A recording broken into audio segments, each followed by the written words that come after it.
Step 1. Mag-organisa ng komunidad. Step 2. Alamin ang halaga na pwedeng hiramin sa Shopsy. Step 3. Kumpletuhin ang mga dokumento para sa CMP loan application. At Step 4. Isumite ito. Step 5. Ipoproseso ng Shopsy ang inyong loan application. Step 6. Ipapa-aproba ng Shopsy ang inyong loan application. Step 7. Ibibigay na ang inyong loan take-out. Para sa mga karagdagang impormasyon, go na sa pinakamalapit na Shopsy office sa inyong lugar o di kaya bisitahin ang official website www.shopsyph.com.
In northern Mindanao,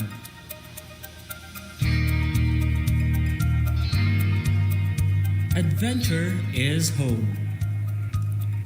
Welcome to Cagayan de Oro, a place that thrills you to life. Friendly faces, adventurous places, bustling with the diversity and economic excellency. A landlocked city surrounded by exhilarating fun. From the breathtaking hills of Bukidnon, the majestic falls of Lanao, to the scenic beauty of Camiguin. This to me is an invitation to a soulful community with nature. Come home to Camellia Gran Europa.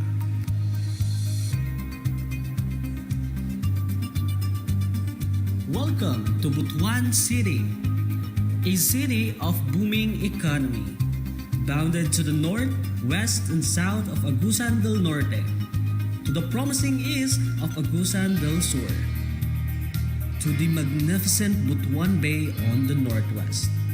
This home of the Balangais is sailing towards the enchanting river of Agusan, and to the hottest dive spot of the country, Siargao. Truly, nothing feels like home.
alamin ang mga hakbang sa paglahok sa Community Mortgage Program.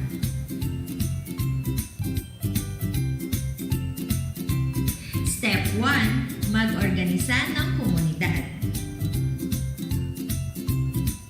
Step 2. Alamin ang halaga na pwedeng hiramin sa SHOPC. Step 3. Kumpletuhin ang mga dokumento para sa CMP loan application. At Step 4. Isumite ito. Step 5. Ipoproseso ng SHOPC ang inyong loan application. Step 6. Ipapa-aproba ng SHOPC ang inyong loan application. Step 7. Ibibigay na ang inyong loan takeout. Para sa mga karagdagang impormasyon, go na sa pinakamalapit na SHOPC office sa inyong lugar o di kaya bisitahin ang official website www.shopcph.com.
Estate Management Division under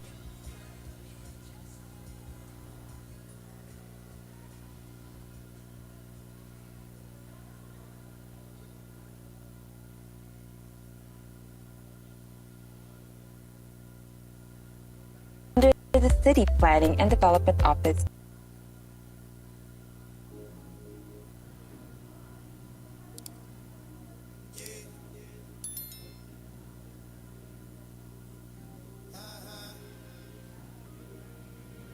and the Local Housing Board of Cagayan de Oro, with a total number of 34,898 informal settler families, which was then translated into the local shelter plan. The main recommendation of the local shelter plan was to establish a department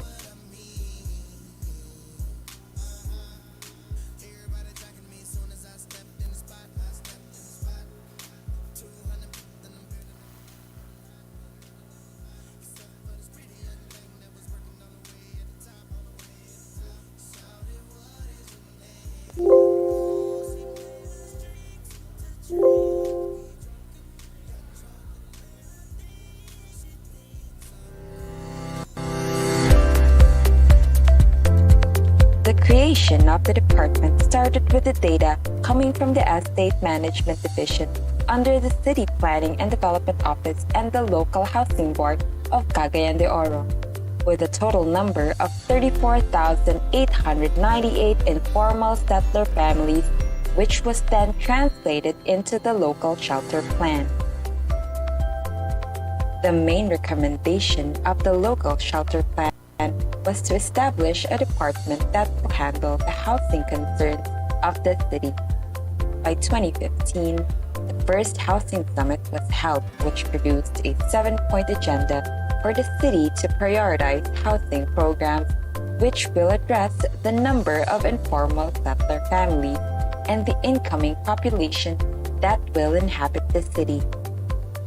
With such ideas in thought, the City Housing and Urban Development Department was born through City Ordinance Number 13175, Series of 2016. The vision of the department is anchored with the city's agenda as a strategic and prime development hub of the South, a city managed through the good governance with an empowered citizenry that thrives in a highly competitive economy and a sustainable environment that nurtures its diversity and multicultural heritage towards a resilient, progressive, and inclusive future. The department also has its very own mission statement, which aims to do the following. 1. Provide decent shelter to underprivileged and homeless Cagayans whose lives are economically challenged. 2. To strategically provide tenure and empower communities for sustainable development. 3. Provide inclusive resettlement areas. And 4. Inspire stakeholders and communities' participation for humane, efficient, and transparent participatory governance. The number of informal settler families and the incoming population that will inhabit Under the the city. present administration's With 8-point such ideas agenda, and thoughts, housing the has City been Housing identified and as Urban not Development only a Department social was development born objective, through City but more Ordinance dynamically a driver for economic 13175, development, with Series its of goal being 2016. the strategic relocation The of vision of the residents in department is high-risk anchored areas with the and city's informal agenda as a communities, strategic serving and as prime the catalyst development hub for of the the South. development of A new city areas. managed through the good governance with an True to empowered its intention, citizenry City has that set its thrives in a sights on highly competitive acquiring economy new and a lands sustainable for environment housing that development nurtures within the its two diversity identified and growth multicultural areas, heritage Uptown towards a West resilient, progressive, and inclusive future. and uptown specific The department also to has be a very prioritized broad loop mission at statement, Aruba, which aims to not do just the decongest the core area provide downtown, decent but shelter to to deeper and underprivileged the development. Cagayanas whose lives are economically The City Housing and Urban Development Department, composed of the Department Head, Assistant Department Head, and the 4 divisions, which are and 4 transpire stakeholders Creative and community Division, participation, Urban humane, Division, efficient, and Land, transparent Housing, participatory and Emancipation Division, and Homeowners and Community Development Division. Under the Administrative Division are the following sections: Program Development and Records Management, Human Resource Management and Development, and Finance Management and Support Services. Under the Urban Development and Planning Division are the following sections: Urban Planning, Application and Profiling, and Information and Communication Technology.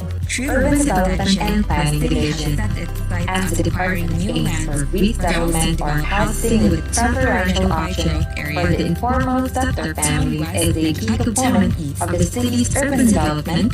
Here are the following goals for this division. Not just to spatially decongest, First, engage in comprehensive urban and housing development planning and management with other departments of city, housing line agencies, and stakeholders in the implementation of the local charter plan. Composed of the Second, department ensure the identification and profile of the qualified informal sector family beneficiaries which are and initiate organizing of homeowners associations Urban in Development engaging their Planning housing Division, project for financing. Land, Housing and Emancipation Division, and Homeowners and Community establish Development information- Division.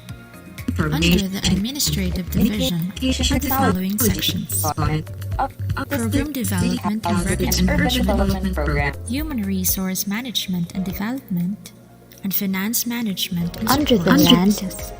Housing Under and the Emancipation Urban Division Development Planning sections, Division Land are the Acquisition, following sections: Housing Development, Urban and Emancipation, Application Land and Housing and and Emancipation Information Division. and Communication Technology. Acquisition and banking for the city's program that will promote sector families' urgent education, with preferential option efficiently for the develop informal sector affordable, family. resilient, and centralized housing projects for the city's informal sector. Following goals for this Enhance division. and institutionalize the distribution of land titles to the beneficiaries of the city housing program. Land management with Under the Homeowners and Community Development Division are the following sections: Human Resource and Organizational Development, ensure Community Services and Estate Management, and Social Entrepreneurship and Program. initiate organizing of Homeowners and Community Development in Division engaging their housing project for develop and financing. capacitate or train community leaders in each of the 53 homeowners associations Technology to sustain their development. and urban development program. Establish a communal livelihood Under the program Land, in the potential Housing and homeowners Emancipation association Division to help are the following uplift the sections: family income Land and quality Acquisition of life. and Housing Last but not the Development, least, manage and develop relocation Land areas, housing basic and services, and emancipation utilities, division. as well as Strengthen increase and land order. acquisition and banking for the city's socialized housing program that will address the informal sector families' urgent need for relocation. Efficiently develop acquired lands for affordable, resilient, and livable socialized housing projects for the city's informal sector families. Enhance and institutionalize the distribution of land titles to the beneficiaries of the city housing program. Under the Homeowners and Community Development Division are the following sections: Human Resource and Organizational Development, Community Services and Estate Management, and Social Entrepreneurship Program. Homeowners and Community Development Division. Develop and capacitate or train community leaders in each of the 53 homeowners associations to sustain their development. Establish a communal livelihood program in the potential homeowners association to help uplift the family's income and quality of life. Last but not the least, manage and develop relocation areas' basic services and utilities, as well as their peace and order.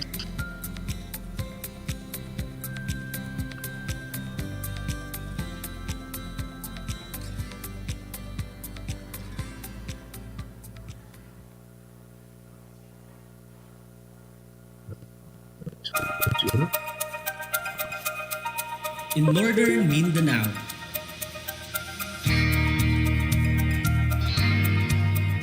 Adventure is home. Welcome to Cagayan de Oro, a place that thrills you to life.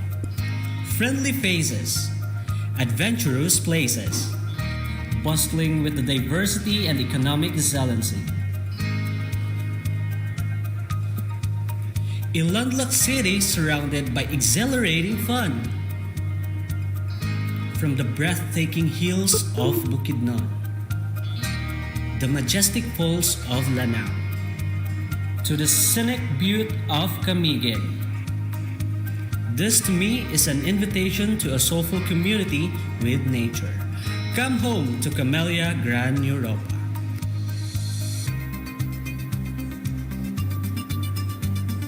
Welcome to Butuan City, a city of booming economy, bounded to the north, west, and south of Agusan del Norte, to the promising east of Agusan del Sur, to the magnificent Butuan Bay on the northwest.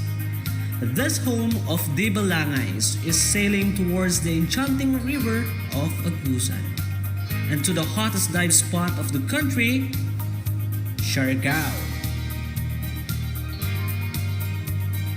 Truly, nothing feels like home.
pag-organisa ng komunidad.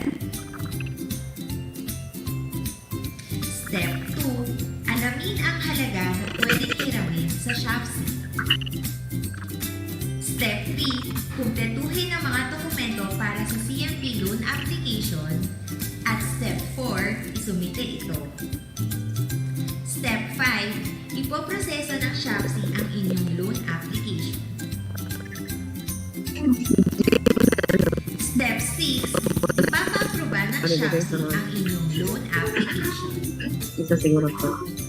Step 7. Ibibigay na ang inyong loan takeout. Para sa mga karagdagang impormasyon, go na sa pinakamalapit na Shopsy office sa inyong lugar. Pati kayo bisitahin ang official website www.shopsyph.com. Ano sa mga?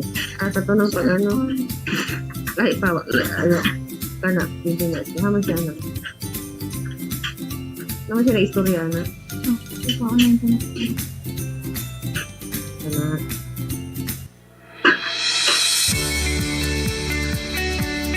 Ako na lang tanan ka na imo sa isa.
In northern Mindanao,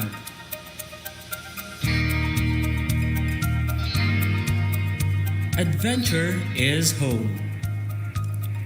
Welcome to Cagayan de Oro, a place that thrills you to life. Friendly faces, adventurous places, bustling with the diversity and economic excellency. A landlocked city surrounded by exhilarating fun. From the breathtaking hills of Bukidnon, the majestic falls of Lanao, to the scenic view of Camino. One city, a city of boom. Invitation to a soulful community. Bounded to the north, west, Come home to Camellia Gran del Norte, to the promising east of Agusan del Sur. Welcome to One City, the Northwest. A city of booming economy. Of Dibalangay is sailing towards the enchanting river of Agusan del Norte, and to the hottest dive spot of Agusan del Sur. The magnificent Butuan Bay on the northwest. The destiny of Dibalangay is sailing towards the enchanting river of Agusan, and to the hottest dive spot of the country, Siargao. Truly, nothing feels like home.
alamin ang mga hakbang sa paglahok sa Community Mortgage Program.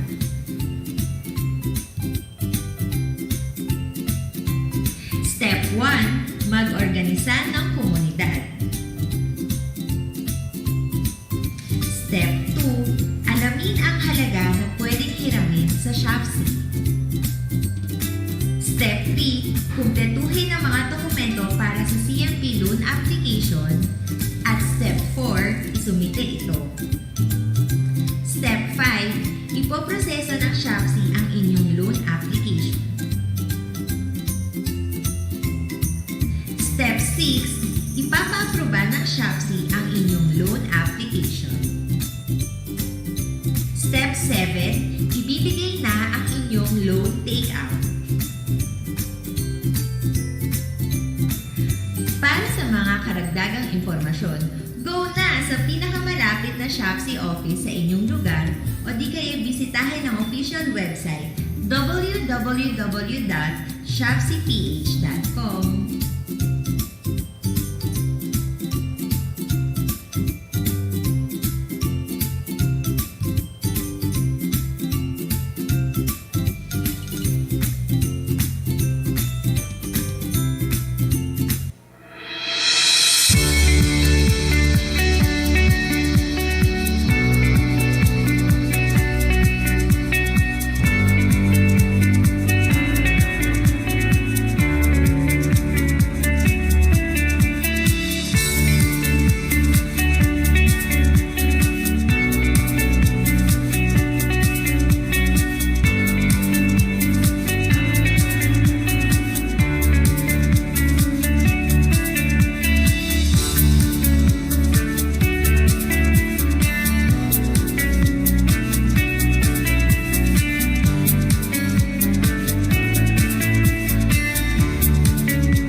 In northern Mindanao,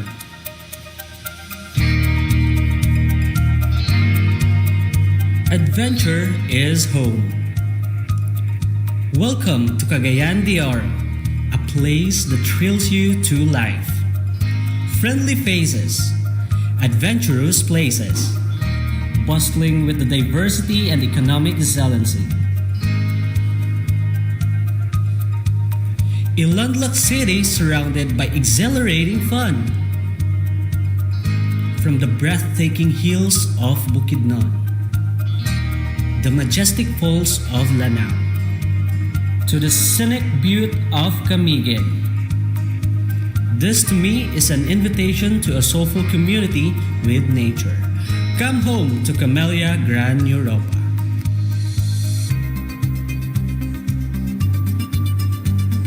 Welcome to Butuan City, a city of booming economy, bounded to the north, west, and south of Agusan del Norte, to the promising east of Agusan del Sur, to the magnificent Butuan Bay on the northwest. This home of the Balangais is sailing towards the enchanting river of Agusan, and to the hottest dive spot of the country, Siargao. Truly, nothing feels like home.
karanasan ng komunidad.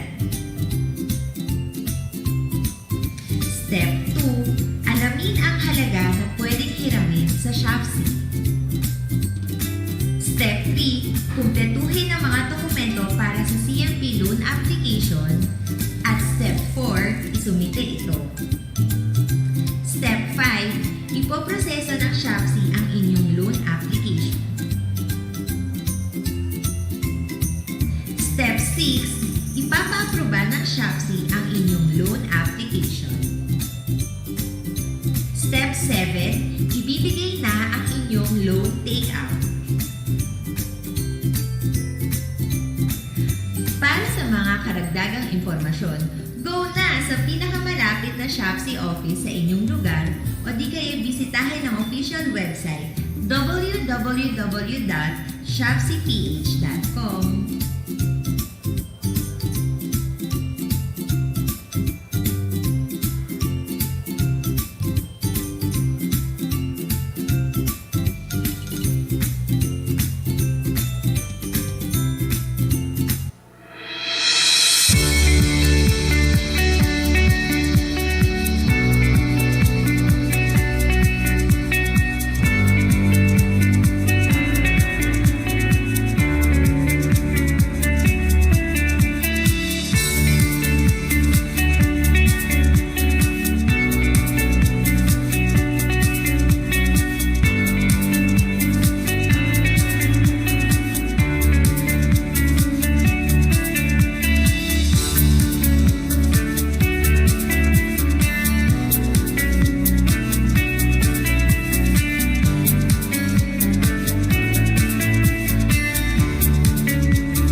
In northern Mindanao,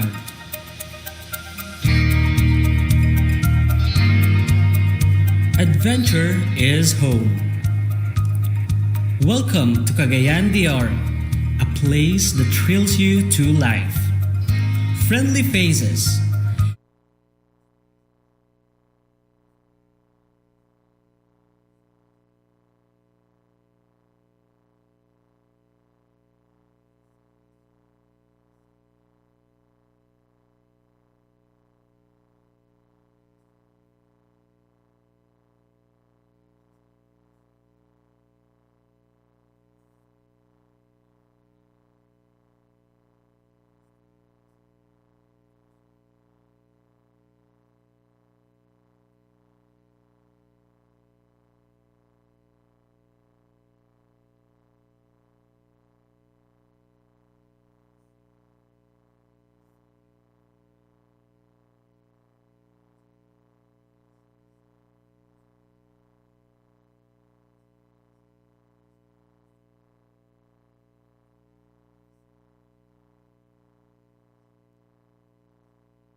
adventure is home.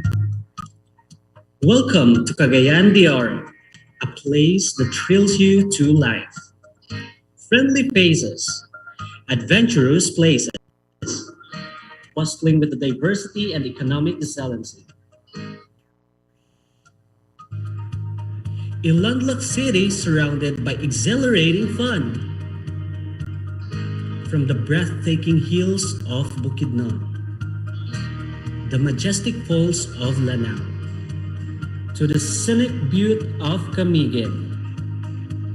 This to me is an invitation to a soulful community with nature. Come home to Camellia Gran Europa.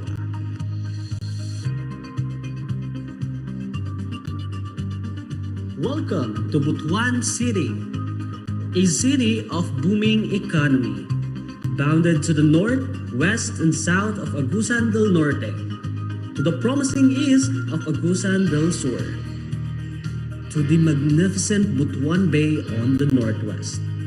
This home of the Balangais is sailing towards the enchanting river of Agusan, and to the hottest dive spot of the country, Siargao. Truly, nothing feels like home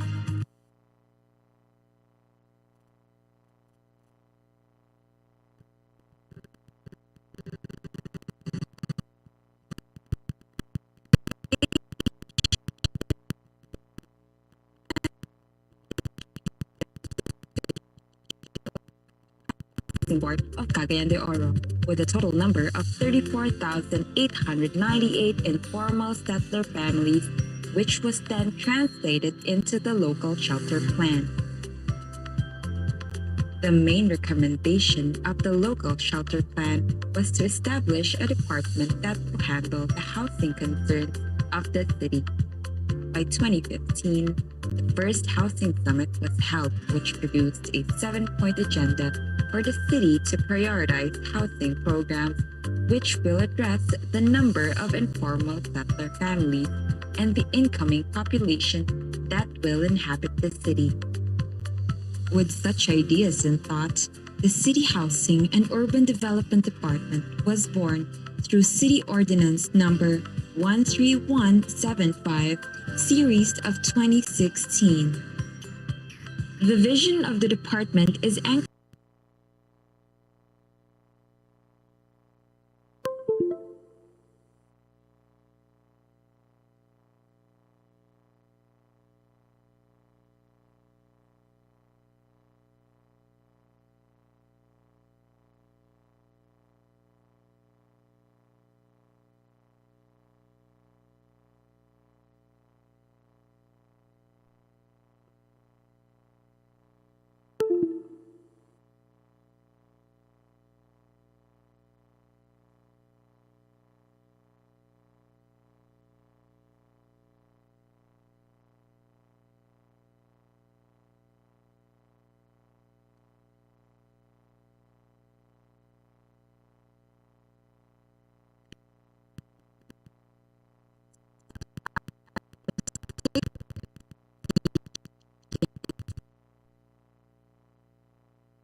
You may now take your seats.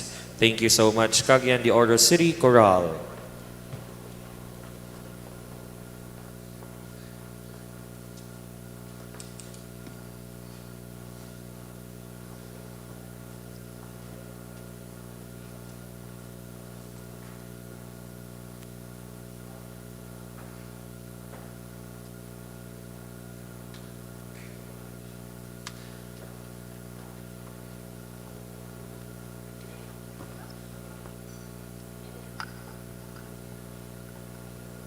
Ladies and gentlemen, please welcome your hosts, Spencer and Jen.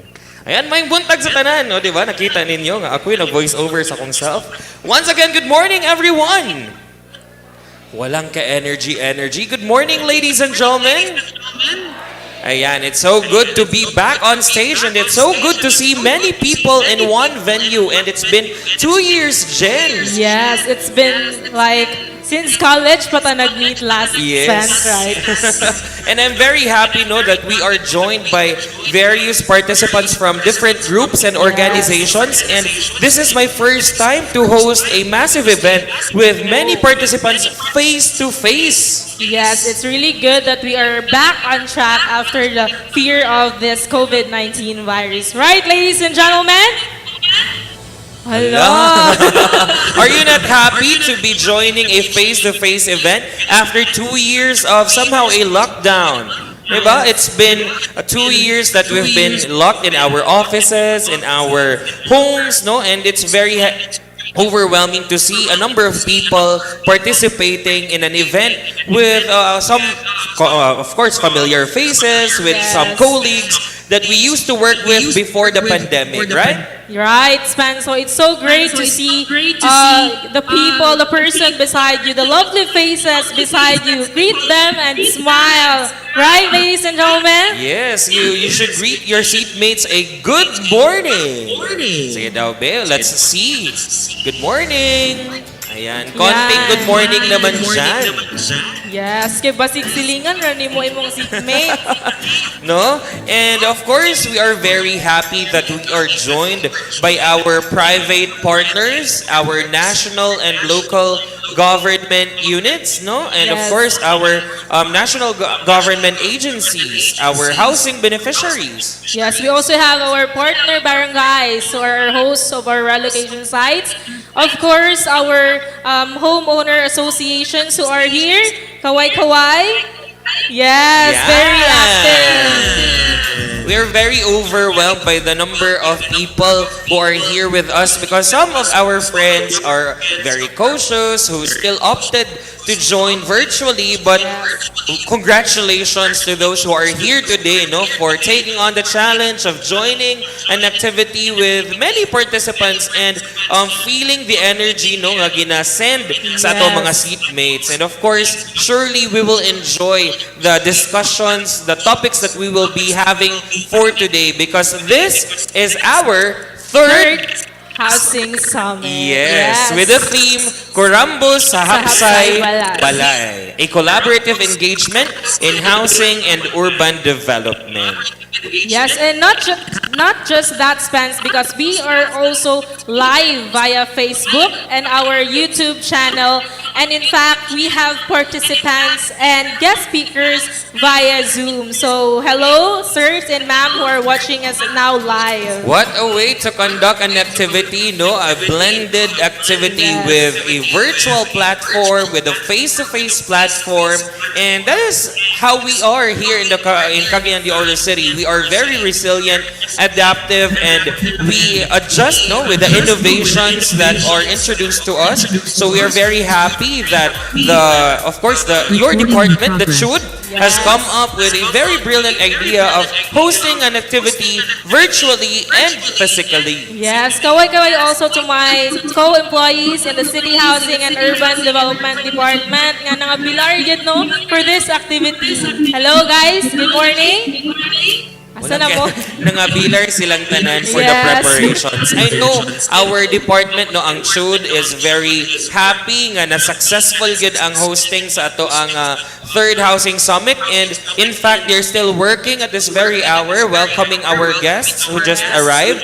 Thank you so much for being with us, and of course to all our participants in our virtual platform, good morning once again. Kaway-kaway sa naa sa Zoom and ato ang Facebook Live and YouTube channel. Yes.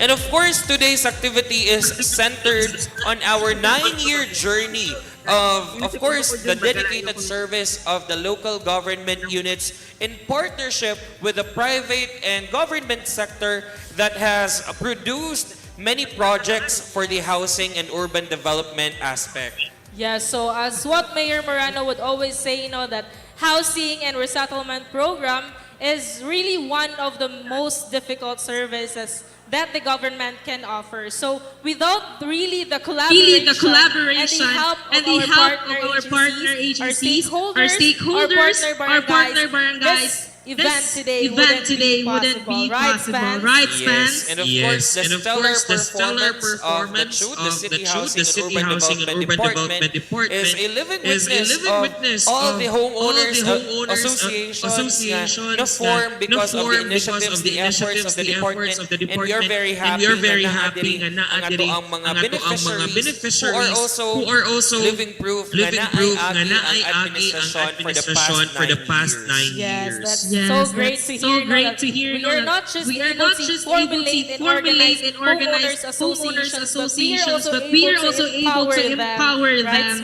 Right, Yes, Spence? because Yes, as Mayor because as Mayor Moreno Moreno said, said, use power to empower people, and every individual in the local government unit, especially in the different departments. One of them is the City Housing and Urban Development Department, are empowered to deliver quality service to the community. And thank you so much, of course, to our lovely department head for making this possible. Si Engineer Ermin Stan Pimentel. Sir, this is your day together with your team. Ayun, a round of applause, A round of please. applause, please. Alright. Yes, Jen, we have Yes, partners. Jen, we have partners. Yes, so also we would like to especially acknowledge our partners who also made this event possible. So starting with, of course, the Social Housing Finance Corporation. Yes, we also Yes, have we also have the Oriental Consultants Consultants Global Global Corporation. We also Corporation. have John Dorf Ventures We Corporation. have the We have the WeCom WeCom Magnum Magnum Properties. Properties. Yes, we also have Communities Cagayan Incorporated. We also have We Cebu also have Land Cebu Masters Land Masters Incorporated. Incorporated. Also, we have Municipal Construction Group Corporation. We also have Solid Forms Corporation. And of course, Globe Telecom. And Parasat Cable TV. Daghang salamat to all our partners for making this event possible. And speaking of partners, our welcome remarks will be delivered by one of our partners. Yeah, so one of our partners in delivering decent shelter to our informal settler families. So without further ado, we will be welcomed by one of the very important person in Social Housing Finance Corporation. She is the CDO branch manager of SHFC, and she graduated her bachelor's degree in business management at Xavier University, Ateneo de Cagayan.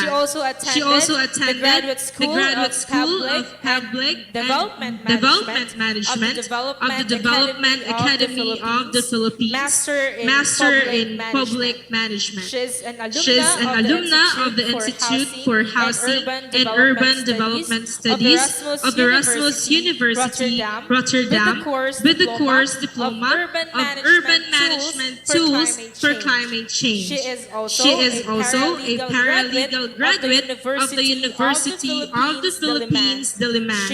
She is an active member of the City Housing Board of Cagayan de Oro. Ladies and gentlemen, let us put our hands together for Miss Janet T. Lumayag.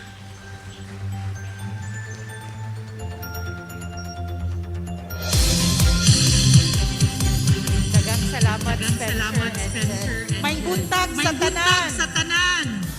Energetic yun, mga taga-Cagayan. A great Wednesday and good morning to everyone.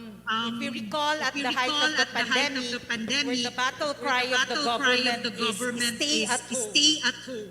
The significance of housing has been magnified. Mas didako. Be it you're a formal settler or informal settler, be it privileged or underprivileged communities. We all witness how houses have become an office, a school, a playground for adults and children, and even a health emergency rooms if one is in isolation. All the more that the city government of Cagayan de Oro, together with its significant collaborators, ensures that housing as a human right is truly fulfilled. In fact, housing is included in the 8-point agenda under the administration of Mayor Otak Moreno.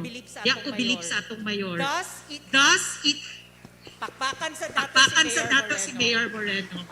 Thus, it's an honor to be invited by the city government of Cagayan de Oro, of course with our honorable, hardworking Mayor Oscar S. Moreno. Since today is an exciting time for the city government, and through the efforts of its City Housing and Urban Development Department, or CHUD, headed by Engineer Ermin Stan Pimentel, with great pleasure, I welcome all delegates and participants to the third Cagayan de Oro Housing Summit with the theme, a collaborative engagement in housing and urban development.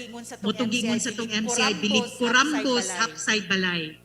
Hence, when there is teamwork, when there is collaboration, when there is convergence, wonderful things can be achieved, especially for the city of Cagayan de Oro. Hence, this one-day conference comes in two parts. One siya ka-part. In the morning, it would be a collaborative socialized housing engagement. We have eminent speakers with experience or expertise in the housing sector, in the international, national, and local levels that will join us in the conversation with Honorable Mayor Moreno in the plenary conference, precisely why we have that kind of setup today. Moreover, in the afternoon, we have other speakers that will interface with the participants through thematic conferences discussing four areas of concerns, four topics. These are the urban development and the Metro Cagayan de Oro. Second would be informal settler families and its population. Third is the land use and affordable housing. Last but not the least, which is close to my heart, sustainable and resilient communities. Hence, my warmest welcome to all our eminent speakers and guests from all over the country who have joined us here. Sama sa ganyan sa itong MC, it's a blended activity. We have the physical presence of everyone here in the Grand Caprice Convention Center. And those who have joined us virtually via Zoom platform. And like what they said, we are also live in Facebook and YouTube channel. So my great gratitude to all the delegates and participants who are here today, and the city government of Cagayan de Oro through the efforts again of the City Housing and Urban Development Department, or CHUD, who have worked hard to make this conference truly a successful one. Like it has been for the past two housing summit. We had one in year 2015 and another one in year 2018. I hope all the delegates and participants are excited to take part in today's activities in the housing summit. Are you excited? Excited na ba mo? Okay, very active, engaging at mga delegates. So I wish everyone a successful and fruitful conference. Dagan kayong salamat ug may buntag. Alright, thank you so much, Ma'am Janet Lumayag, for the very warm words of welcome. Indeed, this event, Kurambos sa Hapsay Balay, highlights the pagtutulungan and pagkakaisa between partner agencies, barangays, and stakeholders to really make the housing engagement of the city possible. Right, Spence? Yes, and with those words, ma'am, we are inspired, and of course we are reminded of the idea that Mayor Moreno has always taught us, the Kurambos concept, the Bitinabangay, the convergence, the cooperation and collaboration of the people of Cagayan de Oro, not just within Cagayan de Oro City, but of course with our partner, neighboring LGUs, with the national government, with the private sector, and with the different groups that would help us to have a successful city, successful projects, and that is for the best of everyone here in Cagayan de Oro, para sa mga Cagayanons na nanginahanglan sa serbisyo publiko. Yes, that's right, Spence. Nanagid ka dako ang damgo ni Mayor Moreno para sa iyang katauhan, no? That is why, to make the impossible possible, we must all work hard. Thus, we are now having Kurambos sa Hapsay Balay. How about a round of applause for that? This is not just an ordinary summit, This is a celebration of the 9-year journey of the accomplishments of our housing and urban development department. And this is not just the success of CHUD, but the entire bureaucracy of the local government of Cagayan de Oro, and also its partner agencies, its partners from the private sector, the sponsors, of course, no, and of our beneficiaries who also extended their cooperation to the local government of Cagayan de Oro. So let us relive every moment. Let us relive all the things that have happened for the past 9 years, and that will be shown to us, of course, and that will be discussed to us. The rationality of the activity will be discussed to us by no less than the department head of the City Housing and Urban Development Department. And of course, to give him an introduction, of course, I'll give the honors to Jen. Yes, thank you, Spence. So our next speaker for this morning, who will give us the overview of the conduct or the importance of this event. He is a graduate of Civil Engineering at Xavier University, Ateneo de Cagayan, and studied Masters in Peace and Development at Ateneo de Davao University. He was also the consultant of Estate Management Division, one of the divisions of the City Planning and Development Office before CHUD, the City Housing, came into existence as a housing department last December 2016 as approved by the 18th City Council. Ladies and gentlemen, the Department Head of City Housing and Urban Development Department, Engineer Erwin P. Pimentel. A round of applause, please.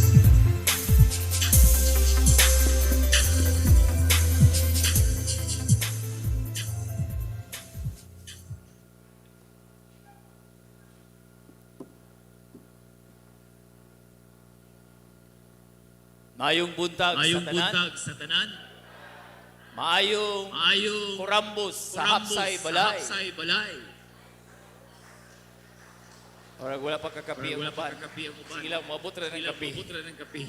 Sige, so kini nga adlaw, special gid ni, no? Gawas nga nata sa special nga lugar. This is really indeed a kanang gaygon nila momentous moment in lugar. Tungod kay we are now in a third housing summit. That means nahimo na natong batasan. It's now a discipline. Not just siguro of the CHUD, the housing department, but of the city to really account itself, the services done to the public, to the city of Cagayan de Oro, especially to the various sector that the city serves. No? And in this component, kaning housing, isa sa mga bag-o kayo nga department na natukod sa city. So for the past 9 years, and in every term of Mayor Moreno, we end the 3-year term, the last three terms of the mayor in a housing summit. So this is the third housing summit. So therefore there was first and second. And therefore also this summit, tulo ka mga summits are all related. Kay sa among pagtanaw yun, we have to be accountable, and at the same time this is a 9-year journey. So therefore usarani kapanaw, usarani ka journey wherein the most difficult, as Mayor mentioned, isa sa pinakalisod or difficult basic service of government is really housing. So ang ngayon lang, dapat lang kinalang ma-document, and we have to always balik-balikon nato ang istorya. Kung naunsa o giunsa, unsaon pa pagtukod kining programa sa Panimalay. Kay usaman lagi siya sa lisod ug dako kayo nga programa. And in the process, this 9-year experience will help us travel more or journey more. In the next another 9 years of the new administration and in the many administrations to come. And hopefully then we can say that Cagayan de Oro is really serving the marginalized sector, especially the informal sector families. So naman ko'y gi-prepare din ako gining basahon kay masayop niya tas mga figures. No? So my role here is to provide you the overall background or unsa may atong rationale of the whole third housing summit. Now, from the very kanang theme, no? We really emphasize nga kining establishment of the housing program of the city is not just the doing of the city or the LGU of the city, but rather the creation, the movement, or all of the developments in the 9 years of the housing of the housing program of the city is really in partnership. Daghan kayo tag-iya aning programa sa housing sa syudad. And I think to start a department like that is already a very significant step. Dako na kayo ni siya o kana bang paghatag ug pagtagad na usa ka panginanglanon sa usa ka katilingban sama sa Cagayan de Oro. Iyagid ka ng partisipasyon sa iya pong mga katauhan nagirepresentahan sa aniyong mga institusyon. So kini dako kayo nga this is what we call a fundamental basis or even kanang fundamental or kung sa balay, this will really set a cornerstone.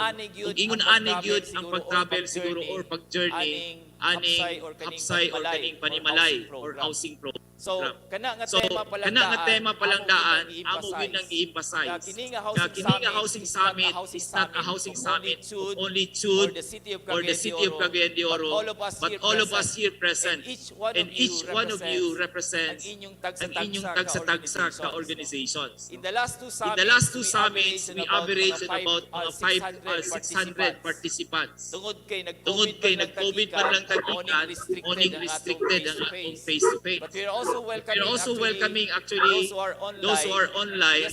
Yesterday's meeting, ang nag-confirm sa among online, mga about 300 both sa YouTube, Facebook, and also in our Zoom. And I hope na sila diya nakahook sa ato karon. So aside from this face-to-face ng mga participants, we're also being participated by our partners and members, even not just of Cagayan de Oro, but also some of our partners sa atong mga housing agencies. Some of the local governments and other regional offices of the line or the housing agencies are also present with us through Zoom or YouTube and Facebook, and welcome also sa atong mga participants. So that's why this will be a mix English, Bisaya, or lisod kayo magkaya ng magtagalog.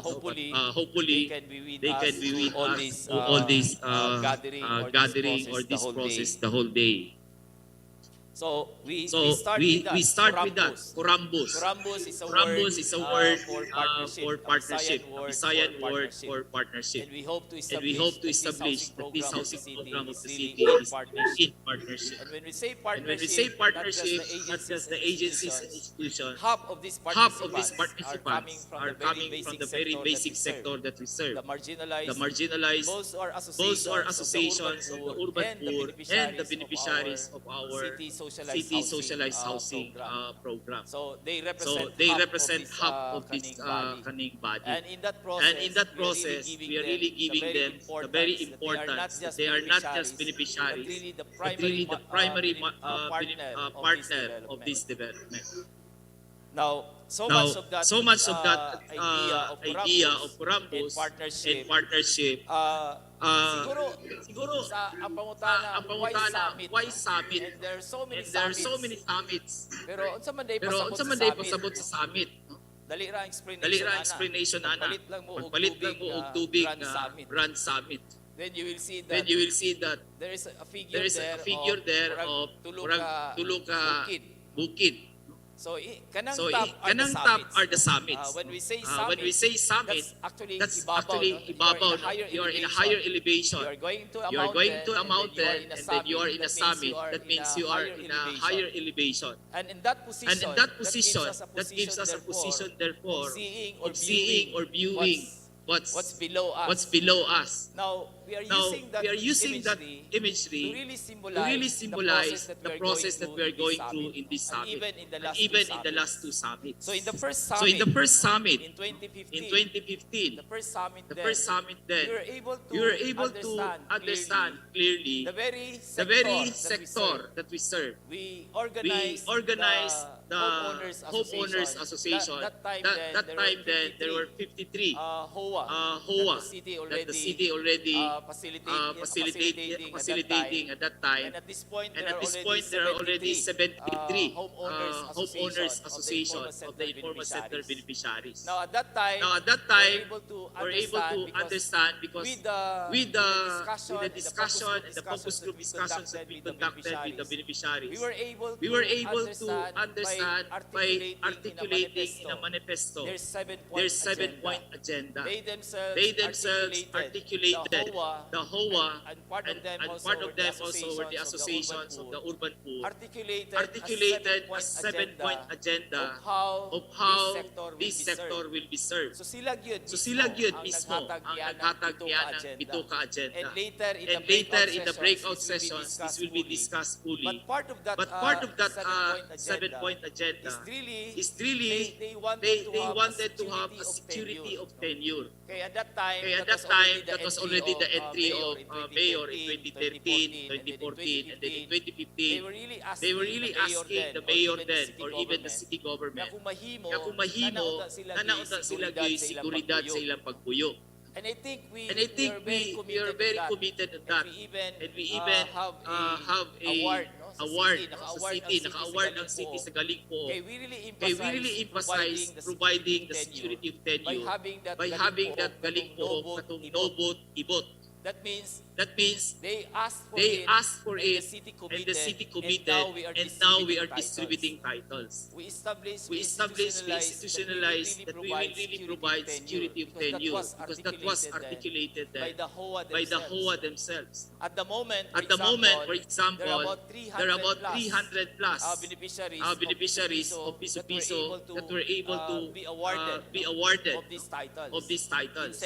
In Sendong, we also distributed about 340 titles. Actually, titles are the end of themselves in the process. But actually, we registered for Sendong alone about 2,600 homeowners or beneficiaries that we enrolled that they will eventually receive their titles. Because the process of tithing is very long, very hard, and at the same time very expensive. But at least we're able to distribute and institutionalize the process. And this will be, I think, the legacy of this government, of this administration. And hopefully with the new administration, we will really commit, the city will really commit with Mayor Clarix Uy to commit still the security of tenure as a primary.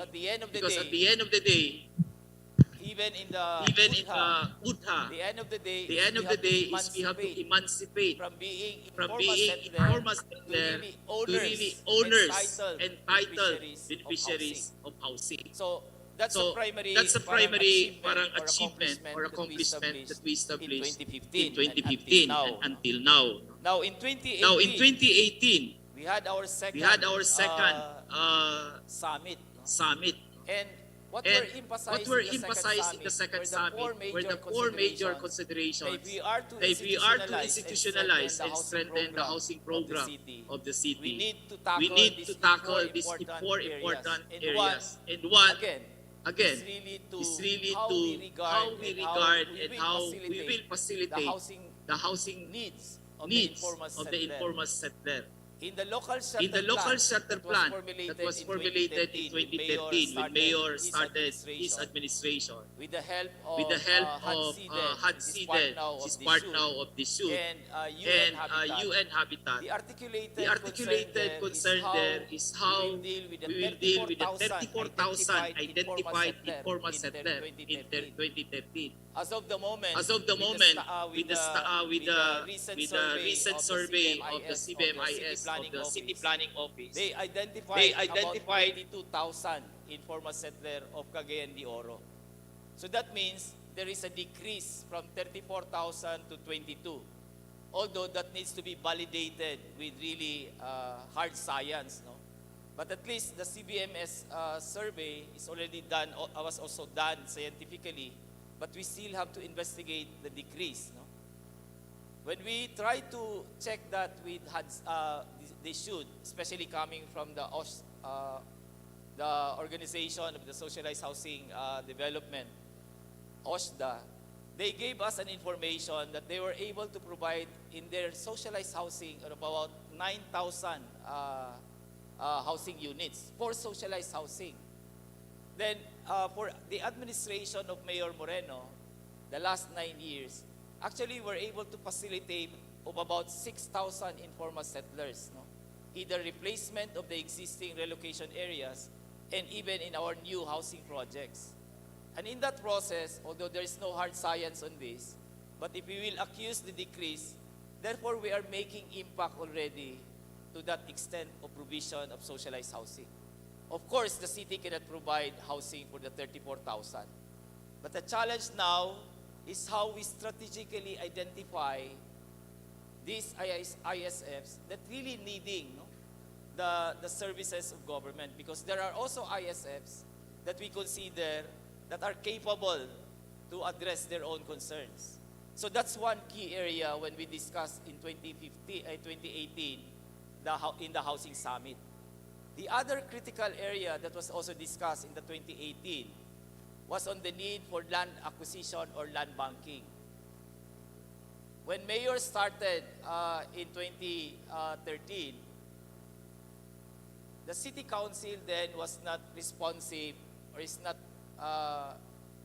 the issue there is babag. No? Babag because for the 3-year first term of the mayor, the budget was really considered as zero because there was just a reenactment of budget for the next 3 years. No? And one critical area there is there's no budget for land acquisition. That is why there were 2 projects then that were still to be implemented related to Sendong. We call that project the 722 project, which is the Japan shelter, the controversial Japan shelter housing project. But there's another project there that we call 788, which was a budget part of the allocation from the funds raised during Sendong, but was returned to DSWD National because there were no lands available. The city was not able to acquire land at that time. Only in 2016, when Mayor, in his second term, and then the new City Council with the leadership of Vice Mayor Kikang Uy, that they're able to allocate resources for land acquisition. Then we're able to buy the Gador property in Pahiron. That started actually the implementation of the 722. So as of the moment, we have about 135 hectares of land that we already considered as our land banking, and even make that more attractive to the developers or to the housing agencies that enable us to engage in a complete package of a socialized housing project. As of the moment, we're able to generate of about 2 billion pesos. The city does not have that resource, but because of this initiative of having land for our end, land acquisition, land banking, this is already in itself an equity of providing that partnership with the housing agencies, with the financing institutions, especially of SHAPC, even of the National Housing Authority, to engage the city in a complete cycle of really provision of land, developing the land, the housing construction, and the participation of the informal settler beneficiaries by accessing housing loan. Altogether, there are 13 projects that are still ongoing because, again, doing a housing project or housing kanang subdivisions is a very long process. On the minimum, we can do that 2 years. No? So when we started in 2016, up to this time, for the last 6 years, there are about 14 ongoing socialized housing projects that we are facilitating at the moment. But we already have an accomplishment at the moment. No? I think last month, we already finished with our first 2 important housing project. One is that the MRB, the two-story socialized housing project. That is the first in Cagayan de Oro. And when our partners mentioned that they consider also that this project is first in Mindanao. So at the moment, we're constructing 40 of these buildings in Balubal. So that means that concern of land acquisition really put us in a dimension wherein it can we're able to gather more resources and do our projects and our concerns for the housing program of our informal settler. I think in this third housing summit, so like kanalagi no magpalit mog summit nga butilya tulo na ka summit. We're just journeying around this mountain with so many summits eventually. But we are now in a third higher ground elevation as we progress in 2015 and then 2018 and then now 2022. I think having this 9-year experience, and then really we cannot do this as Jude alone. Even within our office, we're very much struggling of doing all these things. But I think, as Mayor mentioned, we have to take the risk and take these steps. Now we are having this third summit. Hopefully we will be learning all these things. Mayor will present his learning and we will be listening to him to give us a more profound reflection of this 9-year experience. And hopefully this afternoon, we will break out into this again, another 4 important considerations as we journey together, continuing this struggle and eventually continuing serving our people, especially the marginalized sector, particularly the informal sector families in the city. Again, thank you very much and good morning to all. All right, thank you so much, Engineer Ermin Stan Pimentel, for that very comprehensive overview of this collaborative engagement in housing and urban development of the city. How about the round of applause again, everyone?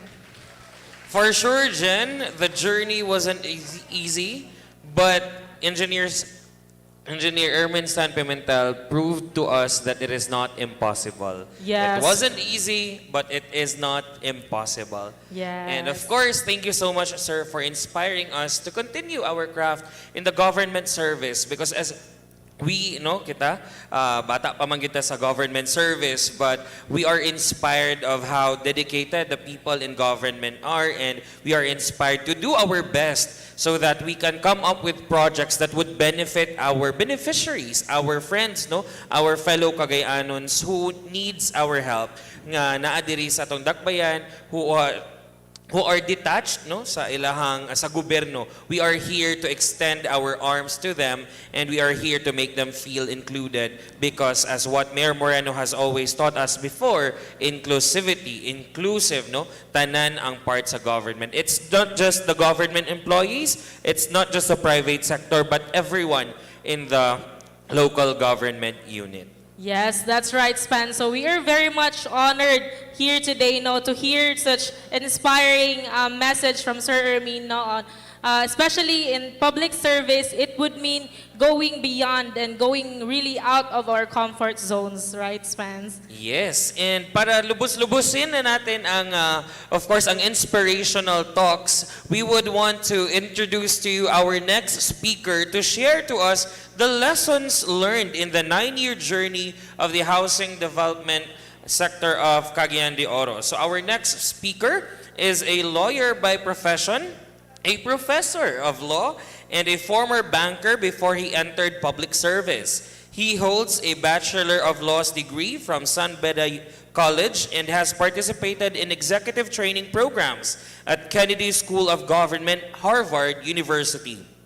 He was also the first district representative of Misamis Oriental from 1998 to 2004 in the 11th and 12th Congress, and the provincial governor of Misamis Oriental from 2004 to 2013. He is also the city mayor for 3 consecutive terms of Cagayan de Oro from 2013 to 2022. Ladies and gentlemen, the man of the hour, Honorable Mayor Oscar S. Moreno.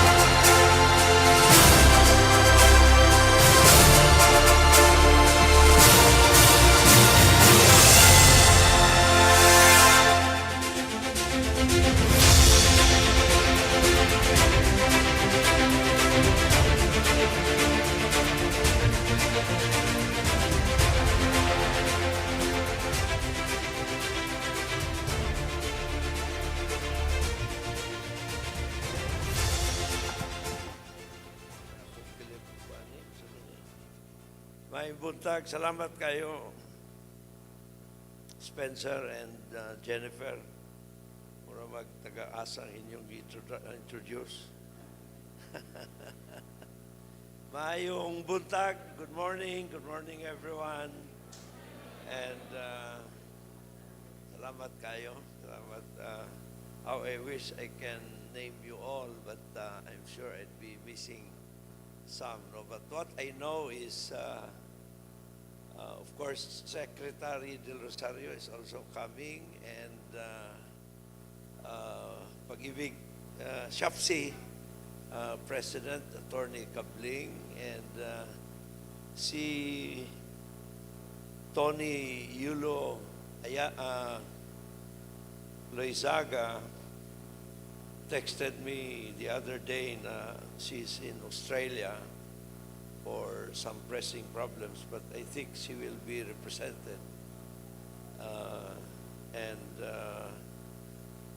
Of course, sa atong mga dignitaries, officials who are here with us, sa atong mga department heads, and sa atong HOA presidents. I understand there are 73 HOA presidents, homeowners associations, composing one katong atong HOA presidents sa piso-piso. Asa pataas kamot ang atong mga piso-piso presidents. And then ikaduha is katong mga relocation projects, Sindong, pataas kamot, about 30, and third is HOA presidents katong sa Archdiocese of Cagayan de Oro, na I understand na ay 12 or something. Pataas kamot, palihog. Although all of these HOA presidents, aside from having members, nasa sila yung mga units, except about half sa HOAs relating to or organized under the stewardship of the Archdiocese. And we all know what happened. Tanan Sendong victims, but unfortunately, there were those who resided in barangays that were not, shall I say it politely, close to City Hall. So in town, napihig sila, no? Napihig sila, and they had nowhere to go, nobody to turn to. Giadto sila in town sa Archdiocese, no, sa palace. And so Archbishop Ledesma helped them. Unfortunately, their activities were only up to, most of them anyway, up to the acquisition of the land. But they have not really done site development and much less construction of the housing units. I remember there was one group led by Monsignor Salvador who came to me I was then governor of Misamis Oriental, and that group wanted to relocate in Barangay Patag in Upol. Niya ba din appeal ba sa atong lineup? Wala in town, no? Pero taga Cagayan sa to sila. So they wanted to resettle in Barangay Patag of Upol because they could not be accommodated here in the city. So the province undertook the site development, and Kalisa Diyos na human, and they moved in. And in fact, at the time that the site development was done, at the time of the turnover of the site development job to the group of Monsignor Salvador, that was the best resettlement area after that of Xavier University.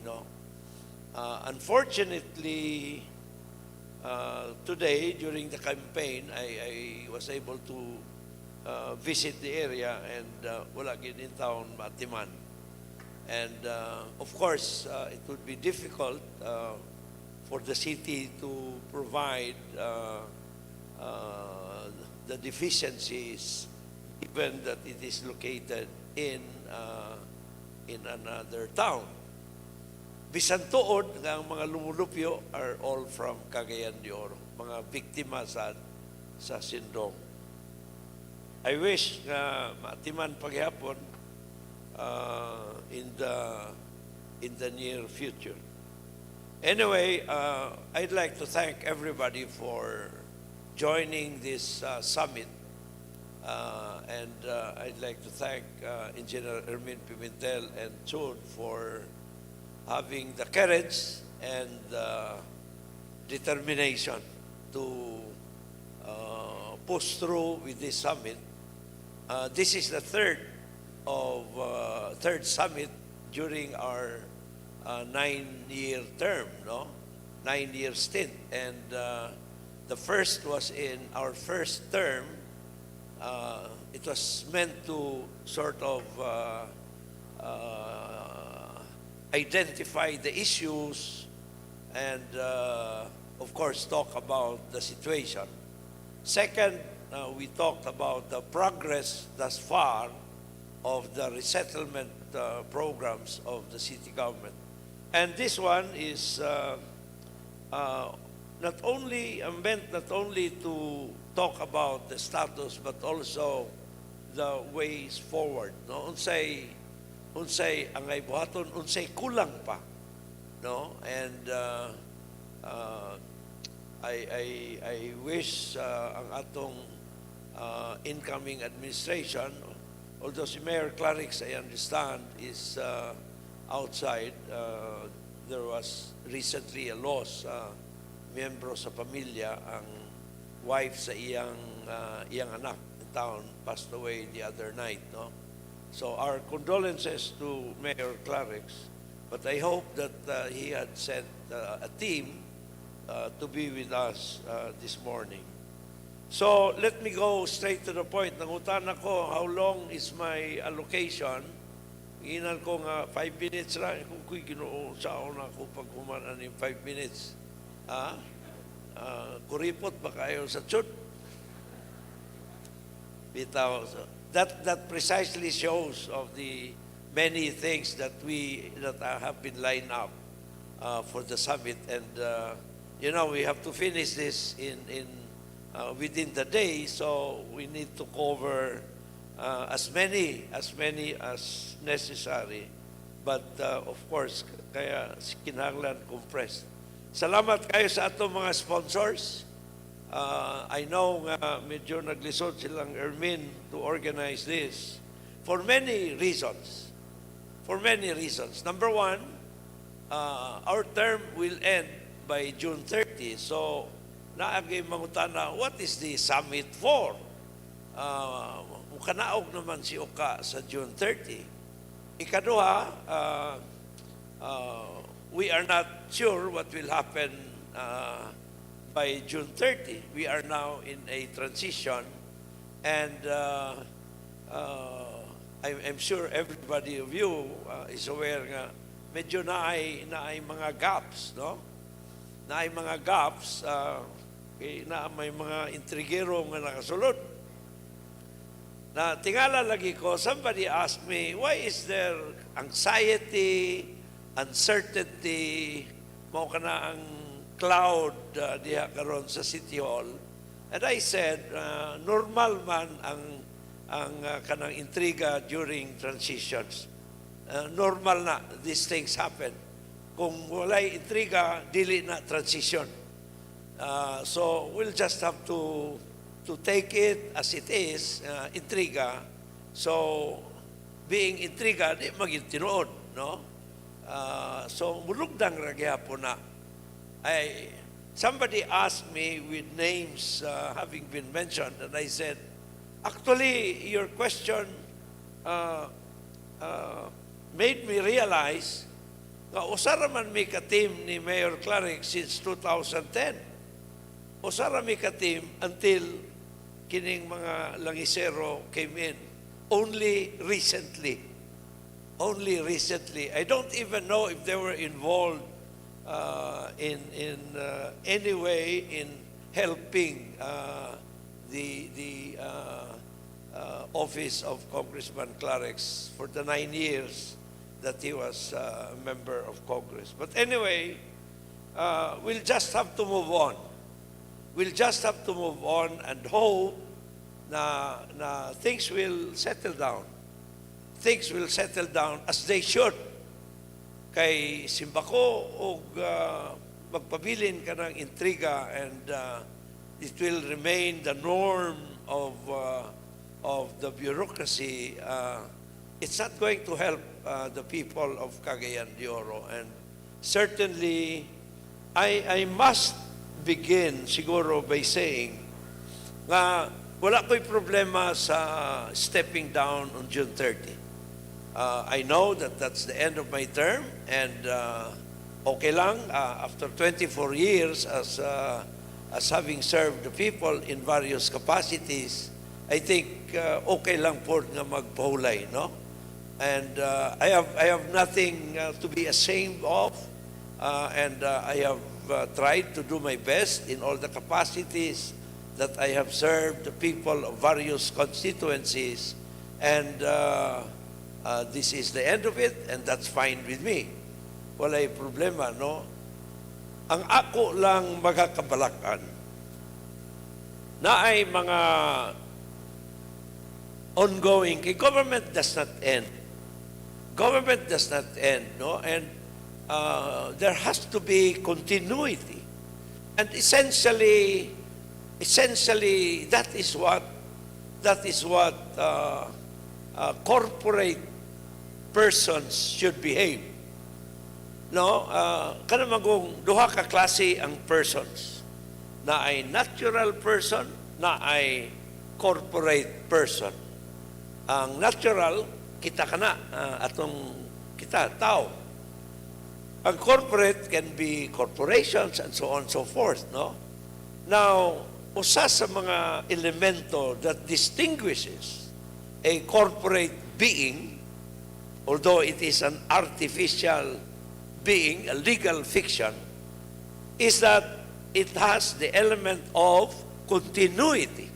It never ends until the life of the corporation ends, in the case of a private corporation.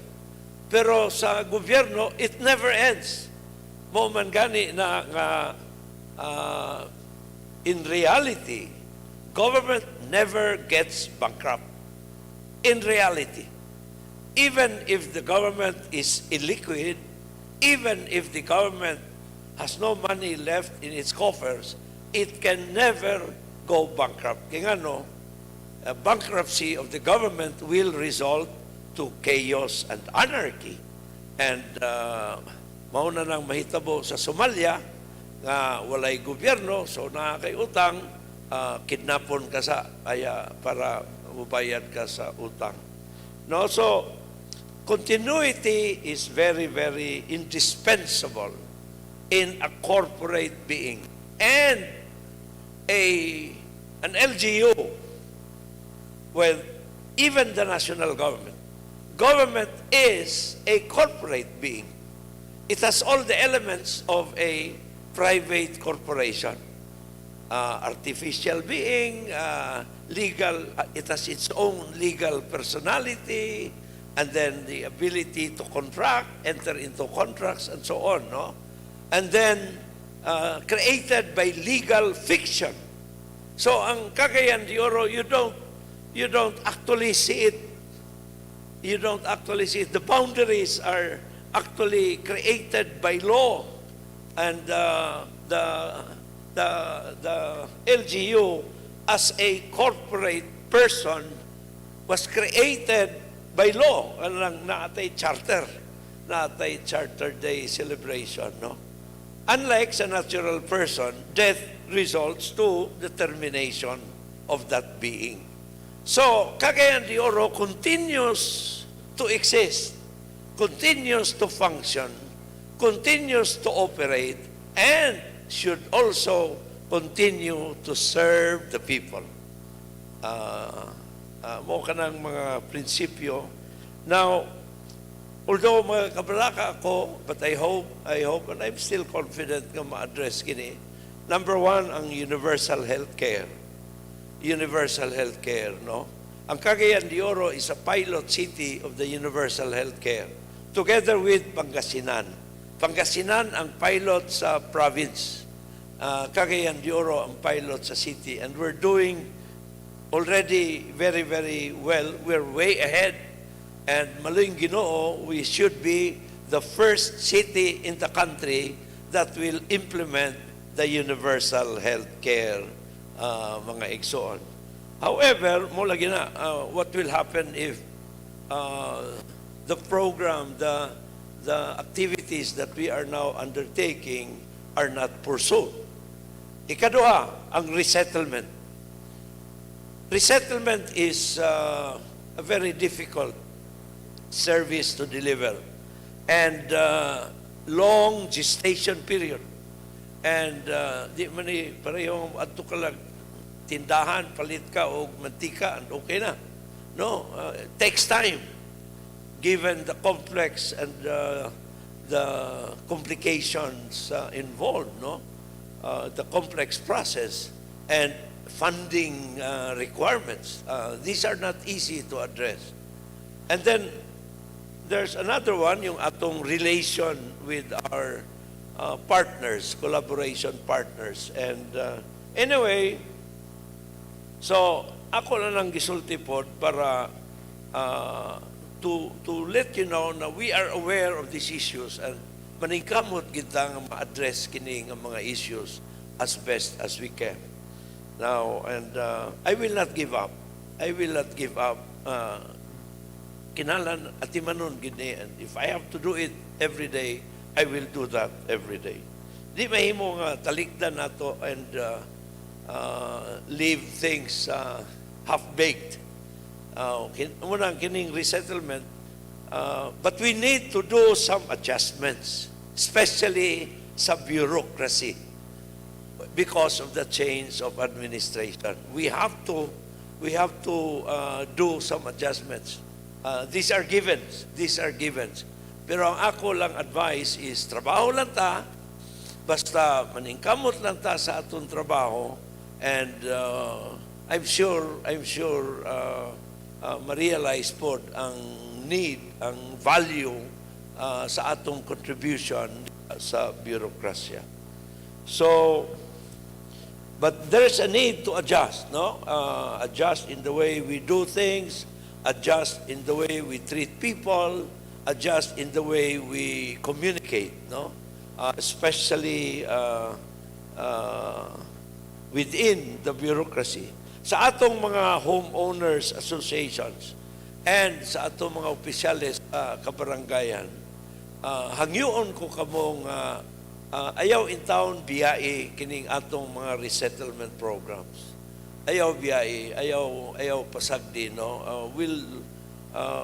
We have, I call upon you to ensure na maatiman na to. We have done so many things already, but there are still many and much more things that need to be done.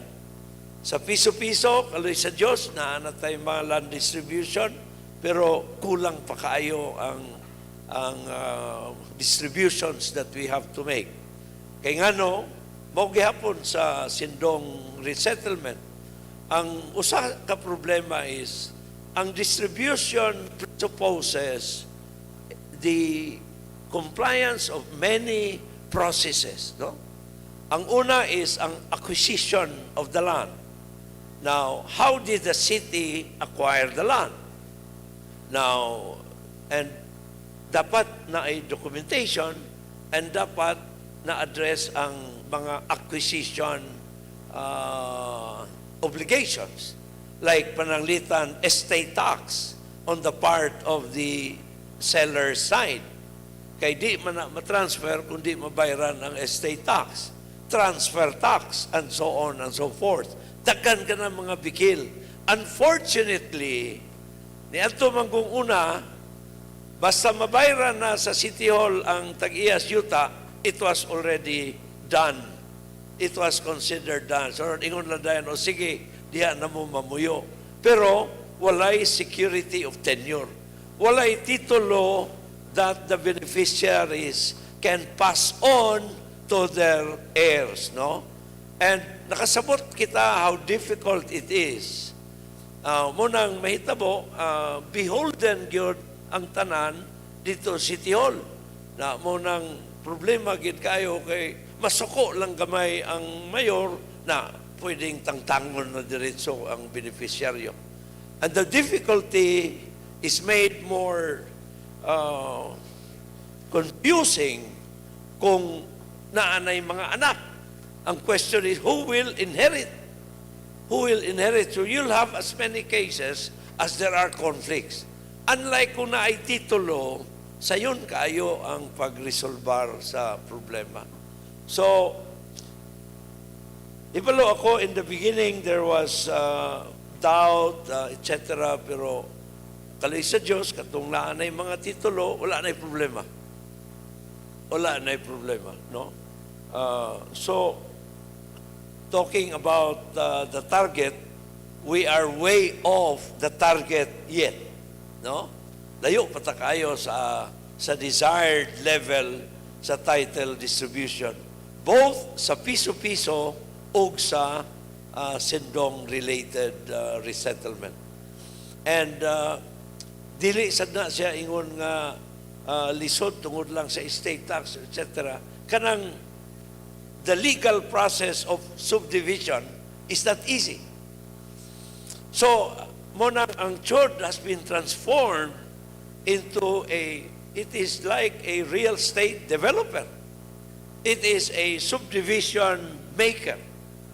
Unlike before, ang EMB, ang pangutana usaraman, kinsa inyong gibutaran. No? And naay pirma ang kapitan, okay na. It was that simple sa EMB before. Pero karon ang church has to undertake titling process. And titling process is a long, complicated, difficult, and confusing process. Munang akong advice sa ilang Engineer Pimentel o kang Engineer Armen Cuenca is unta mag-merge sila para mas daghan ang mahimo.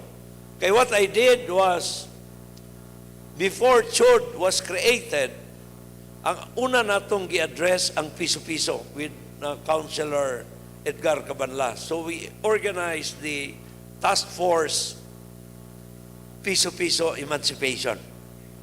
Task force emancipation with Engineer Armen Cuenca as the head of the secretariat. And then years later, namugna ang CHOD, no? So ang CHOD nag-focus on Sindong, kay daghan man pud kayo activities sa Sindong. Now, and then karon ang CHOD is the one doing mga development projects, no? So, but ang task force emancipation has developed some expertise in the subdivision process because of the task force piso-piso emancipation activities in the past, no? So, ako ang hangyo ni sa bureaucracy ni ama ng atong mga chod kay wala may problema unta si Ermin o si Armen gawas nga pareho ilang ngalan na Ermin and Armen naa sa mga tao ang diferensya. Naa sa mga tao ang diferensya kay nagkapingkil man primero. Now ako I can be very frank now kay siyempre I really want this to be addressed, no?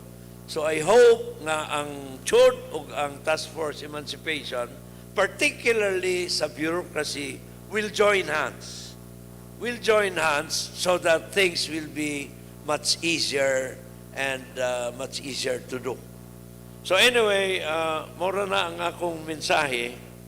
Naay gibuhat ang CHOD nga presentation material. So let me just, to give justice to what they have done. Let's go to the first slide. Lessons learned. Of course, housing is the most difficult. Sa tanan nga serbisyo, kaya ang housing takes time and very expensive and very complicated and daghan kayo partidos involved, no? And then it's not just the creation of a subdivision, the establishment, but also every housing project, every relocation project is like a city in itself. It has to have social services. Number two, people's participation. Of course, demand-driven ang atong resettlement program. Or for that matter, any resettlement program has to be demand-driven. Number three, kurambos. Of course, tanan kita limited ang atong resources. Ang importante is by helping each other, we are able to do many things together.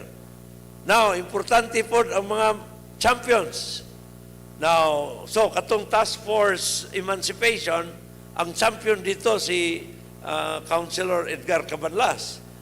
We had just, nahuman lang mi sa election of 2013, Edgar Cabanlas was my running mate, my vice mayor candidate, and he lost, but he was not discouraged by that loss. Pag human sa eleksyon, ninduol si Edgar sa ako, and he told me na naay mga title distributions that can be done initially sa Barangay 25, no? And then with that, namugna na dayon ang Task Force Emancipation. And salamat kayo kang engineer, kang Attorney Edgar Cabanlas. Of course, karon daghan na ang atong mga champions, no? And appeal na nini, of course, ang mga homeowners associations, appeal na ang mga barangay officials, appeal na, of course, ang atong mga business sector participants, no? Number 5, integrated community development approach, no? Of course, everybody has to work together. Dili lang ni project sa CHOD. Appeal din ang engineering, appeal ang social welfare, appeal ang city health office. Everybody is involved, no? And in fact, labi na ka nang ay mga ejectment orders, mga eviction orders, no? Dili na sayon kay we know nga i-serve na ang eviction, ang order, demolition, so there will be dislocation. So how do we address that? Isa pa na ang problema that I must also take up. Abi ninyo kining mga demolition orders, they do not come that easily. It takes time. Kay naapay proseso sa husgado, years ka na nga kaso, and then siyempre kung unfavorable ang decision, naapay motion for recon, naapay appeal, and so on, so forth. And then, kung final na gyud ang decision, that's when the order is issued. And then, automatic, kung naay order of demolition, somebody comes to the city government and asks the city government, either the mayor's office or the city council, to ask the sheriff or the court to give time to to postpone the demolition kay para mapangitaag solusyon. Now, these are almost automatic. When the order of demolition finally becomes final, sigurado ka na nga the process has undergone many years of conflict resolution, and still naapaghihapon sa city government ang solusyon, no? Muna pait kayo kay dugay ng problema, sunod wala mapangitaig solusyon, and then kinahanglan baya ang kooperasyon sa katawan niining ang mga solusyon. We cannot solve it alone. But anyway, ato na lang ko ang itaas na akong pagsulti. Number 6, security of tenure. Of course, security of tenure emancipates and empowers the beneficiaries. Now, next slide, please. On the first item, the most difficult service to deliver, of course, you have 3 components: land acquisition, site development, and then the construction of the housing units. Katong sa Sindong, medyo na-shortcut kay either the city had owned lands that were procured years before, or dunay kwarta that was downloaded from the national government to purchase the land, labi na diya sa Kalaanan. And then the housing units, all of them, were built either by Habitat or Gawad Kalinga. So, libre tanan, no? All of these housing units were provided either by Habitat or Gawad Kalinga. So, wala tamo gasto sa housing units. In fact, sa site development, mo nang nagka-problema ta kay wala man maatiman ang site development. So, we had to redo many of these, no? But, mo na ang usa sa mga issues that we have to be very conscious of. Katong sa gibuhat sa Gawad Kalinga or Habitat, we could give the land free, including the housing unit. Pwede na ito madonar. Kaya nga, no, the city did not buy the land. Kay ang kwarta, pagpalit sa yuta, gikan mas gobyerno nasyonal. And then the housing units were built by Gawad Kalinga or Habitat for Humanity. So walay puhunan ang city in regard to the land and the housing unit. Although some of the development costs gitubag sa city, no, pero munang kana sila pwede nang ihatag sa city sa beneficiaries. Ihatag, idonar. And we made that decision na let them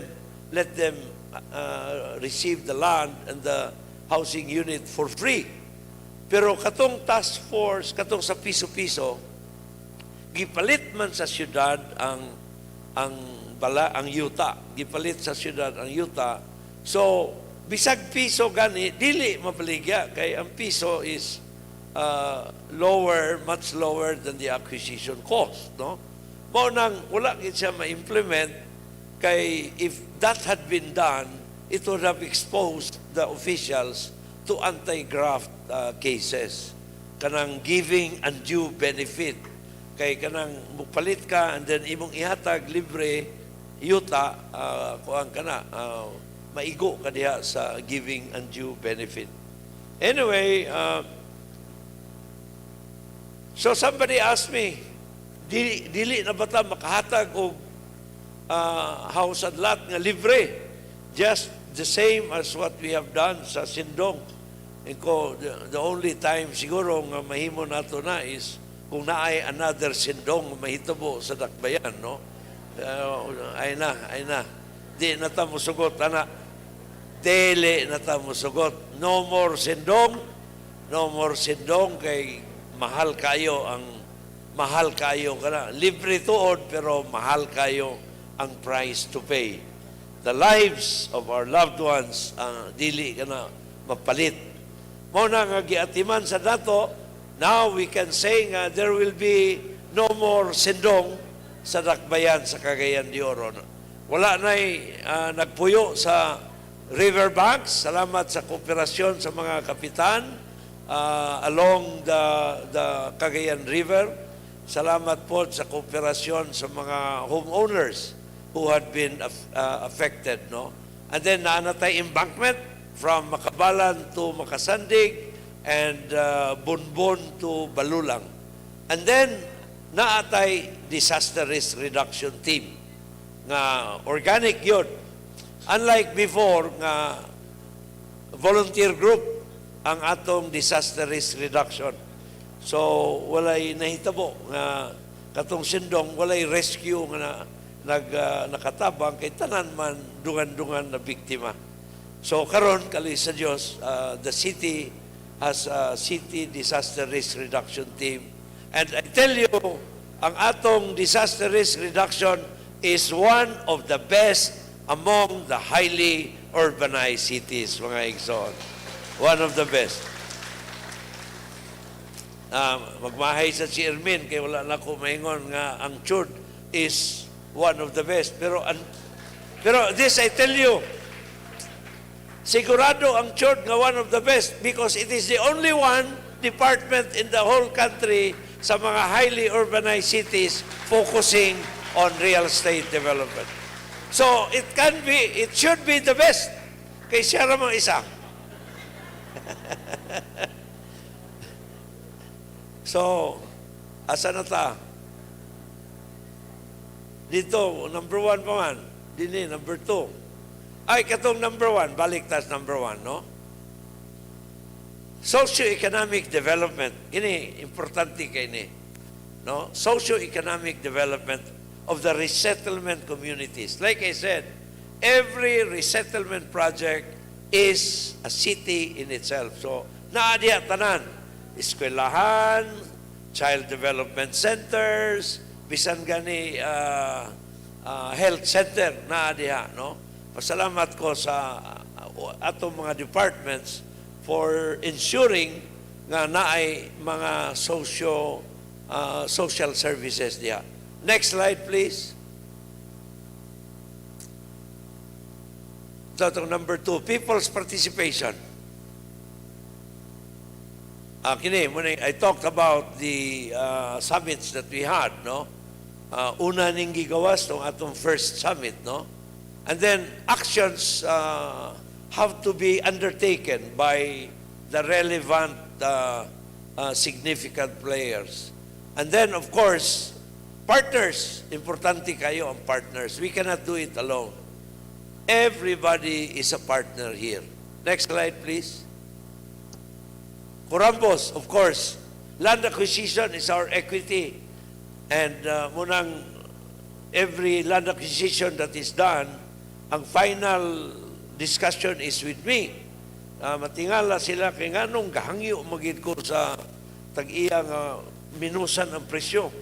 Automatic ginamuhangyo ko kay ngano nakasabot ako kung imong i-overprice, mas gamay na lang imong mapalit. So, ikaw ra gyapon ang maunay.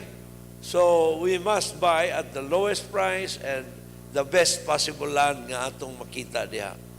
Of course, government financial institutions and bodies, NSA, SHAFC, DSUD, and of course, before ang HLURB, daghang salamat sa ilang tabang. And of course, atong local government, Vice Mayor Kikang Uy, and sa atong mga konsyales po. I mentioned Councilor Edgar Cabanlas. I should also add, of course, Councilor Girly Balaba. Kay si Councilor Girly Balaba ang unang nagdala sa balay program din sa Cagayan de Oro. Salamat kay sa iya, mga igsoon. Next slide. Champions needed. Muna ni, land use regulations, budget support, and other enabling mechanisms. Next slide. integrated community development approach ensures sustainability. Muna ni, lacking facilities, matiman, social infrastructures, livelihood development. And I would also like to thank Chud for reorganizing para naa sila yung mga community development projects sa atong mga resettlement areas. Capacity development is very, very important. Next slide. Of course, security of tenure, emancipation from political patronage, muna yung land reform, no? And assured of housing, beneficiaries becoming productive contributors to the economy. Of course, ako mismo, when I became an owner, kay nagsugod ko, apartment lang dito sa Manila when after finishing law school. Apartment lang, mismo Lampaso, palit yun. Mismo Kalamunggay, di man mahimong mangayong Kalamunggay silingan, palit yun.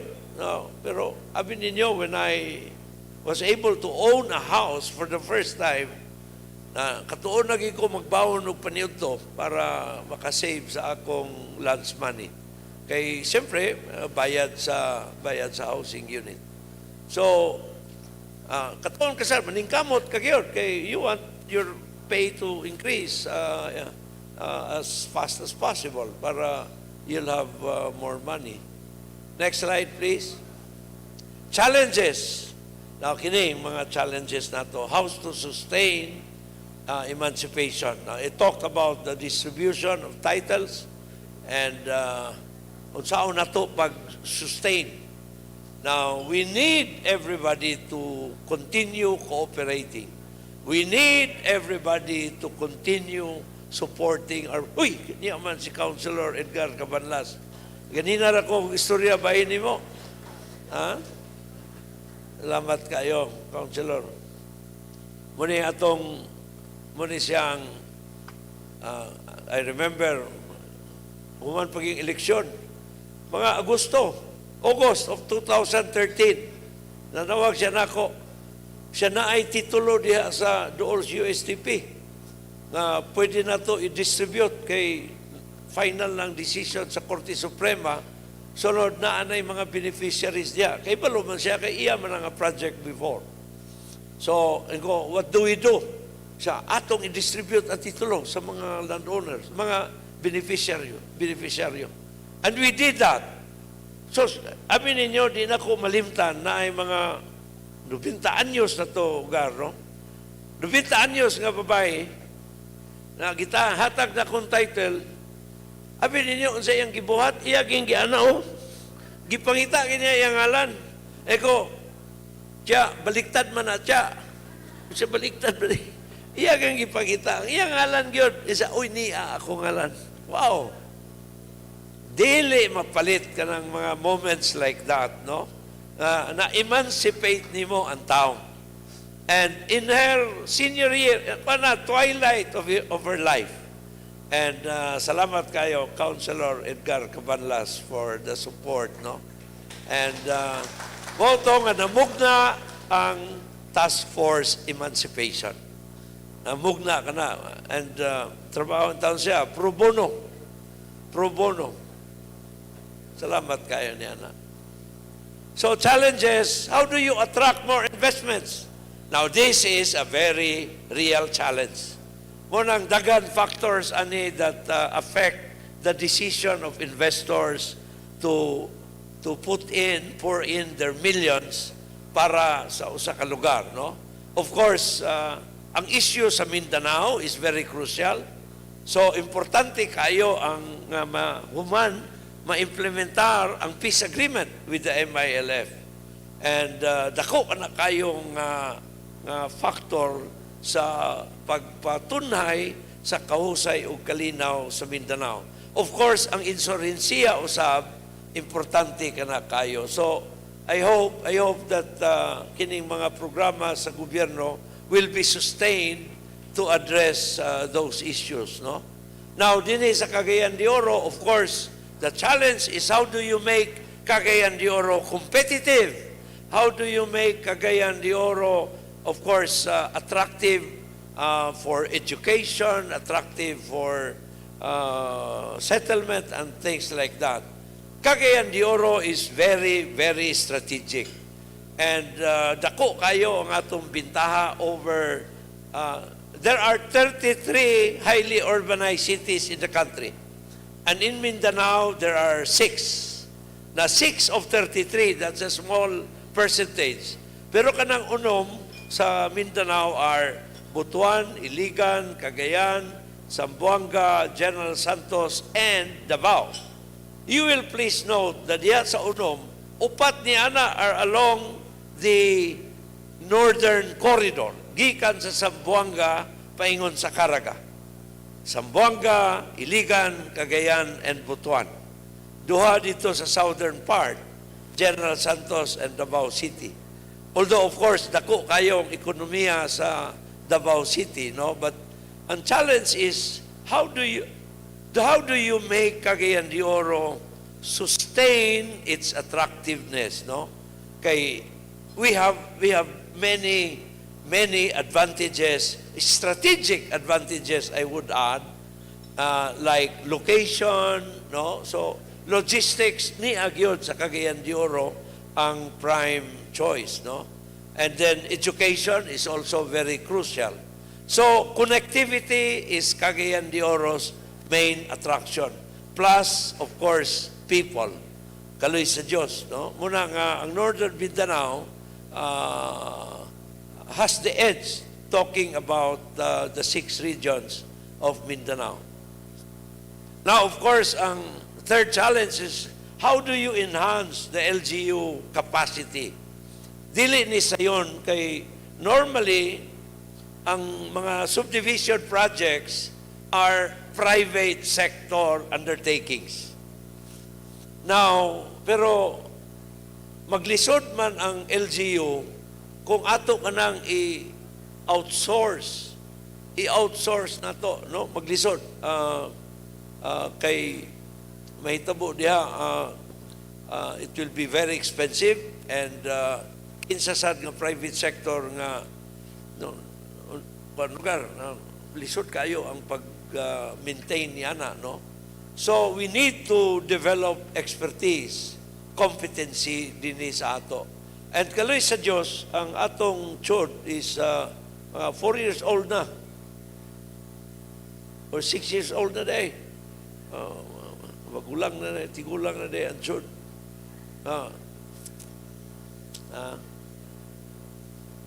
Unsa kay itsura sa buhok ni Armin ug moabot og 10 years old ang chod. Pero chod has grown. And chud has developed. Ang usapan nini siguro, and siguro makuha naman nilang Councilor Cabanlas, ang atong tanang technical support, no? Atong technical support, naay mga issues nga angay i-consider for kay planning also does that. Planning also does that. And planning is another department. Engineering also does that. And engineering is another department. And then naakapay OBO, naa diha ang mga experts on sa building code, no? The challenge is if City Hall were a private company, I'm sure why don't we integrate, consolidate our engineering experts, no? Para usara sila ka opisina and then naalay assignment mo, ikaw imo ang chud, ikaw imo ang planning, etc. Para there will be sharing of expertise in the same department. Dili buwag. Now, I hope nga makuan ka na, no? Of course, that requires collaboration, understanding among the department heads. And that's something that I'm sure it will be done in the future. When? I don't know. But that's something that is efficient, focused, and efficient aim, no? Efficiency aim. So, next slide. Uy, humana. Humana. Ang 5 minutes na humana. Now, there are challenges, but, we have learned for every challenge, for every difficulty, na ay opportunities. No, naagi opportunities, no? Bobia na ang kuan. I have been working for quite a long time already. 20 years I was in the private sector. And diya sa private sector, naagi crisis diya. Normal occurrence ang crisis. Ang problema lang is ma-anticipate nimo or and ma-address nimo. And you will emerge stronger. Mao gyapon ang LGU. Mao gyapon kita, mga natural persons. Na ipanahon masakit, di kita malikayan, no?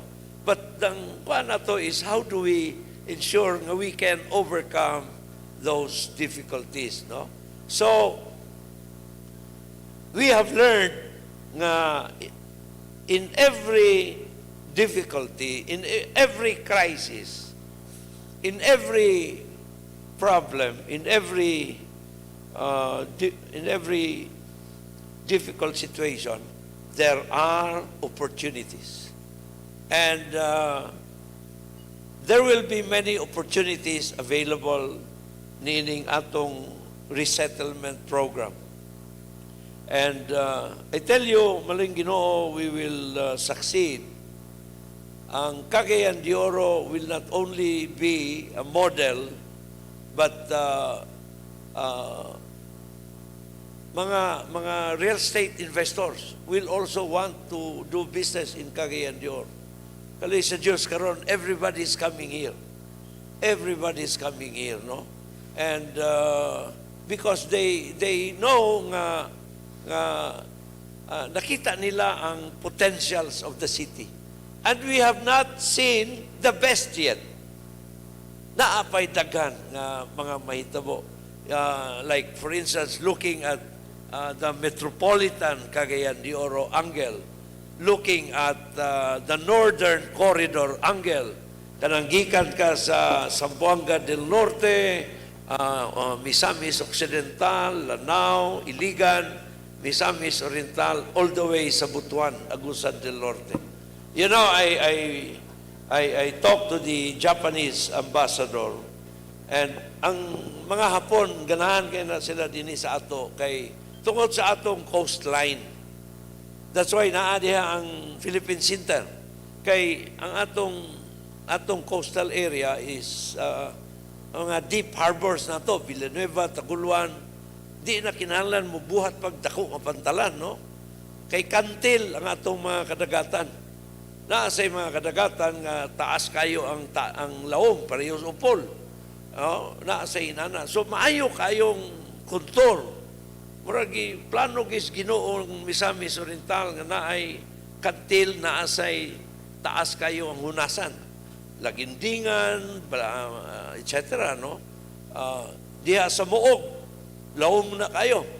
And naaga ni istorya sa panahon sa gera nga ang submarino diha nag-unload sa iyang war materials, no? Anyway, I remember the former PESA Director General, longest reigning PESA Director General, Lilia de Lima. Kaya na istorya ko siya, and then I was amazed by what she said. Ingon siya, alam mo, I was governor then, alam mo, Gop, ang mga Hapon gusto nila ang Northern Mindanao. Sabi ko, bakit to? Paano? Dito sa Mindanao, you have more sunny days than the rest of the country. You have more sunny days. Mo nang kanang mga shipbuilding, ship repair, katong hanjin unta, no? Dinig yun ang ideal. Pero everything's not lost yet, no? Kaloy sa Diyos.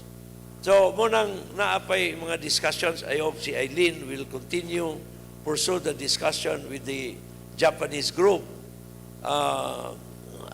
Katong Consul General sa Davao is now ambassador to another country, no? And the discussion continues.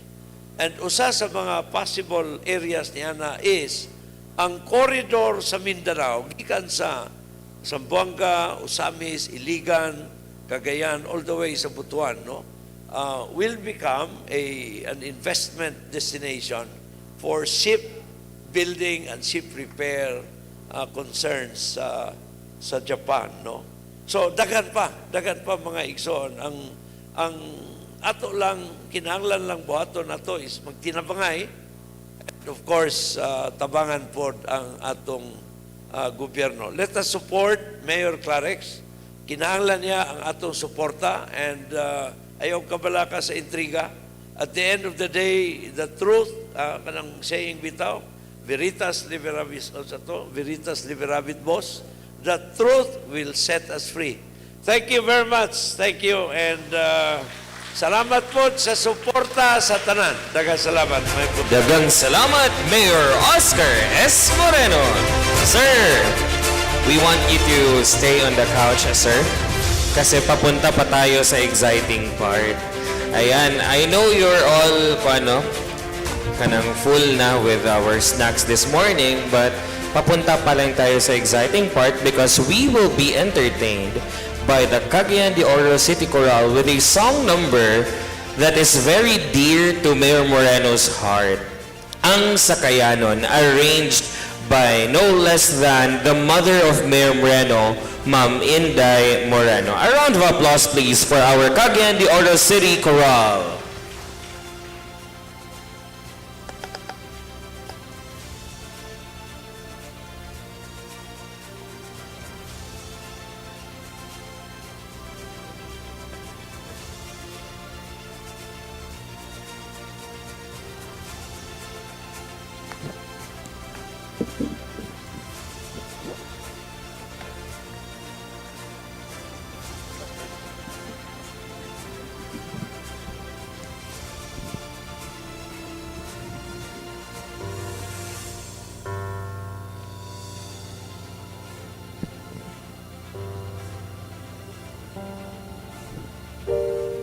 Once again, ladies and gentlemen, a round of applause for the Cagayan de Oro City Hall Chorale.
Round of applause for the Cagayan de Oro City Hall Choral. Ayan. No, I know. Lami atong snack. Mas lami ang performance sa to ang Cagayan de Oro City Hall Choral. How about a round of applause, please? Ayan. And of course, no, we are very happy that today we are also joined by one of our city councilors, City Councilor Edgar Cabanlas. Sir, good morning. Thank you so much for being here with us. Jen?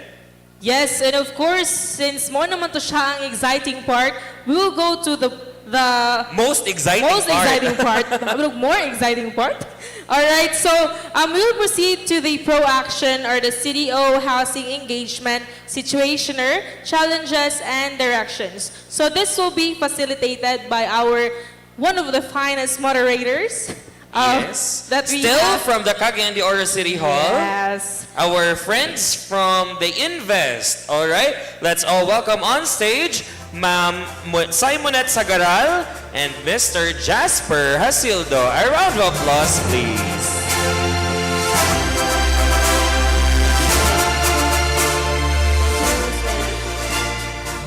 All right, good morning. I assume everybody has got their coffee. Is that right?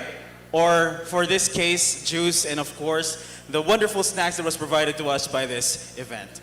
But of course, ladies and gentlemen, the first conference for today's Housing Summit is not yet over. As we head on to presentations by esteemed speakers and partners, which we shall now be welcoming on stage. So may we kindly ask our ushers to please have them on stage as we call on their names. First up, we would like to call on Engineer Dexter S. Law to please come up on stage as we lead into the presentations for this morning. Sir Dex. Then we'll proceed. Ushers kindly guide also Attorney Junfe Payot from the SHAFC. May we please call on your presence to the stage.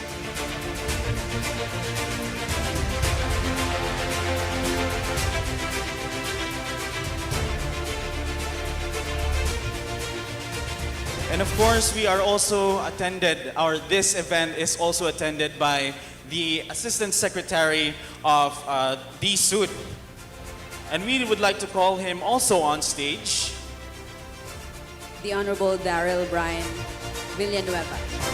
Sir?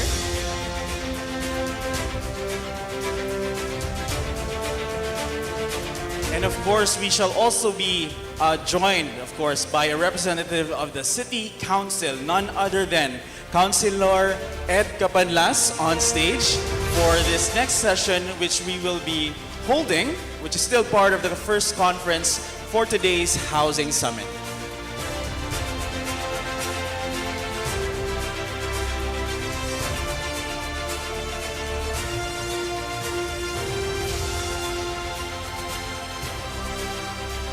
Thank you to our gentlemen who have now graced us with their presence here on the stage as we shall begin the next portion of today's plenary.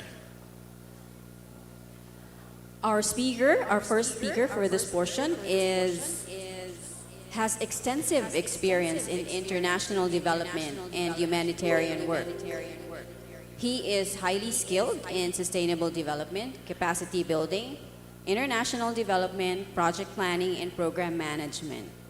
He holds a master's degree in business management with focus in financial management from the Asian Institute of Management. And he also earned his Bachelor of Arts degree in economics from the Ateneo de Cagayan University. The Ateneo de Manila University. He is also a highly recognized creative and visual artist with a solid background in curatorship and cultural development. Please help me welcome the Country Program Manager for UN Habitat Philippines, Mr. Christopher Rolio.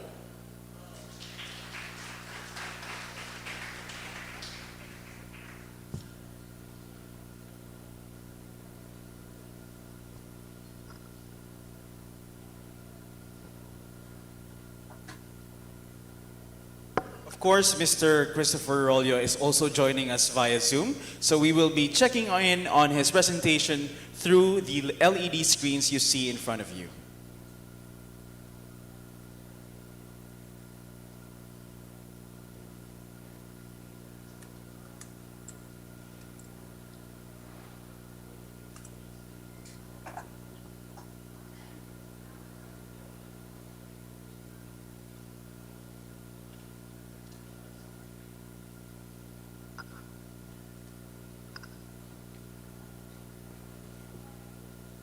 Ladies and gentlemen, give a round of applause to Mr. Christopher E. Rolio. Maayong buntag, thank you for inviting me and UN Habitat to join you in this Corambos sa Hapsay Balay, the third CDO Housing Summit. So I will be presenting about the localizing of the international experience of UN Habitat. I will be sharing my screen. Can you hear me clearly before I start? Yes, we can, sir.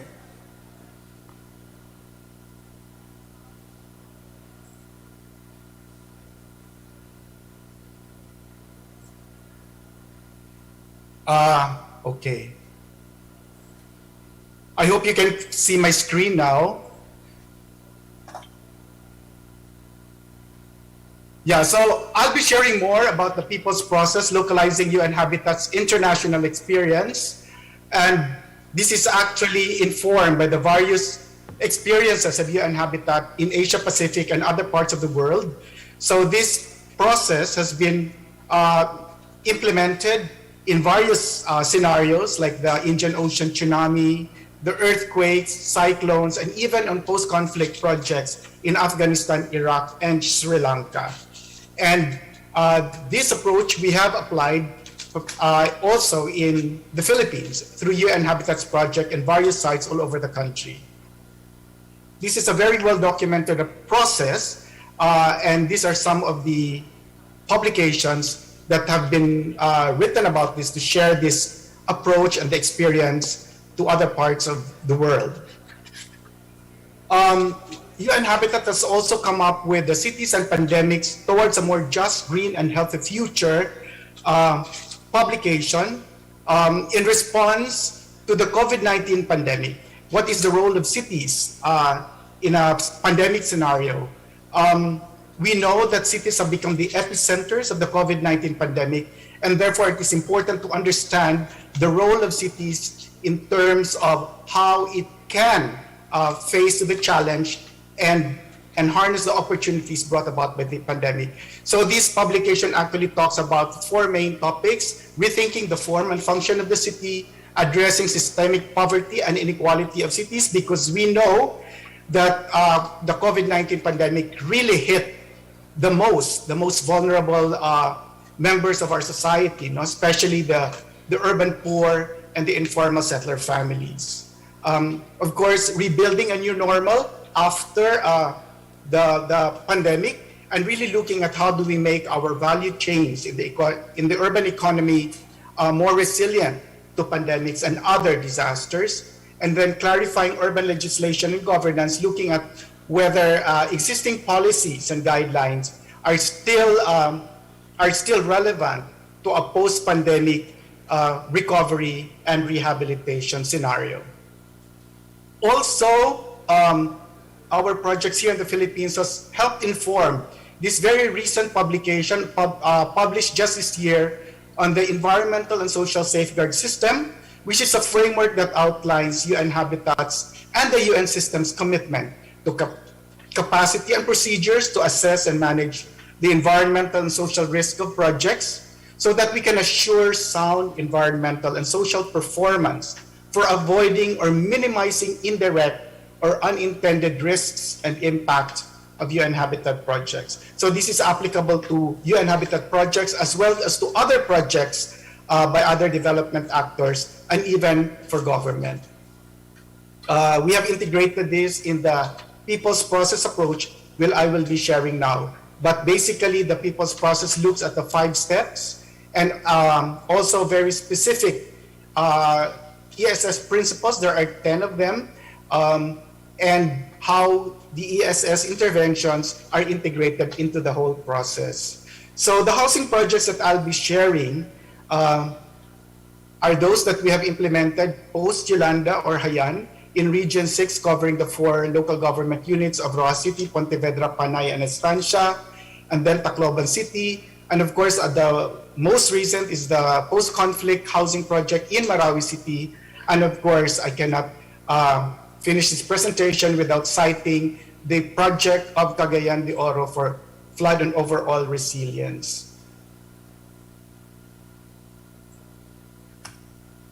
So what are the key issues that UN Habitat is looking at? We know of the rapid urbanization and urban land use. The Philippines is now more than half urban and expected to be at 60% in the next 20 years. But what's alarming is that the land use growth is faster, at 1.5 times faster than urban population growth. So this has a lot of implications in terms of urban sprawl and the efficiency of our urban systems, transport, energy, the economy, etc. Also, of course, we know this is common knowledge that there is a high vulnerability to climate change and disasters of our cities, because 70% of Philippine cities are along rivers and oceans, which are very sensitive, of course, to climate-induced hazards. And urban poor living in informal settlements and in danger areas are the most vulnerable because they have the least resources and capacities to recover after a disaster. And they need to manage the overlapping transformation process of urbanization, climate change, and disasters, including pandemics. So what's the people's process? The people's process is actually about people and families involved in the whole project life cycle, from planning and implementation to financial management and quality control. So you can see here in the picture, these are the Maranaos actually involved in planning the site of the resettlement area. So it's not something that's pre-planned for them. We have to understand how Maranao society is organized, where they want their houses to be placed, where the mosque would be, where the public space would be, and people are involved in the design of their communities, in site planning. And after site planning, of course, we see that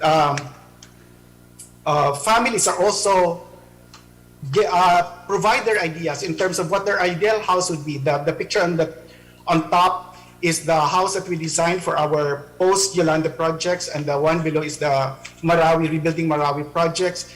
Families provide their ideas on what, for example, a Maranao house is. These are translated into technical drawings and scale models, and only then, after the approval of the community, will construction actually proceed. And of course, in the actual construction, families are involved. We train the families themselves in terms of construction skills. Many of our families have graduated from being laborers to masons, even to foremen, and now after the project, they are contractors themselves. So we have actually developed a pool of builders and contractors in the community. And the family and the women particularly have been very engaged in project management, including financial management of projects. And also with that are the livelihood opportunities that go with it, which we also provided. Even during construction, especially women are very keen in terms of really monitoring the quality of the construction as well as the quality of materials, because the people's process involves downloading funds directly to the accounts of the communities, and they actually pay based on percent completion for the construction of the houses as well as for the purchase of materials. And that's why they are directly involved in ensuring that the construction and the materials are of the right quality that they are paying for. And of course, even after construction, they are involved in estate management so that the sustainability of the communities are ensured over time. Aside from the construction and livelihood opportunities, families have stories to tell.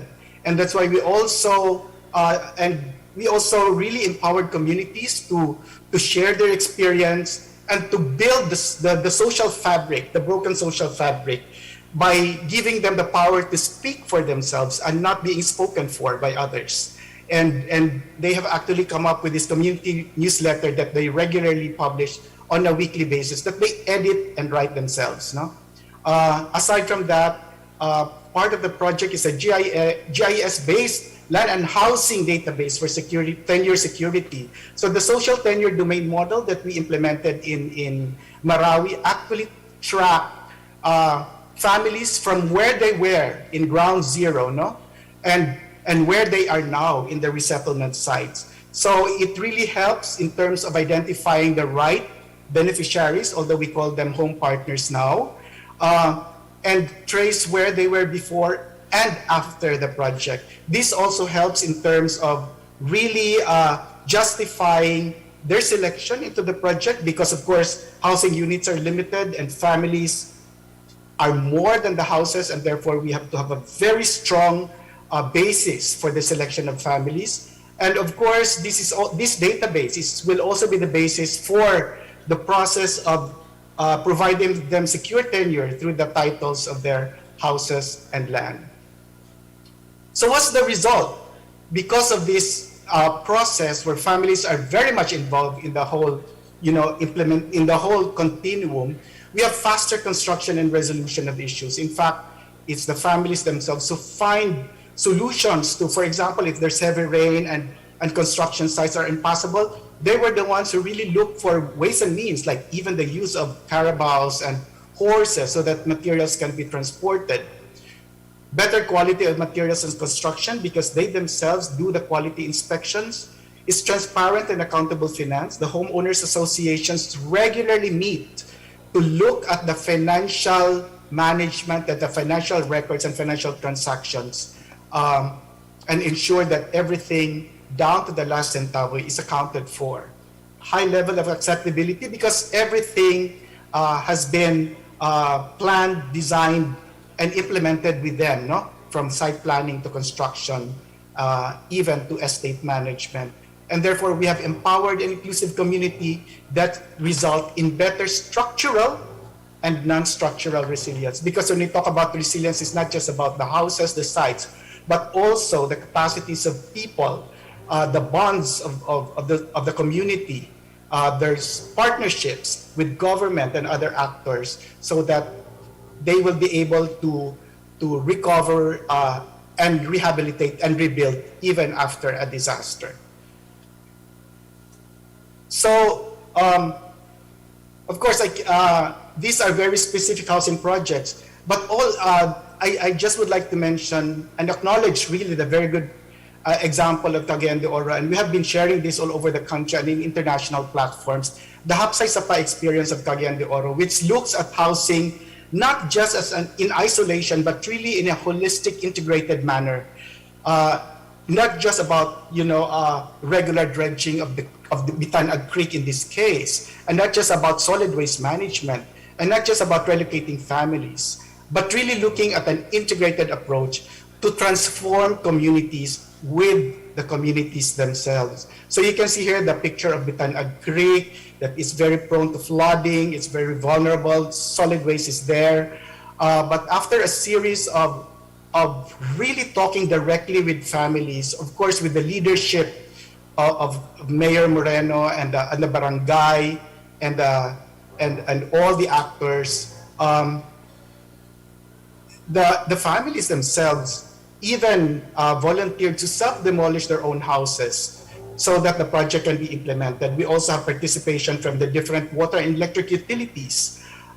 Just imagine demolishing your lifetime savings so that you can have a better community. And I think this is also an example where when you talk about housing, you don't need to displace people from where they are. This is an example where the community agreed among themselves to move back a few meters from the creek so that the families can be accommodated, although some of these families have been also resettled in some of the resettlement sites, but most of the families remained on the site because they were able to organize themselves and provide room for each other while transforming their communities from the pictures on the left to that on the right. So in fact, this project has earned an international award, the Asian Townscape Award. And it is not a one-shot project because there are also policies involved to make this project sustainable. And transformation can really happen one community at a time. Aside from this project, of course, I just would like, because this is really about solid waste management also, this has also inspired one of our ongoing projects, which Cagayan de Oro is also a partner city, the Healthy Oceans and Clean Cities Initiative. And I would like to congratulate Cagayan de Oro City for being the second city in the Philippines, in the country, to have localized the National Plan of Action on Marine Litter, and only the second city in the country and among the first in the ASEAN region to come up with the City Plan of Action on Marine Litter. Because we know that marine litter is a global issue, and the Philippines is the third or among the top producers of marine litter in our oceans. And what Cagayan de Oro City is doing is a great service to the country and to the world in terms of paving the way of pioneering approaches to reduce marine plastic litters into the world's ocean. So again, thank you very much for inviting UN Habitat to this summit, and we commit to further support, to continue with this partnership with Cagayan de Oro as the city progresses and transforms itself into a more resilient, inclusive, and sustainable, smart, and competitive city. Thank you very much. Thank you very much, Sir Chris, for localizing UN Habitat's international experience. Dili ikalimot nga lahi ang realidad sa lokalidad. So, daghan salamat, Sir Chris. Tinuod yun sad, no? And there goes a saying that says, it takes a community to raise a child. Sorry, now it begs the the question, audio. what does it take to build a community? And I think leading up to the next batch of speakers, we will be hearing more about what goes into building these communities and these settlements. So I will be beginning an introduction for our next speaker. Dr. Ana Marie Caraos is the Associate Director of the John J. Carroll Institute on Church and Social Issues, a non-government organization specializing in advocacy-oriented research on issues affecting the urban poor, farmers, fisherfolk, and children in the Philippines. She is also a faculty member of the Department of Sociology and Anthropology at the Ateneo de Manila University. Her professional work has mostly centered on urban governance and poverty, particularly housing and resettlement policy, working in partnership with community-based organizations that seek to institutionalize the practice of people's planning in government social housing programs. Dr. Caraos received a Bachelor of Science degree in Management Engineering from the Ateneo de Manila University an MPhil degree in Economics and Politics of Development from the University of Cambridge, and a doctorate degree in Sociology from the New School for Social Research. Without further ado, let us welcome Dr. Ana Marie Caraos. Dr. Ana Marie Caraos will also be joining us via Zoom, and we shall be making available her video on the LED screen before you.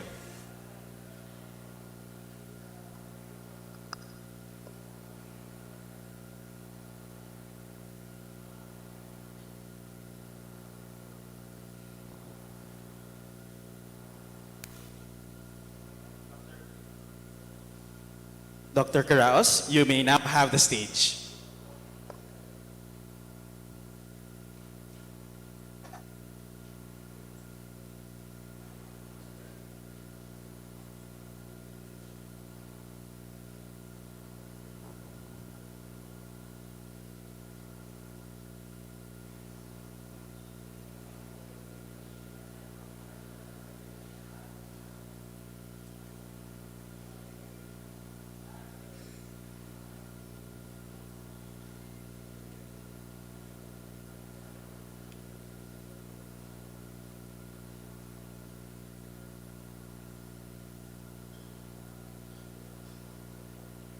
You have the floor now, Dr. Caraos, ma'am. Yes, thank you, and good morning to everyone. I'd like to congratulate first the city and City Mayor Oscar Moreno for holding this third summit, celebrating the 9-year journey of the city, as well as the City Housing and Urban Development Department for its excellent work in this journey, this 9-year journey of providing housing to informal settlers. For my presentation this morning, I will be focusing on the various frameworks that have been adopted in the course of the country's housing policy, particularly dealing with informal settlers over the years. So if we've been looking at the experience of Cagayan de Oro, this time I'd like to put that in the context of national housing policy, which also reflects the evolution of housing in Cagayan de Oro. But this has benefited mainly from housing frameworks that have evolved also at the national level. I hope you're able to see my screen.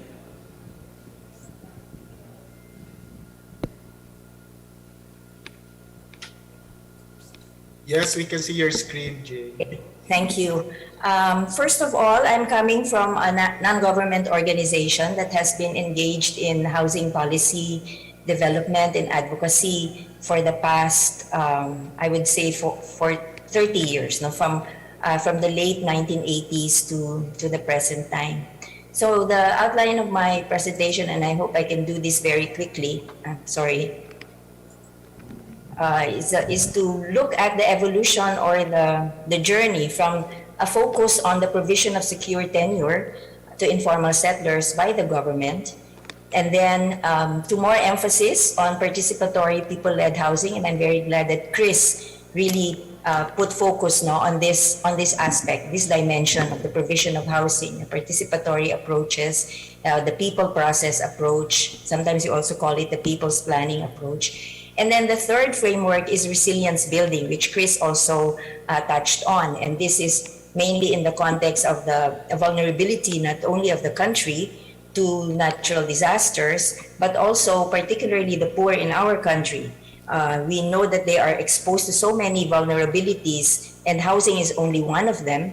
And even if we are able to respond to the problem of housing, the other vulnerabilities still make them particularly vulnerable even to lose their housing. So it's very important to add this particular lens, the dimension of resilience building, when we engage in any actions, whether this is citywide or nationwide, in addressing the housing needs of our informal settlers. So just for context, the latest data we have is that we have, but we believe this is quite understated, 1.4 million formal settler families in the Philippines. So multiply that by 5, that would be about what 7 million Filipinos, and many of them, 39%, are in Metro Manila. So if we look at the history of housing provision in the Philippines, this is a very rough representation of that. No, many of these approaches have begun decades ago, but they continue to be implemented. They continue to be present, no, in our housing practices, such as slum eradication or slum clearance through evictions. This has been going on since the 1950s, and in the 1960s. We have a more large-scale relocation of informal settlers to off-city resettlement sites. In the 1970s, we began on-site upgrading. So this idea that existing informal settlements can be formalized, they can be provided with tenure, or at least they can be upgraded with basic services, even if the people are not really granted titles. No? So there's some level of security and there's some level of improvement in the physical conditions of the community. So that's in the 70s and in the 80s. And then in the 1990s, of course, we know that the country passed the Urban Development and Housing Act. The practices of relocation continued, the practice of eviction continued, but then there were more safeguards, no, to protect the rights of informal settlers and to make sure that the conditions are the conditions to which they will be relocated would be more humane or better, you know, compared to where they were before. At the same time, on-site upgrading also continued. So these practices continued up to the present day. But in the 1990s and on to the last 2 decades, we have had innovations where communities and the people had more participation and more involvement in their own housing. For example, this was institutionalized in the Community Mortgage Program of the Social Housing Finance Corporation and later on into People's Plans. No? So this is just to give us a vista, no, of the journey of the country as far as housing policy is concerned, and how there have been some positive, no, improvements in the approaches that we have undertaken. So the second framework really puts emphasis on participatory housing-led approaches. And there have been several variations of this because, in fact, people have actually, or the urban poor or formal settlers have been engaged on their own to provide housing to themselves. No? Because, well, we even say that the very act of informally settling on land, we used to call it squatting, is really an approach, no, that people engage in to respond to their own housing need. So informal land occupation has been complemented with self-built housing, and people also incrementally improved on their housing. So they did this sometimes on their own with very little help from the government. Renting is also an approach. And renting on informally occupied land has been a way by which informal settlers have provided for themselves housing. Somehow, maybe not to the standards that we would want to, but at least housing that gives them access to livelihoods and other services which the city provides. There's also community-led site upgrading on informally occupied land and incremental housing. Sometimes the people also do this on their own if they are organized and if they are assisted by a non-government organization. Then there's also community-led land tenure acquisition and incremental housing, which is institutionalized in the Community Mortgage Program. So this has the benefit of assistance from the government, and we are very familiar with this approach. And then finally, there's community-led land tenure acquisition and site upgrading with code-compliant house construction. So at least the housing itself is of a better standard and of a better quality. And usually, this happens with the assistance, no, of the government, either by the local government or by the national government. So as we can see, the participatory people-led housing approach has been going on for many years now in many cities, in many urban centers, and many of these have been assisted by the government, national or the local government.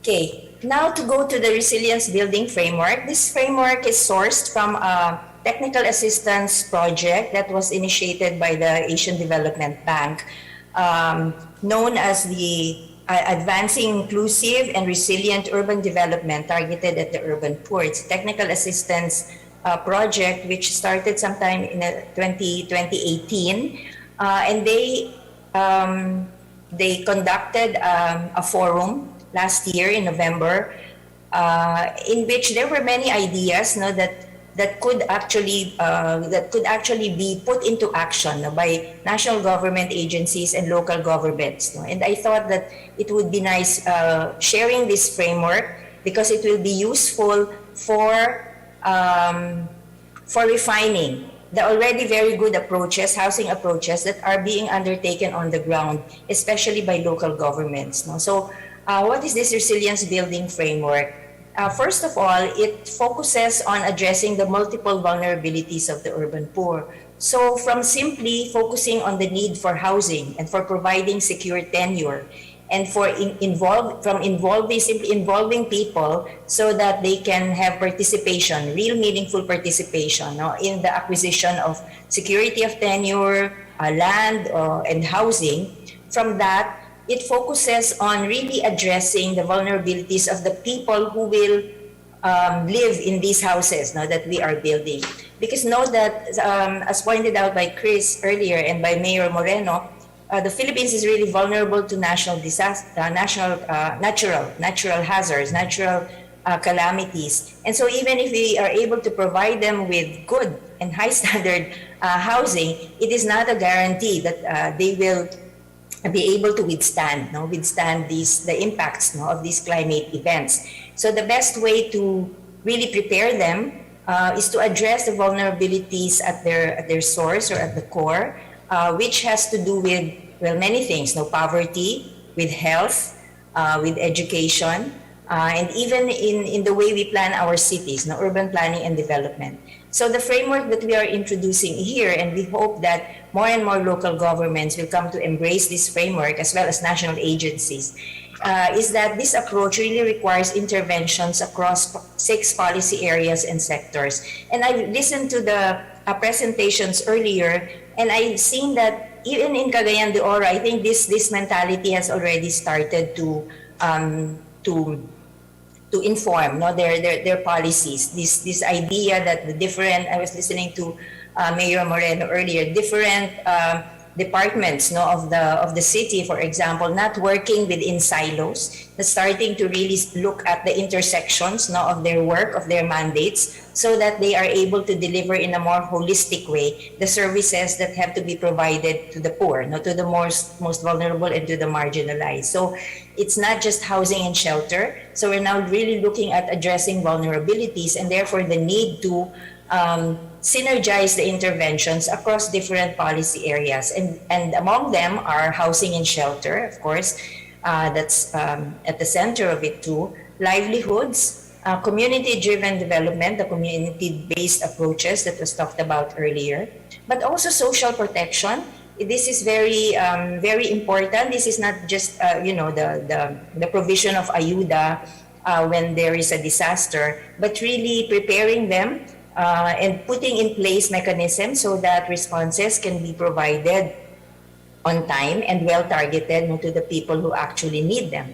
And then health services, because people have to be physically able to engage in livelihoods, so and therefore health is such and we realized this during the pandemic, how important health resilience is. And then finally, urban planning and development, that all of this have to be orchestrated at the city level. It is not enough that we're able to respond to the needs of the poor at the community level, not just at the household level, but more importantly at the city level too, and of course national. But the city level is so important. So urban planning and development is very important. So the 3 levels are being emphasized in this framework, that actions have to happen at the household level. That's why we have the SWD, we have social protection, health interventions are also sometimes at the household level. but also community level, and we emphasize community-driven approaches. We already have people-led housing, but also community infrastructures, for example, that can be undertaken by the communities with the support and assistance of the city, of the national government. So this framework emphasizes three enabling factors, which are urban and climate data, and I will just briefly explain each of them: capable, accountable, and responsive governance, and climate and urban finance. So as I was explaining earlier, action will be across 6 policy areas, now 6 policy areas, and at 3 levels, namely household, community, and city, and then of course the 4th is national, but emphasis on the first 3. But we realize that there is an environment, an enabling environment that would be needed so that these interventions on the 6 policy areas can happen, and so that the households, the communities, and the cities will be able to act effectively. So what are these enabling factors that have to be present in the environment, in the governance environment and in the policy environment? First, the provision of urban and climate data in a timely manner and well targeted so that the people access them and know, for example, the hazards that they are exposed to, and so that this will enable communities as well as households and the city also to work with the communities, so that these hazards the impacts of these hazards can be mitigated. That's just an example. And then capable and accountable responsive governance too, because if the cities do not really work hand in hand with communities and are not accountable to communities, then the cities will not know what the people actually require. So the competence of government is so important, and this is probably where the Cagayan de Oro city and the civil service in Cagayan de Oro seems very way ahead of many cities in terms of its capacity and in terms of responsiveness, because it is very evident that it is really prioritizing housing for purposes of resilience building and poverty reduction. And then finally, climate and urban finance, because many of these interventions would actually require resources. So the resources have to be sourced from many sources. The cities have perhaps some access to cities out of its internal revenues, but at the same time, particularly those that are oriented towards climate actions, there are sources that can augment the resources of the city and the resources that can be shared with our communities and households. So again, to reiterate the 3 levels of intervention, it is always good to look at the 3 as interconnected. There's a household level interventions in terms of social protection, in terms of housing. We used to think of housing as simply a household level issue. But that's long past. We have evolved already in terms of our thinking, in terms of our mindset in the provision of housing. We know that housing is very much a community effort and very much a city effort, because this has to be, and I will show later specific actions, specific examples of actions that really merge the 3 different levels of intervention. So maybe the message here is to always think in terms of these multi-levels. So actions have to make use of the resources on the 3 levels and have to address issues that operate at these 3 different levels. For example, so what are these actions? Let's take the example of social protection. We have become more familiar with social protection because of the pandemic. So we think of it in terms of ayuda. So how can government provide support when there is a shock, whether it is a health shock or it is a climate shock. And we have been aspiring to make this approach really a whole of government. So different agencies involved in providing social protection. So the idea is to focus on the household. So social protection, it's primarily focused on households to make them acquire the capacity to adapt, to anticipate, and this is with good climate data, and absorb current and future shocks and stresses while managing the residual risks, risks that they cannot on their own as households manage. So for example, that is where community infrastructure has to come in. For example, community infrastructure that cannot be provided at the household level. It can be provided at the community level, and it can be provided at the city level. For example, we have flood management projects, which is citywide, for example. So these are residual risks which cities have to provide. So that the residual risks which cannot be managed at the household level can be managed at the city level. Second, another example is community-based organizations can strengthen also household resilience through different adaptive measures. One of them is awareness raising. Now, it may look very simple now, awareness raising, but this is not really very widely being done. Awareness raising on what? Awareness raising now on the vulnerabilities, awareness raising on hazards, awareness raising on how communities can protect themselves. So there are a host of these factors which increase the vulnerabilities of communities as well as households, which community-based organizations can address by bringing attention to these sources of vulnerabilities. And one simple activity that can be already integrated in what they're already doing is this awareness raising on the vulnerabilities and ways of addressing these vulnerabilities. And then the importance of data.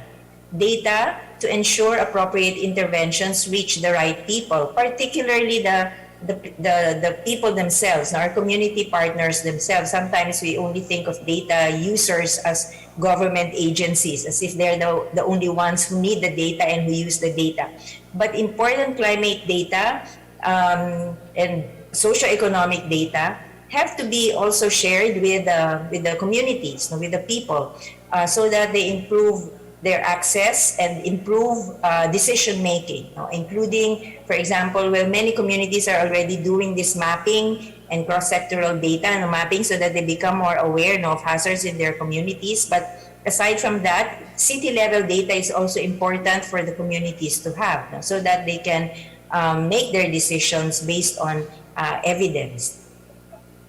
Other examples, this photo on the, maybe just a brief explanation. This photo on the right was taken after Typhoon Ulysses. This in one of the resettlement communities in Rodriguez, Rizal.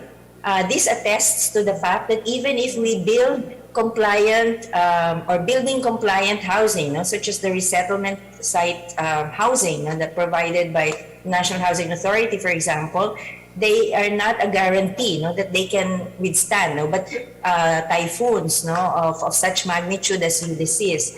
Of course, our building standards have improved, maybe over time, precisely because of our experiences with typhoons. But even so, with stronger typhoons and flooding, actually this destruction was brought about by the flooding more than the winds. It was not the winds, but the flooding, because the area happened to be had a low elevation, and so the water rose very, very quickly during Ulysses. So in other words, this underscores the fact that families continue to be vulnerable even if the housing has already been provided to them. And so it is very important that we're talking about whole of government. The standards have to improve, but at the same time, communities have also to improve in terms of their practices and awareness. Data has to be provided to them in a timely manner. So these are things that cannot be undertaken by one agency alone, and that is why there's a need really for we keep saying whole of government, so many agencies cooperating together and at different levels: household, community, and city. This is a nice photo of also an NHA project that has been undertaken with people's planning, with the people's planning approach, families from the Mangahan floodway were involved in designing and constructing, in planning this particular multi-story housing.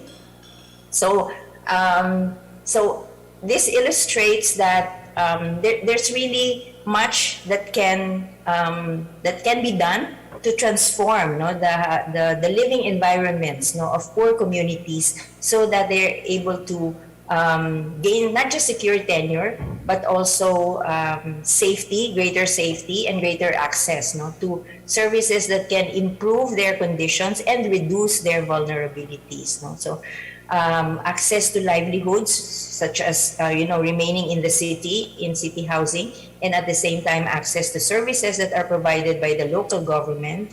And I was hearing those services that are provided, for example, in the case of Cagayan de Oro, really improve the resilience. So we are really now looking at improving resilience and not just building resilient housing. It's really improving, upgrading the resilience of the people who live in this housing, because it is them who will actually make sure that their conditions will continue to be resilient. So another example is risk-sensitive city-level planning. So this underscores the role of the city.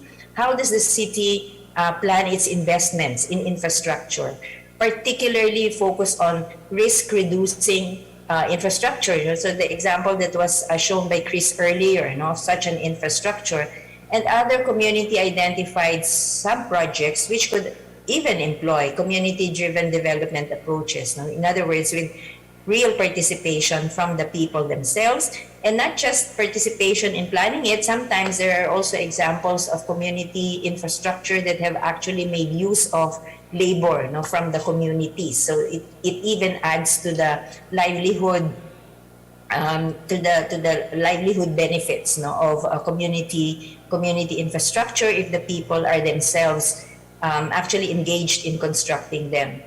The urban poor also participate in designing and constructing community infrastructure projects and ensuring that such infrastructure is integrated with citywide infrastructure. In other words, it's always useful for cities to plan their infrastructure that are aimed at building resilience on a city level, and then the community infrastructures then are integrated into this citywide infrastructure so that there is greater efficiency in the not just in the building but in the actual operation of these infrastructures, so that their benefits are shared widely and they do not cancel out each other. And a third example is institutionalizing and scaling up community-led housing and upgrading, such as has been practiced in the National Housing Authority, for example, and the Social Housing Finance Corporation. SHFC has been a pioneer in this regard, with starting off with the CMP, the Community Mortgage Program, in the late 1980s and up to the present time, and it has adopted this practice of community participation in its other housing program. So it's very important to institutionalize them, because institutionalizing them will help scaling up. If they're institutionalized, then there's a better chance that we can produce bigger numbers in terms of using these approaches. Okay, so these are just examples of how I envision the future of the building of resilience for the urban poor. So it's not just focused on housing and providing security of tenure, as has been the focus in the last 30 years, but because of the introduction of people's participation and also the new awareness coming from the government in ways of addressing resilience in a more sustainable way. We are looking towards adding this particular lens or this dimension in planning our housing approaches, in planning our housing interventions, and in involving all the different levels, different scales, from the household to the community to the city, and national agencies, of course, would also support these initiatives, which basically mainly come from from the cities and from the ground. So daghang salamat. Thank you for your attention. And thank you very much as well, Dr. Ana Marie Caraos. Through her, we were able to get to know a brief history of the provision of security of tenure, and as well as the social context of settlements and communities. And I guess one key takeaway that we have from that is it takes more than one pair of hands to take on these challenges. And what better collaborators than the community itself? Kinsa pa ba ang ato ang makita nga atong kauban kung dili ang community mismo nga atong hatagan sa ilang benepisyo? Yes, Jap. Community-led is a term sige recur sa presentation ni Dr. Caraos. And yeah, that's right. Dili mo lungtad kung dili dugangan ang kapasidad sa komunidad. So our next speaker represents a government agency that capacitates communities. So we have the Executive Vice President of the Social Housing Finance Corporation. SHFC is the lead government agency for social housing programs that cater to the formal and informal sectors in the low-income bracket, developing and administering social housing program schemes, particularly katong nalakbitan ni Dr. Caraos nga CMP or Community Mortgage Program, and ang Abot Kaya Pabahay Fund or AKPF program.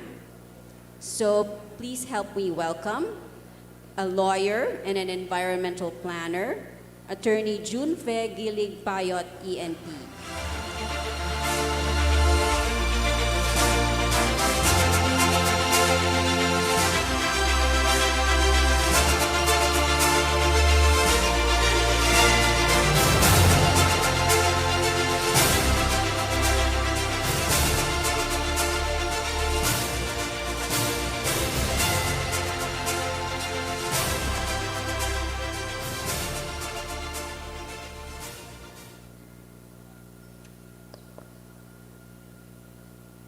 Okay.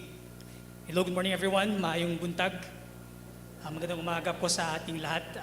Firstly, I'd like to congratulate the city, especially CHUD, led by our mayor and of course Engineer Ermin Pimentel. And also, I would like to greet all of you, all of our guests, both who are here and also online. And our officers from DSHUD, we have our ASEC Villanueva with us, and of course our manager of SHAFC. So later, I will talk more about SHAFC. But we have here with us our manager, Janet Lumayag, who was our speaker for the welcoming remarks. I will be joining also through Zoom, so that I can control my slides. Sige.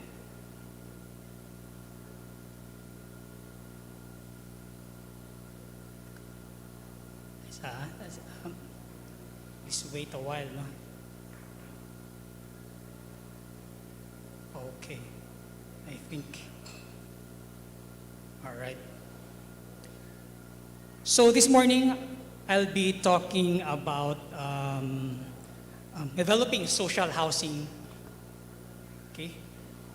for our marginalized groups. So I'm very happy that that I'm speaking third in line or fourth in line, if we include the message of Mayor Moreno, because my role now would be to practically just synthesize what they have all said, because what I plan to say they already discussed, in their presentations. Maybe this will be sort of a synthesis or a reminder of things that you already know in practice, because many of the things that have been discussed and which I will discuss now in a synthesized form are things that you already know in practice because you have been doing this in this city. So what is social housing? So social housing. This is a housing summit, but really what we want to focus on is social housing. That is housing for the very poor, no, for the low-income communities. Okay. But firstly, what is SHAFC? No? Social housing is in our name, okay, Social Housing Finance Corporation. It is a government shelter agency. It's a GOCC, one of the attached agencies under the DSHUD. No? And its mandate is to develop and implement social housing programs that cater to organized low-income families and communities. So from here, you already know, okay, you already have some idea of what social housing is. No? It focuses on low-income families. Okay? So our clients rely on irregular and low-paying jobs in the informal sector, no? Which can make them not so resilient, okay, when there are typhoons and other hazards. No? The corporation's main vehicle for fulfilling this mandate, no, which is to provide social housing programs, is the Community Mortgage Program, which has also been mentioned by Dr. Jean earlier. Okay, and this program has been in existence since 1989. Okay, so it is a testament to the longevity of this program that it is really working. And one of the principles that make it work is because it is community-driven. No, it is very participatory. And we are present nationwide. We have one of our biggest branches here, right behind Xavier University, near Ororama. No, so just look for our manager there, Janet Lumayag, no, if you need anything. Okay. So what is social housing? Okay. The term social housing has diverse definitions, no, in terms of who your group that you want to work with, okay, the tenure, the provider, whether it's a government, the NGO, okay, and also subsidies. Okay, so it has very diverse definitions. No? But what we do know is that it really caters to low-income families. Okay, that's one thing that a lot of experts agree on. It has to be affordable. Okay, and this has to do with one of the elements of social housing that I will discuss later, which is finance. No? And of course, it has to be adequate. No? International standards have 8 elements.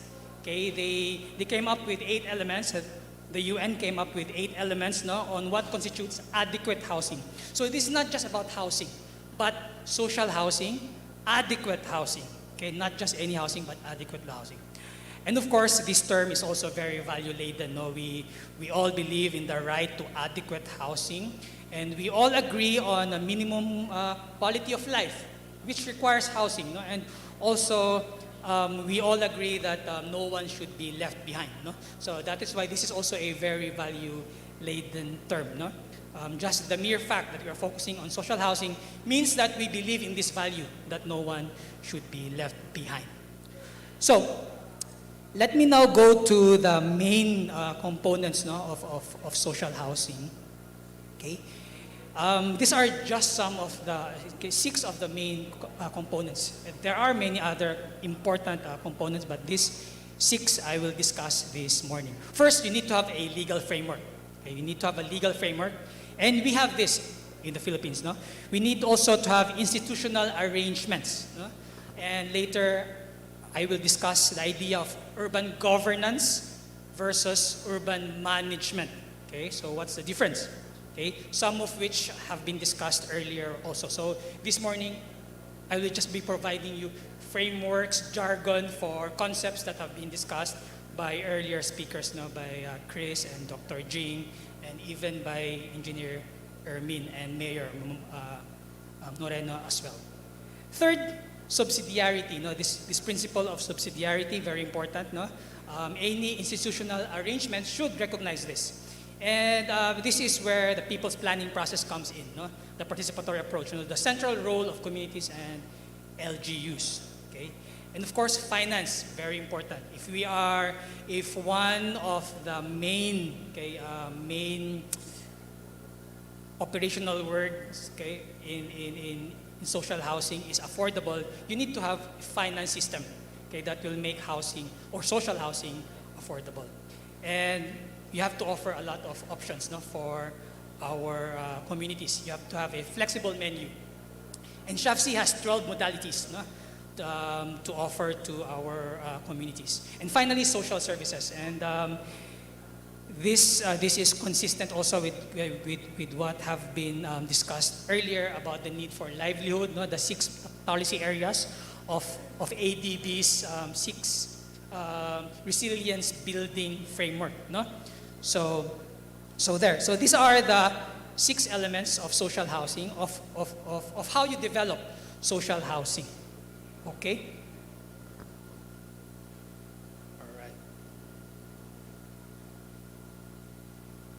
Okay, first, legal framework. Okay? There is sufficient legal framework in the Philippines. No?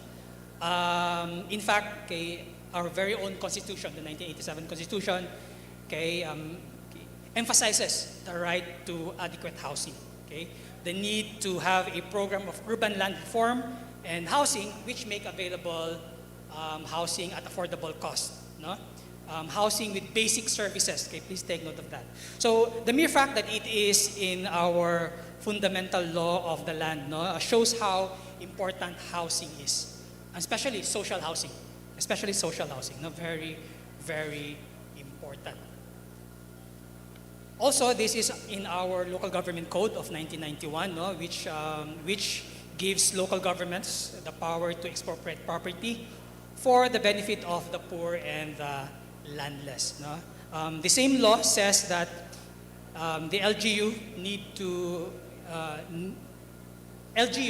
to make an inventory of government-owned lands. No? And we're very happy that this city, led by Mayor Moreno, no, has been doing land banking. And that is very crucial. No? Land banking is very crucial for ensuring the affordability of social housing. Okay. And then finally, you have the UDHA, no, the Urban Development and Housing Act. And this is basically a blueprint for social housing, no? Which stipulates the provision of decent shelter to underprivileged and homeless citizens in urban areas and resettlement areas. Okay, these days, resettlement, okay, has become very important because of climate change. No? But as always, we have the best laws in the Philippines. Whenever I attend international conferences, my peers would always say, you have the best laws, no? Especially in housing. But it's in the implementation that we are very weak, very, very weak.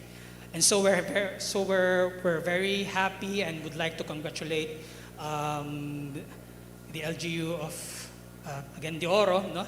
Because it's one of the LGUs that have been very active, okay, in terms of really ensuring that our laws don't just remain laws on paper, but actually work for the very poor.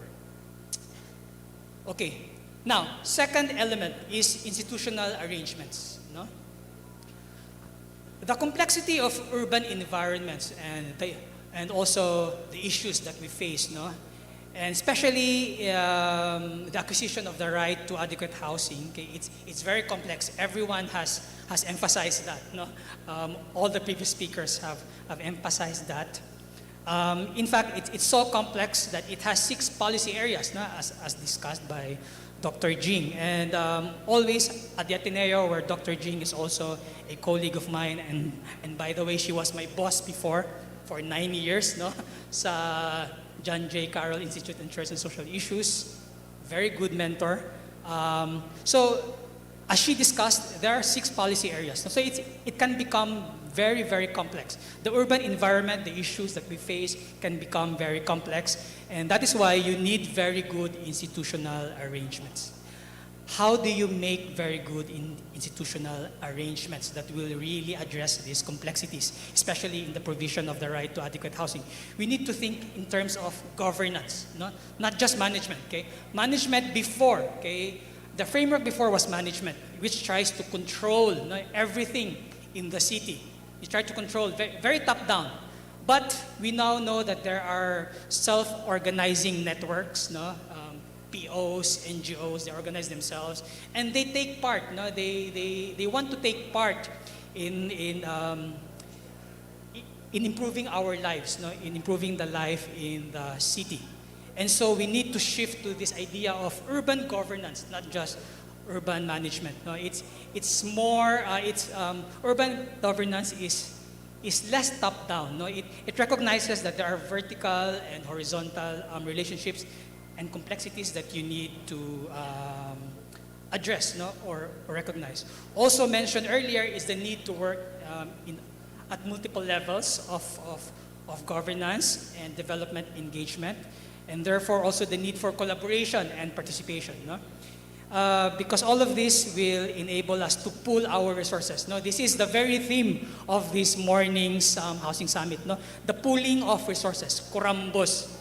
Sa bata pa ko, hili kami magkurambos og mga lastiko og mga jolen. No? Magsakop-sakop mi para we have enough jolens and lastiko para among idula. No? So kurambos. And this also enables the exercises, the harnessing of people's comparative expertise.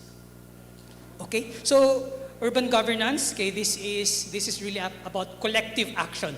Not just the city, not just the HOA, not just the national government, but everyone, no? Everyone, okay? Again, it recognizes complex contingencies, okay? That the city, okay, is in vertical relationship, no? Is in vertical relationships with the central government, with the regions, no, and transnational institutions like UN Habitat, no, as well as horizontal relationships, okay, with private businesses and organized local interests of communities. No. So we have here a picture, no, and I like this picture because I think this picture exemplifies urban governance, no, or collective action. No? We have here our mayor from the city. We have here Councilor Ed, of course, no? Councilor Ed Habanlas. We have Ermin, no? Representing the LGU. And we have on the right side, no, our Secretary of DSHUD, Secretary Del Rosario, no? Representing the national government. And then behind them, we have Archbishop Ledesma, no? Representing the church and communities as well. No? So this is really what urban governance is all about. It's about collective action. This idea of urban governance, no, it recognizes formal authority, but also, okay, make sure that others participate, because formal authority of the city, okay, alone does not suffice. No, it's not sufficient. Okay, so city authorities need to team up with different partners. And this is something that was recognized as well by our mayor earlier. He said, when he said that we cannot do it alone. No? We cannot do it alone, and precisely why we need to kurambos, okay, to collaborate, okay, to synergize, okay, to synergize. So see, this is just a review for you, because this is something that you are already doing. No? I'm just giving you the jargon. Okay, this is urban governance. Okay, of course, PPP is or PPPP. Some people now speak of PPPP, not just public and private, but also people. No, public-private people's partnership. Okay, so this is a good example of urban governance. No, it helps us harness different strengths. Okay, as mentioned earlier by Dr. Jing, even the communities have their own resources, okay? They have their own strengths. No? They know their communities best, no? More than we do, more than the professionals do. Okay? Sometimes we think of ourselves as being smarter than them, okay? Knowing better than them, okay? Because we have degrees, we have licenses. But actually, okay, the communities know a lot. They know better than us what they need, what the situation in their communities are. And so we need to work with them. No? We need to work with civil society. Okay. What happened here? Louis. Okay. So we need to work with civil society as well. No? So PPPP. Okay. And this has also been mentioned earlier. No? Working, okay, or engaging at multiple levels. No? You have the micro level, the meso level, the macro level, no? And the meta level. No? So you have the international groups, you have the national level, no? But often we forget the communities, no? The micro level. So we need to engage at these various levels. No? Okay. And of course, I cannot overemphasize the principle of subsidiarity. Okay, this This comes originally from Catholic social teaching, but it has been adopted no, in secular settings, such as in governance. No? It simply states that what individuals can accomplish by their own initiative and efforts should not be taken from them by a higher authority, such as the LGU or such as the national government. No? This is part of their dignity, that they're able to do something, able to control their lives. No? So that is subsidiarity. Okay? In terms of formal governance, okay, this means that the national government should let the local government do what it needs to do, because the local government know best what is happening in their localities. Okay? And this does not mean that we do away with government, but also that we simply work with everyone. No, this is not blanket, and neither is this blanket evolution of authority to the local government, but really it is a way of working together, no? Making sure that we hear the people because they know best what their situation is. Okay, so they need to participate in the planning stage, no? From the very start. Okay, this is very important. And this is a quote from a UN Habitat report on cities, no? And it says that we need to build climate resilience, okay, something that was discussed by Dr. Ching earlier, by upgrading living conditions in vulnerable communities and formal settlements while drawing on community knowledge. Very important. No? We need to always draw on community knowledge. Okay, so these are, in practice, this is what we do in SHAFC. No? We let the communities organize themselves. They decide on the location, no, of their housing. They negotiate with landowners. No? They also choose the housing design. Okay? They work with the contractors. No? And they choose the contractors also. They need to pass a board resolution, for instance, na saying that we chose this contractor, we have talked with them, we like the conditions, we like the terms that we have agreed with them. No? So therefore, we are choosing them. Okay? And here in this picture, no, one of these projects, the one above, is a project that we worked on with UN Habitat, no, sa Roa City. The one below is a project in Quezon City. No? And you see here the women, okay, the women wearing helmets because they are actually involved in the monitoring of their projects. They go there every day, no? Make sure that the buildings being built are up to par, no? That those buildings are of good quality. Okay, so the participation of the community is very important, no?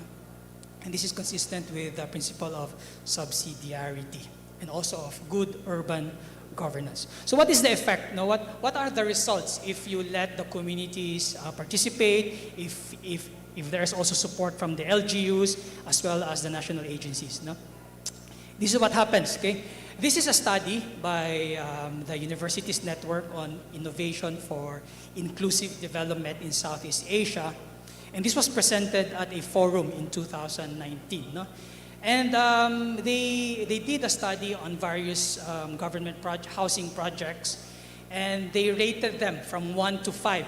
1 is the lowest level, meaning after families were resettled, they faced a lot of problems. They became even more impoverished. Level 5 is the highest level. It's the best, no? Meaning after they were relocated, after they moved into their new houses, they gained, no? They gained in terms of their feelings of security, they gained in terms of their income, they gained in terms of their feelings of safety, health, no? With only minor challenges, okay? And as you can see here, the projects of SHAFC have been rated 5, level 5. And I think this is because of our participatory approach. And also the fact that we follow an in-city approach, no? Because when you follow an in-city approach, something that I will discuss later in the other conference, no, on land use, when you follow the in-city approach, you preserve, okay, social networks, no? You preserve social networks. Okay, but of course, in order to allow the communities to participate actively and productively, we need to capacitate them, no? And maybe this is something that the city can work on, no? Maybe you can establish a unit that is dedicated, no, to helping our communities, capacitate them in terms of mapping, community visioning, or you can also ask the help of Xavier University. We have here the Vice President for Social Services, no? Engineer Dexlo. Okay, I'm sure they can they can help in ensuring that the communities have the capacity to participate productively. This function used to be done by the PCUP, no? But SHAFC also has its own unit, the Settlements Management Group, which is focused on capacity building of the communities. And we also give fees to NGOs and civil society who would like to give or capacitate our HOAs, our HOAs. And we all know the advantages of community participation, is something that have been discussed earlier, no, by Chris, no, in the context of Marawi. Okay, it really enables effective response, no, and also sustainability, and it can also make projects less costly. Okay. Now we go to finance. Okay, very important also finance. No? Mostly we get our funding from the national government through general appropriations. No? We also get funding from the Balanced Housing Fund or the escrow fund of the DSUD. Okay, and also you can get funding from local governments, no? Such as in the case of Cagayan de Oro, they really allotted, okay, funding for housing. Okay, one of the few LGUs to do so. Okay, and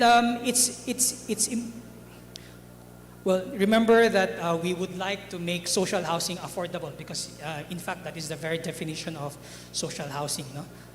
So we have socialized rates also and subsidies. Okay. These are figures from HUD-C, now DSUD. They said that we require 2.7 trillion in the next 20 years, no, if we are to address our backlog. Okay, our backlog of 2.4 million units. So that is 135 billion a year. Okay, that is what we need. Finance is very important. No, all the best laws will not improve the lives of people if they are not supported by, with a budget. But this is the reality. That is what we need, 135 billion, but this is the reality. The average for the last 12 years, okay, the share of housing in the national budget for the last 12 years is only 0.71%. Not even 1%, 0.71%. Okay? So we have a new administration. I hope you can help lobby for a bigger budget, no, for housing. Okay. And this is the budget for housing as against the budget for other government agencies. The ILG, DPWH, build. Okay, but housing, it's just a line. Okay, it's barely visible. No, 0.08 for 2019. These are figures from DSUD. No, okay. So, what about within SHAFC? What do we do to make housing finance affordable? Now we have 6% per annum interest rates, okay, and this is for 25 years. No, for one of our modalities, which is the vertical CMP, it's only 4.5%. Okay, and this is spread over 30 years. Okay, we're really doing our very best, no, to make housing affordable. Okay. And also, we give the option of a graduated scheme, okay? Meaning for the first 10 years, okay? So if you choose the 30-year period, for the first 10 years, what you pay for is a constant amount, very small amount, okay? And then sa 11th year na, okay? Hopefully by the 11th year, we assume that during the 10 years, you have improved your livelihood, your sources of income, so that on the 11th year, you will be more capable of paying higher amounts. No? So sa first 10 years, very small amount with 10% increments lang. No? So this is the graduated scheme. We have a new scheme which is the socialized rates. So which I forgot to include here. No?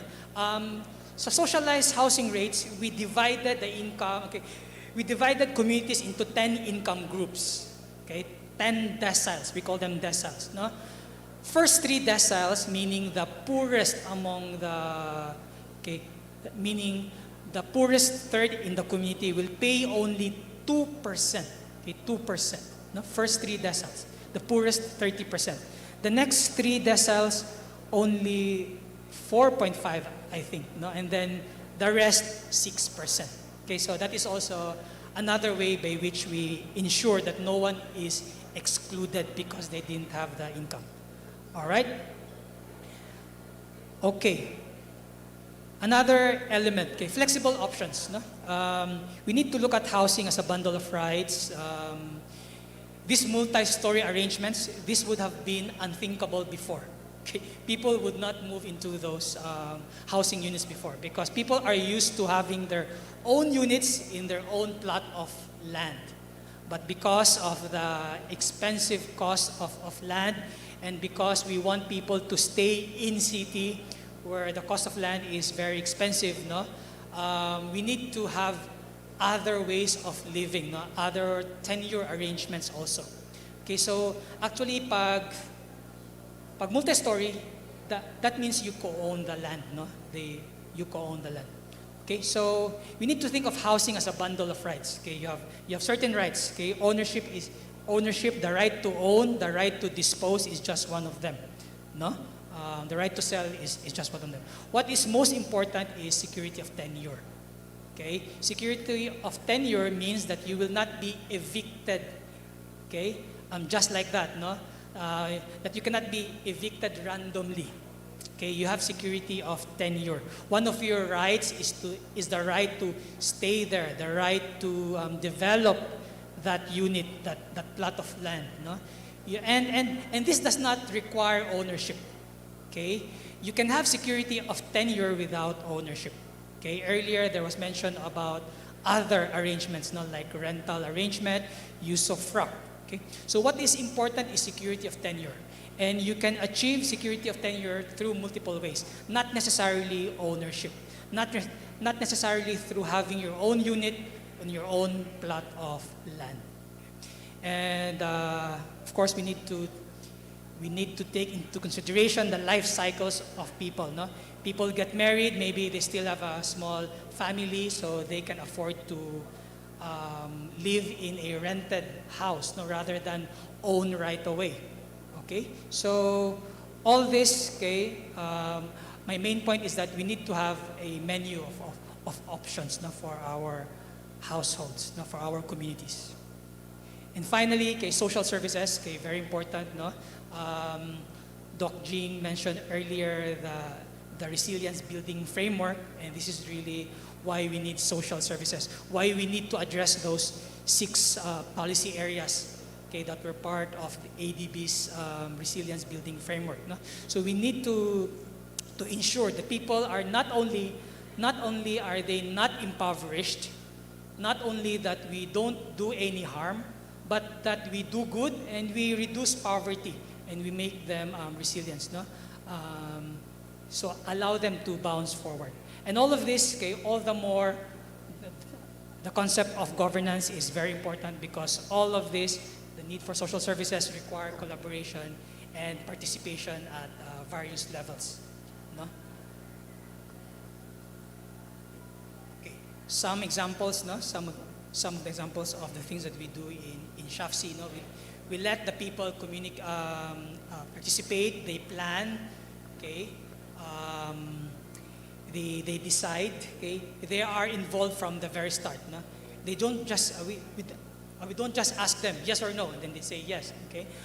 But they actually, okay, participate from the very start. And this allows them, okay, to help each other as a community in times of crisis and disasters, no? Even after they move in, okay? Even after they move in. Okay? Also, we need sources of income, no? Because more resources and more income means being able to better prepare for and recover fast from disasters, no? Okay, this is very important in the context of climate change.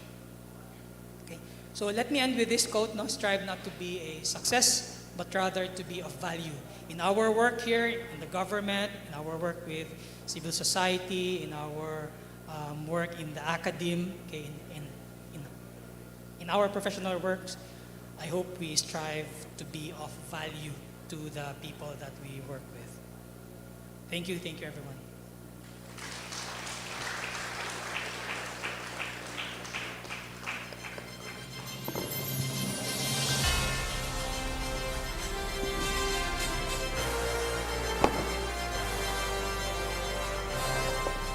Thank you, Attorney Payot. Earlier, the mayor said that housing is the most difficult social service, and the city of Cagayan de Oro is fortunate and grateful to have the Social Housing Finance Corporation as its partner. Indeed, and yet another national government agency that has been a stalwart partner in the city's development of its own housing units and of course its housing programs has been the Department of Human Settlements and Urban Development. And we would just like to perform a quick introduction before we lead into the next speaker. We would like, of course, to introduce first and recognize the Secretary of the DSUD, or Department of Human Settlements and Urban Development. Mr. Eduardo Del Rosario is the first ever Secretary of the newly created DSUD. And he also is concurrently serves as the Chairman of the Board of the National Housing Authority, or NHA, the Social Housing Finance Corporation, or SHAFC, the Home Development Mutual Fund, HDMF or Pag-ibig, and the National Home Mortgage Finance Corporation. Secretary Del Rosario is represented today by the Assistant Secretary of the Department of Human Settlements and Urban Development, who is also the designated Assistant Secretary for Regional Operations. Please help me welcome the Honorable Daryl Brian Villanueva. Sir?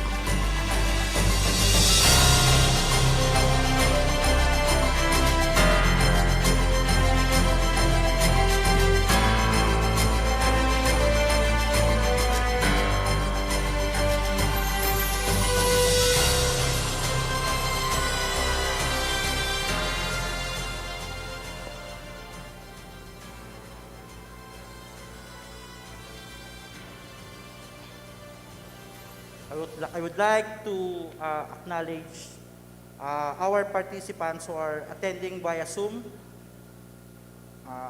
The gentleman from Valenzuela City, the Honorable Senator of the Republic of the Philippines, Senator Sherwin Gatchalian. Of course, my respect to my idol, the Honorable Mayor of Cagayan de Oro City, Mayor Oscar Moreno. What is Cagayan de Oro now is because of your great leadership. Palakpakan po natin si Mayor.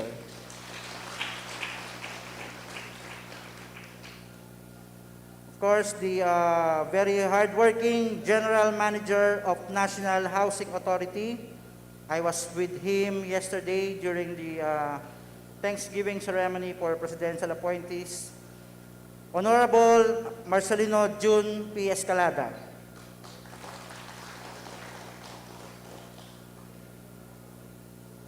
The Executive Vice President of Social Housing Finance Corporation, Attorney Junipe Payot. Sir.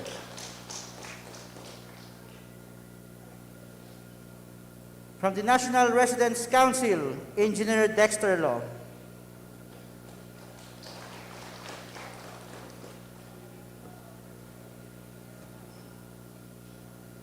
The Country Program Manager, United Nations Human Settlements Program, Mr. Christopher E. Rollo. The Associate Director, John J. Carroll, Institute on Church and Social Issues, Ma'am Ana Marie A. Caraos.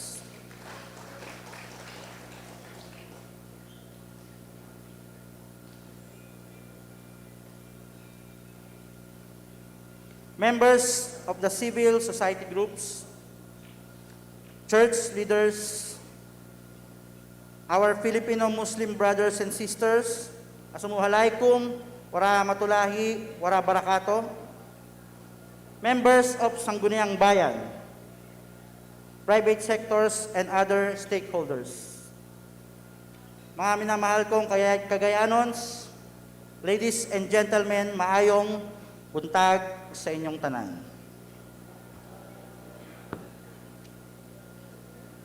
In behalf of Secretary Eduardo Del Rosario, I would like to express my deepest gratitude and thank you for having me again here in this beautiful city, the city of Golden Friendship. This is my second time in Cagayan de Oro, yet this is the first area I have visited for the assessment of the regional day-to-day operations. I have been to Balubal where the medium-rise settlement building projects are rolled out for informal settlers' families and typhoon victims, now on its second phase of completion. Truly, through collaboration and conjunction, this project has been made possible and great heights can be achieved. I came into office last March 8, 2022. It has only been 3 months, yet it feels like 3 years already. The housing department is always filled with pressing challenges. We have worked hard to progress in enhancing housing opportunities. Thanks to our beloved President Rodrigo Roa Duterte, he has made housing as one of his top social reform agenda. And in fact, turning what once a complicated bureaucratic framework into a central office, the Department of Human Settlements and Urban Development, also thanks to our Secretary Eduardo Del Rosario, that in his 3 years of service as the first ever Secretary of DSUD, shelter programs and national housing projects have been implemented by building sustainable, quality, high standard, and affordable units for the Filipino people who aspire to decent home ownership. Indeed, a strong political will and leadership is the key to delivery. We also thank the local government unit, the Social Housing Finance Corporation, and the developers for your sincere cooperation. We have made strong partnerships with you. The future of urban development and housing remains in good hands. You have been doing a terrific job. We congratulate Metro CDO for this synergistic initiative that brings into focus the concerted endeavors and hard work of key shelter agencies, financial institutions, civil society organizations, such as the urban poor and the churches and other stakeholders. Our national government by itself cannot solve the serious housing crisis, especially when the pandemic struck the biggest blow in our economy. The LGU and private sector play an equally essential role in the provision of housing for all Filipinos. Your sense of urgency and responsiveness have been demonstrated by your social commitment. Your desire to prosper the lives of our fellow men has clearly manifested. Your efforts have steered this city towards economic development. Sustainable, affordable, disaster-resilient, and environmental-friendly housing has always been a top priority of the Duterte administration. Indeed, initiatives like Cagayan de Oro's housing program illuminates the excellence in leadership of our local government units in providing sustainable housing for its people. And so, the Department of Human Settlements and Urban Development commends Metro Cagayan de Oro for its golden efforts in initiating and sustaining over 9 years its housing program. It is through your initiatives that families are able to realize their dreams of safe and secure living spaces. Panigurado may mga batang may masisignan na maayos na tahanan, may mga magulang na magpapatuloy ng kanilang mga pangarap para sa kanilang mga anak. And this makes Metro CDO such a shining example of what the government should do for its people. And now, as we move forward toward economic recovery and growth for the incoming administration, I hope everyone maintains this attitude and their values. After all, the prosperity of our nation affects the lives of all regardless of status. Let me take this opportunity, therefore, not only to commend each and every one of you here to live a challenge to always put the welfare of our fellow men ahead of our own interests, to raise the bar of our capacity and integrity, to shed greed and complacency, to always pursue our commitment to the community, to solve problems head-on and not only to partially ameliorate them, to implement our social policies with the welfare of the Filipinos in mind, to stay true to our commitment in promoting effective land utilization toward ensuring national progress without causing harm to the environment, to actualize our actions to achieve our shared vision, a sustainable beneficial housing for all, especially the most vulnerable. Kapag tinanong natin ang ordinaryong mamamayan kung ano ang kanilang pangarap, alam natin ang kanilang kamilitang isasagot, maayos na pamamahay. Bawat isa sa atin nagnanais makaramdam ng seguridad ng isang maayos na tahanan. Ika nga ni Matthew Desmond, isang American sociologist, home is the center of life. It's the wellspring of personhood.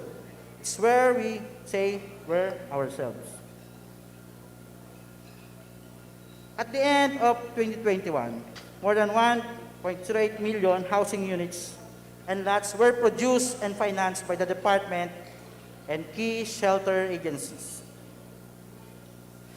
The figure translates to 86% of the 1.26 million units targeted under the Philippine Development Plan for the 2016 to 2022 period. Muli, sa ngalan po ng ating Secretary, lisod, malugod pong pagbati sa inyong matagumpay na inisyatibo, naway sa mga susunod pang taon sa inyong pagplaplano ng strategic directions, masustain po natin ang hakbang na ito. Daghang kaayong salamat.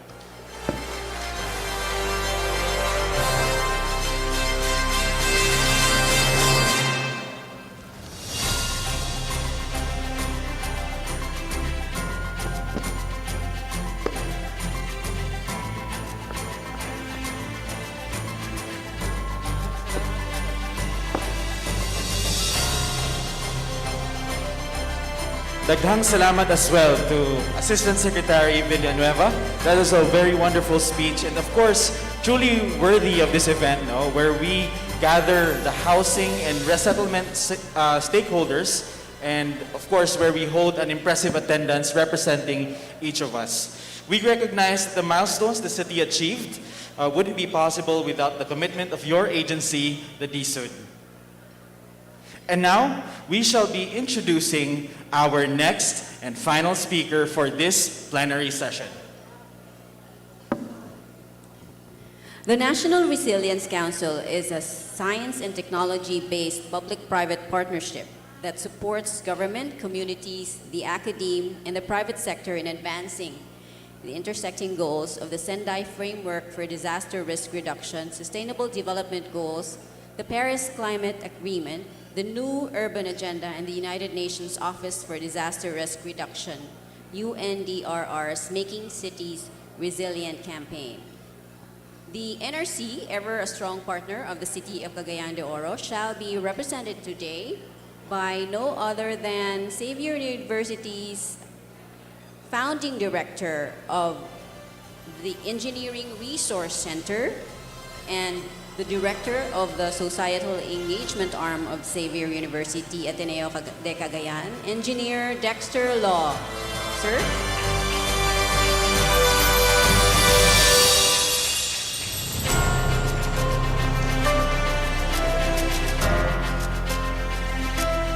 Mayong udto. So, maayo kay tunong kayo sa ating paniudto, no? Sige, makapanahon ko istorya. Diri ko dapit kay maestro, manggod ko, no? So, kanang lanta magtango sa blackboard. Mayong hapon, and with the indulgence, no? With permission of the organizer, magbinisaya lang ko, sir. Pwede ba? Sige. So, mayong udto. Next slide, please. I'll try to click. Okay, so today, na balik-balik yun, no, ang word nga resilience. So, akong paningkamutan nga makpakita, no, o nga mahulagway yun, unsa ba ang resilience, no? So, dinhi, ato maistoryahan karon taod-taod. So, ang amo, no, sama sa naistorya na ni Sir Chris, ni Ma'am Jing, akong batchmate nga si Attorney June, and si Undersecretary, no? So, building man gyud resilience, no, atong gusto. Pero karon through akong gitanaw din, no, safer homes, dili lang balay. Na istorya naman sa kaganiha, no, na mention ni Ma'am Jing nga dili lang balay, apil gyud ang komunidad. So ato ipakita karon. Tanaw na ko moabot ba, no? Murag di man. So click na lang palihog. Okay, so ang akong sharing karong udto, mag-revolve lang sa tulo ka points and some challenges. Safe homes, next is healthy environment, next dayon is resilient community. And then some opportunities and challenges, doon na lang po kamay. Na-mention naman ni Mayor Oka ganiha, no, nga challenges and opportunities. So actually dili na kay nako tason kay iya namang na hisgutan ganiha. Okay, there is a spectrum, no, kung mutanaw ka og kanang suga, makita nimo usahay lahi-lahi ang color kay bisag usara siya ka puti ra nga suga, no, pag tanaw sa imong ballpen na lahi-lahi nga color. Mausab ang atong pagtrato sa kanang panimalay nato, no, balay atong istoryahan karon. Depende kung linog ba atong istoryahan o landslide ba, baha ba, tsunami. Lahi-lahi ang atong mga estratehiya, no? Dili lugar nga diretso pabalhin dayon sama sa mga insight or on-site nga strategy sa SHAFC. So kini, no, gipakita nga pwede nga mag-retrofit ta, mag-repair lang ta sa atong building, pero nuna gyud mga senaryo nga mas maayo gyud nga mobalhin na, no, kay dili gyud nato malikayan nga mubalik gyud pananglitan ang tsunami ingon ana lugar. So na spectrum. So karon maghatag lang og some example, no, on how we can do this in Cagayan de Oro. Kini siya sorry, no, kanang medyo ngilad sa tan-awon pero akong paningwaan nga maamigo nato. So kini amo ning pagtuon sa mga eskwelahan nga mga building, no, diri sa Cagayan de Oro. Na-publish ni siya sa ka-journal uban nato ang mga eksperto sa London. So ang usa ka balay lahi-lahi og kinaiya kung dunay linog. Ang uban pwede mo labyog kusog, ang uban pwede mo rag wala lasad magtarog. So kung makita nato dinhi, kini siya ang kakusog sa linog, no? So kung zero paingon sa kusog nga linog, nakita nato. Kini dayon ang iyang posibilidad nga mahugno siya, no? Pwede mahugno lugar ang usa ka building. So nakita nato nga lahi-lahi klase nga design sa balay lahi po di iyang batasan, no, kung dunay linog. Pananglitan, sa ingon ani ka kusog nga linog, sampol kining pula, sorry, di makumakit. It's about 50%, pwede na siya mahugno, no, kung dunay linog. Pero kining usa ka klase, around 40 or 60%, pwede siya mahugno malinog, so lahi-lahi. Pero ang akong gusto ipakita sa inyo, kining dotted line. Kung diya sa layo, makita mo siya ang dotted line, no? Kay kung atong i-repair ang balay, no, mo ni retrofit either mag steel bracing, jacketing, or many other structural ways, pwede gyud ma-improve ang performance sa balay. So mo to no, dili necessary gubaon dayon. Pwede gyud na ay himuon, no, sa mga engineer nga aron mapalig-on ang atong balay. So again, no, these are just strategies we are saying that this is real, no, nga science-based and technology supported nga pwede gid siya himuon. Next please.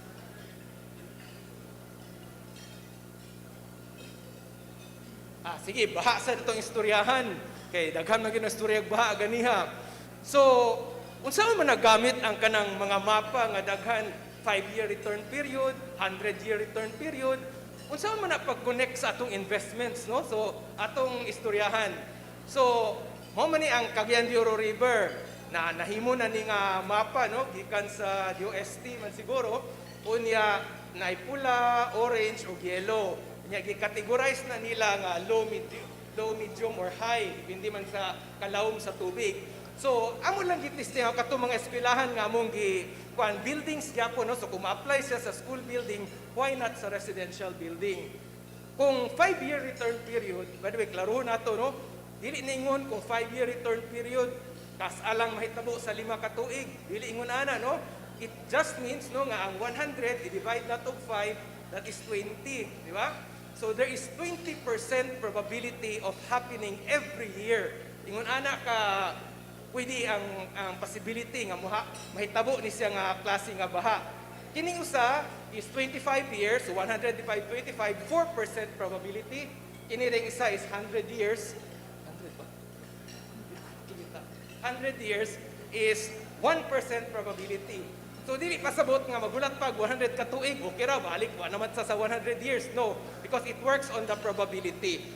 So nakita nato nga kung kada tuig 20% possibly maigo, no, mga 9 ka eskwelahan nga building sa katong among gi-survey lang, 9 ka buok. Nya pila ka buok dayon kung kusog-kusog nga baha o kung kusog gyud nga baha, pila ka buok, no, unsa ka lawom. Next clip please. Ato siya i-translate karon sa risgo. Ganiha kung nakita ninyo, locational ra mabuto asa dapit. So may balaan nimo, mabahaan ba o dili mabahaan. Pero kung mabahaan, dili mo na ingon nga pariha dayon tanan. Ang uban lawom sa ila, ang uban bisag pariha gani kalawom, pero nagguba gid ang ila, ang uban wala kay naa sila'y coral, lahi-lahi no ang dynamics. So the physical assets are also important. And we've done it here, for example, for the 9 schools, no, nga exposed, no, nga kada tuig ni siya 20% mahitabo gyud, no.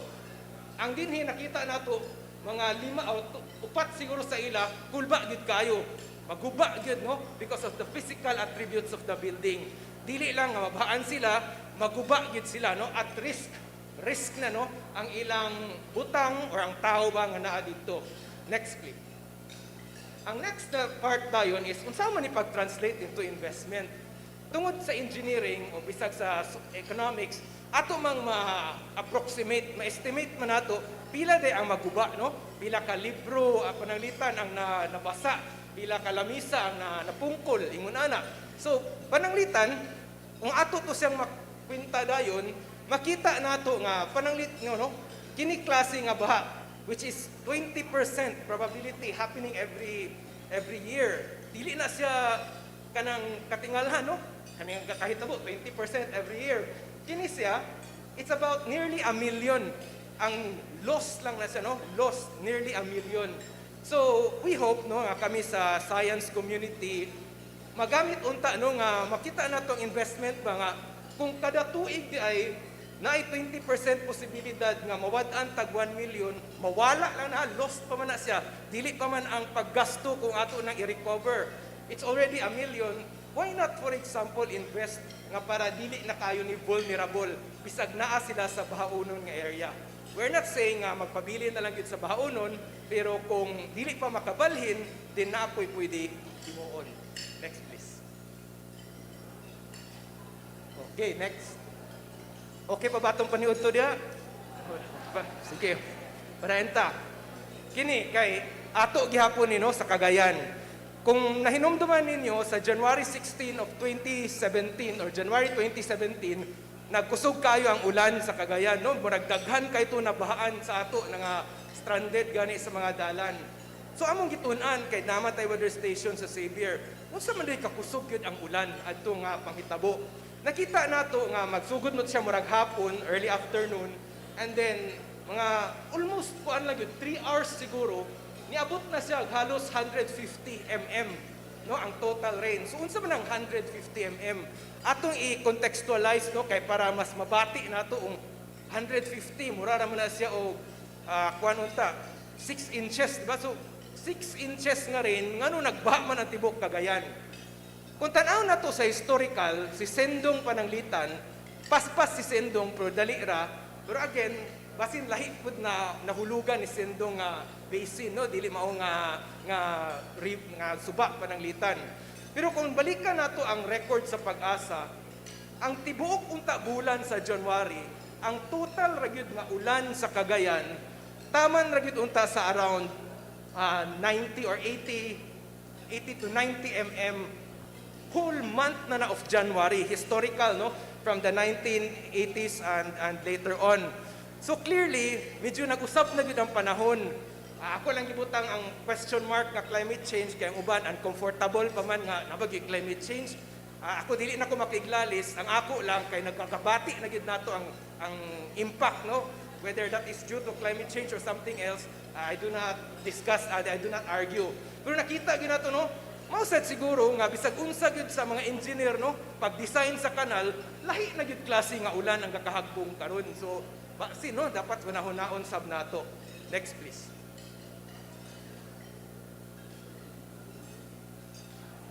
Okay.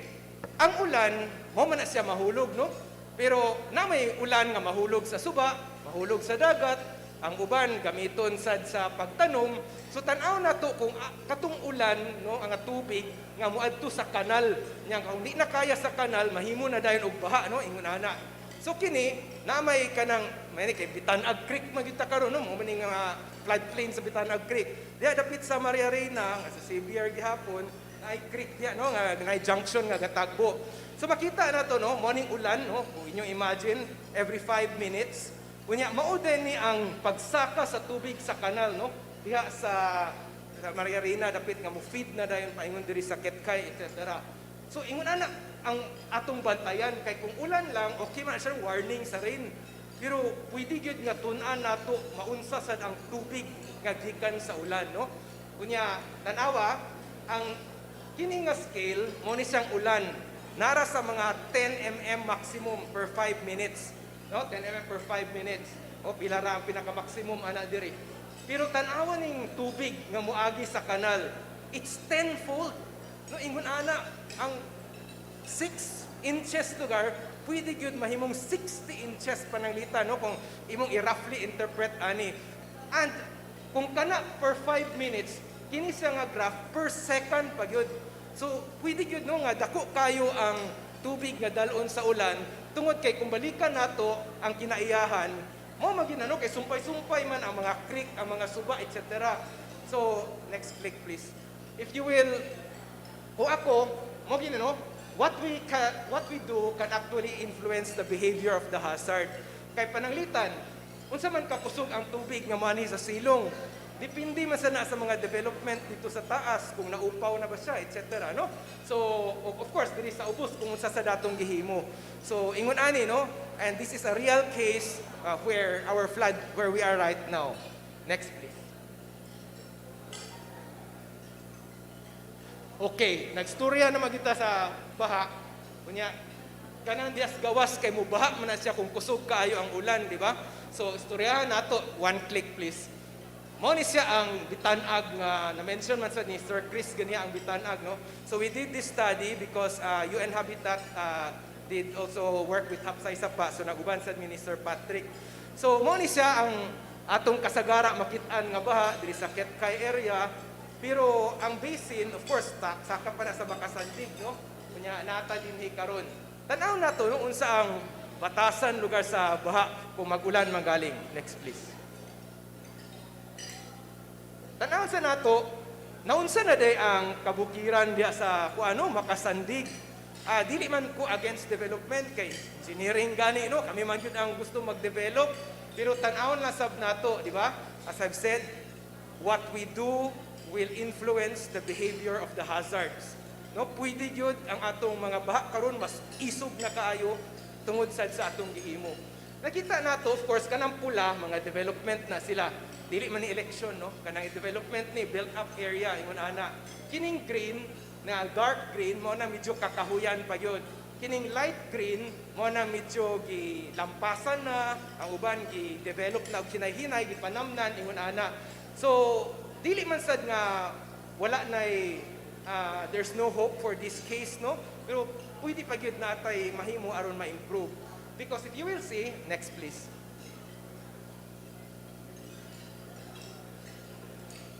Sige. Next pa gyud. Okay. Mao ni siya ang hitsura pod sa kanal sa Bitanag before pa sa Hapsay Sapa, no? Gihimo nila Sir Patrick nga award winning. Mao ni ang sakto nga design sa mga engineer. Karaan na kay nga design, no? Karaan na nga creek katong before pa gi-widen na diha. Pero ang actual situation dito kay kanang silted na gid siya, clogged na gid siya, no? Daghan na gid kayo basura. So among gibutang sa model, no, nga what if ingon ana gamay na lang tubig makaagi o kining original gid nga design. Tan-aw na to ang result. Next please. Before di ana, nakit-an sad namo nga this Bitanag ba daghan kayo ga hatag og kanang mga gagawas sa ilang cross drain ba na dinha, no? So mo na nga makadugang gid sad, no? Dili ra gikan sa bukid apil diri sa kuan mga development in this area gahatag og cross drain. Tinuod man kung maghatag ka og cross drain maayo sa developer kay dili siguro mabaan imong project. Pero unta tan-awon sad nato unsay mahitabo kung asa ilabay ang atong tubig, no? Next please. So mao ni siya at a very minimum rain or discharge on 10 cubic meter per second. Kung hugaw ang creek daan, wala lagi mabaan nga area. Pero kung hinlo, nagapod siguro mabaan gamay. Some others are computational errors, no? Wala na akong ikuha because these are models. Next gani. Pero kung kusog kayo ang ulan, sama siguro atong January 16, 2017, one click more, moabot yun din ang mga baha. So mo niya akong ingon, what we do will influence the behavior of the hazard, no? So tungod kay in engineering terms nahugaw man ang kanal, no? So kung hinluan lang din nato, dako gyud nga kalainan ang pwede mahitabo, no? So kana siya soft engineering and hard engineering nga practices. And other than padak-an ang kanal, okay mo ginapadak-an yung ang kanal, no? Pero parehera masad sa traffic, no? Kung magsigsad ang padako sa dalan, mudaghan na sakyanan mo traffic ra gihapon. So mayo kung nakita himuon nga beyond out of the box pananglitan, di ba? Nag-ingon ko ganiha, ang tubig nga gikan sa ulan na impluwensya sa unsay atong gihimo dito sa taas, no? So pwede gid siya pananglitan matamnan. Next please.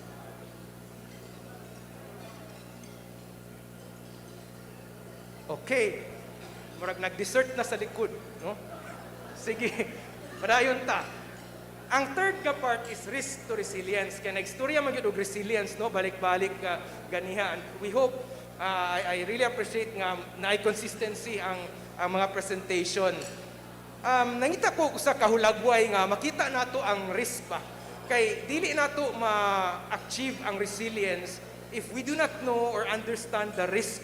No unsa man ang atong posibilidad nga maigo ug ngano maigo man tuod ta, no? Ingon ana dili na nato mabali kung wala nato masabtan. So this is like for example, i-color code na siya. I will not go to this kay limit na sa akong time, but pwede sa ta mo enroll sa Xavier University, no? Certificate course on risk to resilience.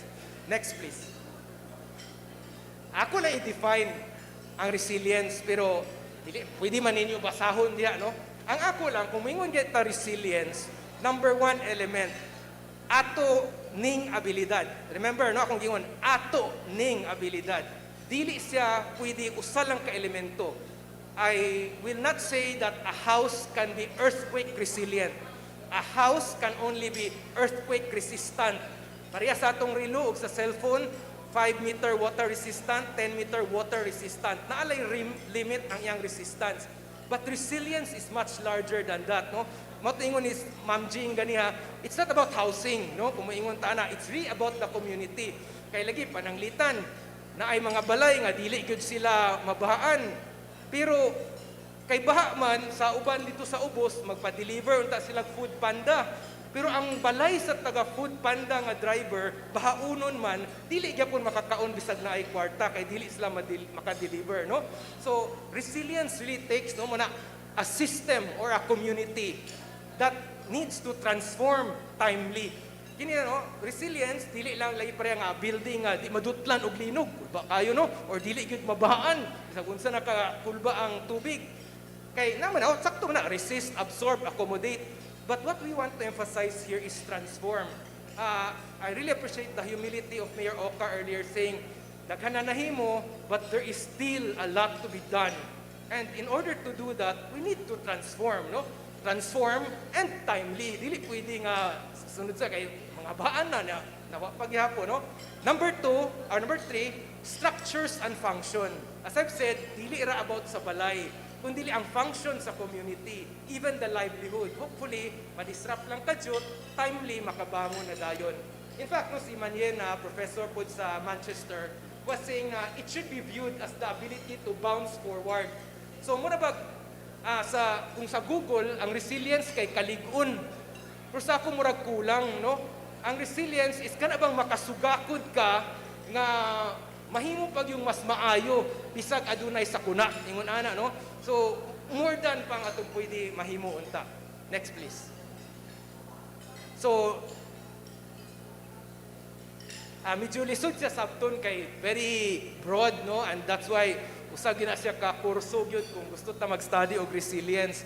Pero sa National Resilience Council, ang among framework sama sa gipresent na sa uban nato nga mga speaker is mao gyapon, it should be holistic.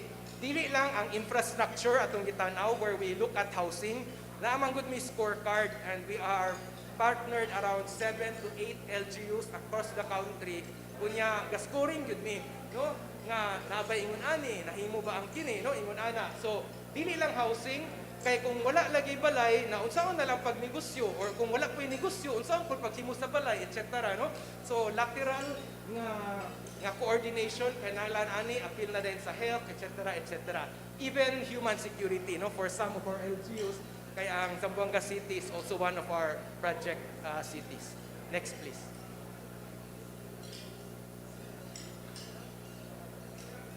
Kini morning pagsabot sa resilience, medyo kanang makahadlok, pero I will tell you, this is done by your city official, city workers, no? Sila JAP, sila Monet, no? Mao gid ang mga nag-una ani uban ang Obo, Clenro, etc. to really look, no? Unsaon pag-solve kung nanay baha, napagi COVID. So ingon ani ilang pagtanaw, no, kung ano unsa man para ma-resilient ang Cagayan de Oro. So daghan kayo interconnectivity, mo naman ni ang giingon ni Ma'am Jing ganiha, no, and gi-mention pod ni Attorney June and ni Sir Chris, etc. So interconnectivity. And we need to have a systems approach para walay malimtan. Kay kung nay malimtan, it's either magmahay sila, na wala na dayon kay nagmahay na sila, no, or naunta to'y makatabang, kay kabalo sila, pero wala sila ma-appeal. Sayang kayo. Especially, for example, the private sector. Kaya kining NRC, private sector-led magud niya ang among organization. No? Nga, pwede gid mo work with you. Next, please. And so, mauna, we were asking, unsa ka ang rate of migration sa Cagayan, no? Unya, asa ka gid ni sila gikan? Kay magpadayon pa man gid ni ang increase ang demand for housing. Sir Ermin, dili ka ingon nga sakto na, no, kanang magpadayon pa magyud kay na pa may tao, no, labi na kung mag-Metro CDO, what will be the strategic function of CDO, for example? So, kana, no? Mas mo enlarge pa siguro ang atong systems map, ana. Next, please.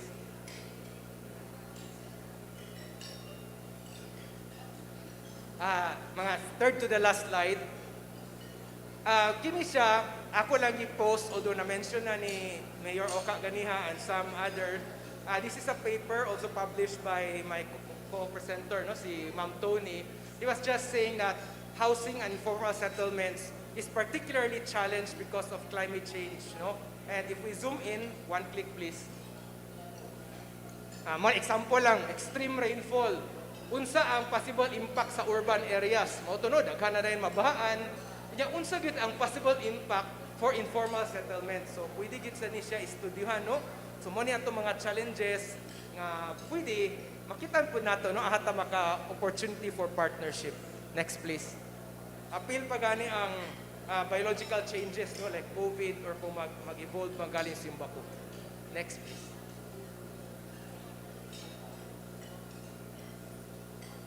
Next. Na-mention naman sa previous speakers ang lahi-lahi, no? Kida iyang mga strategy, so I will not add more. I would just want to say nga ma-achieve gina nato kung naay kurambus, no? Sakto gid kayo ang ngalan sa summit, no? And even the theme, which is housing and urban development. Dili lang housing itself.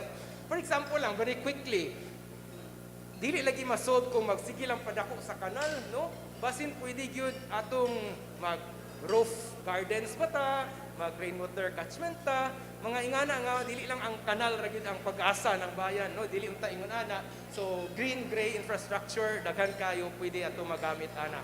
Parihara sa paghimo sa balay. Dili man pwede nga pulos lang kanang masun. Now saan nimo kung nakay puthaw nga trust, dili ba to expertise sa kuno? So kurambos gid na ang paghimo sa balay, no?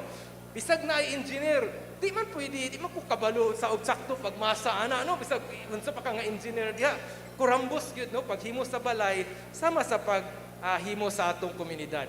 Next please. Last slide na gyud. So tulo lang ka kuano kanang pabilin kay murag humanagid sila kaon dito dapit, no? Sige. So number 1, naagi science and technology nga pwede nato gamiton para safe ang atong mga balay, no, atong home. So pwede gyud maistoryahan, pwede nato magamit kay available man na siya nga technology.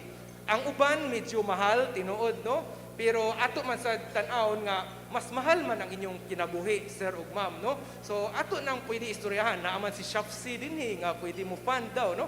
So very low interest rate, so pwede kaayo. Next, akong i-emphasize nga dili lang ang atong sika ugalingong balay ang atong unta tan-awon, atong tan-awon ang atong kinaiyahan, no, ang atong balay nga dako, no, which is our home ang akong tawag. One is our homes, no, katong atong tigsa iya. Pero unta labi na sa housing board ang akong always ng advocacy, sada kayo ang mga developer, dili mabahaan ang ilang mga development. Ato lang utang gihangyo nga kung asa ilabay ang tubig nga gikan sa ilang gidevelop nga lugar, maatiman sa unta nga dili mo baha sa dito sa ubos nga mga lugar, no, kay dili ta resilient kung ingon ana, kay ato man lagi ang resilience, no, dili man pwede usa lang. So nature-based solutions can be used, no, in order to achieve this together with of course engineering and gray infrastructure. And last dayon, as I've said, ang resilience is really about our transformation. This is a very Ignatian kami sa Xavier, no? Kanang mamalandong gyud ta asa man ta medyo nagkulang. Knowing our weakness is the only way to be greater and to be stronger, because we will be able to address, no, what is weak. So kana gyud, no, and we can transform because transformation is hard. Magkurambos ta. Salamat.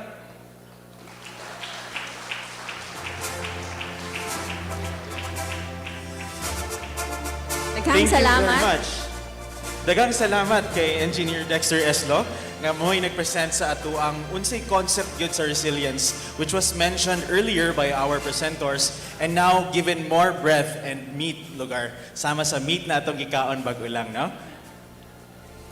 To borrow bywords from Mayor Moreno and Engineer Law, kumbati, sir, sa Corambos, padayon. And now we head on to sort of a synthesis for this part of the session today.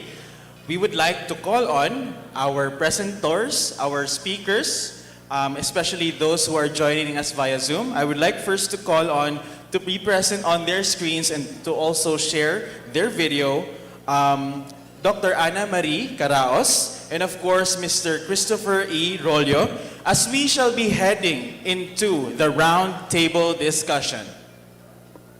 We'd also like to call on Attorney June Fe Payot and Asek Villanueva. Sirs? We will ask our face-to-face guests to please come up on stage so that we will be going into the roundtable discussions for this afternoon's first plenary session.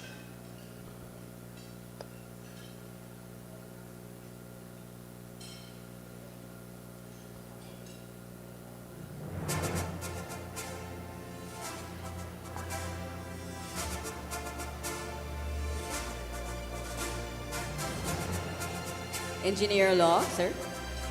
Sorry, madelay imong lunch.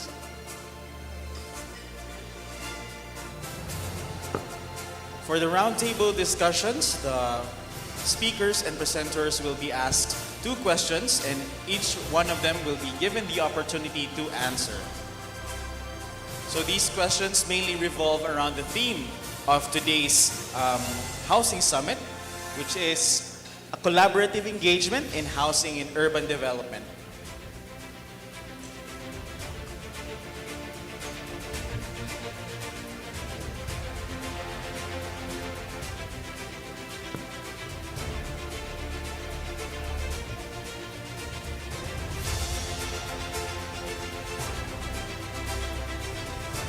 Ladies and gentlemen, can we please give them a round of applause as they come onto the stage?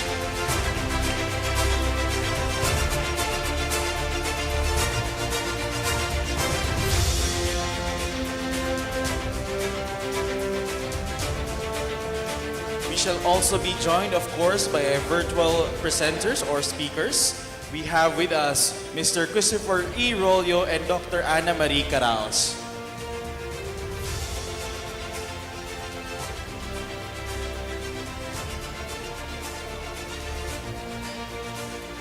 So for this round of this roundtable discussion, we will be joined by these 2 gentlemen here, Engineer Dexter Eslo and Attorney Payot, who will be answering questions that are meant to get us to the center of the theme for today's Corambos Housing Summit. And we shall be giving each one of them the opportunity to answer. Of course, given their expertise and the field that they work in, this should also provide us multiple lenses on how we should view the housing challenges and issues that we face.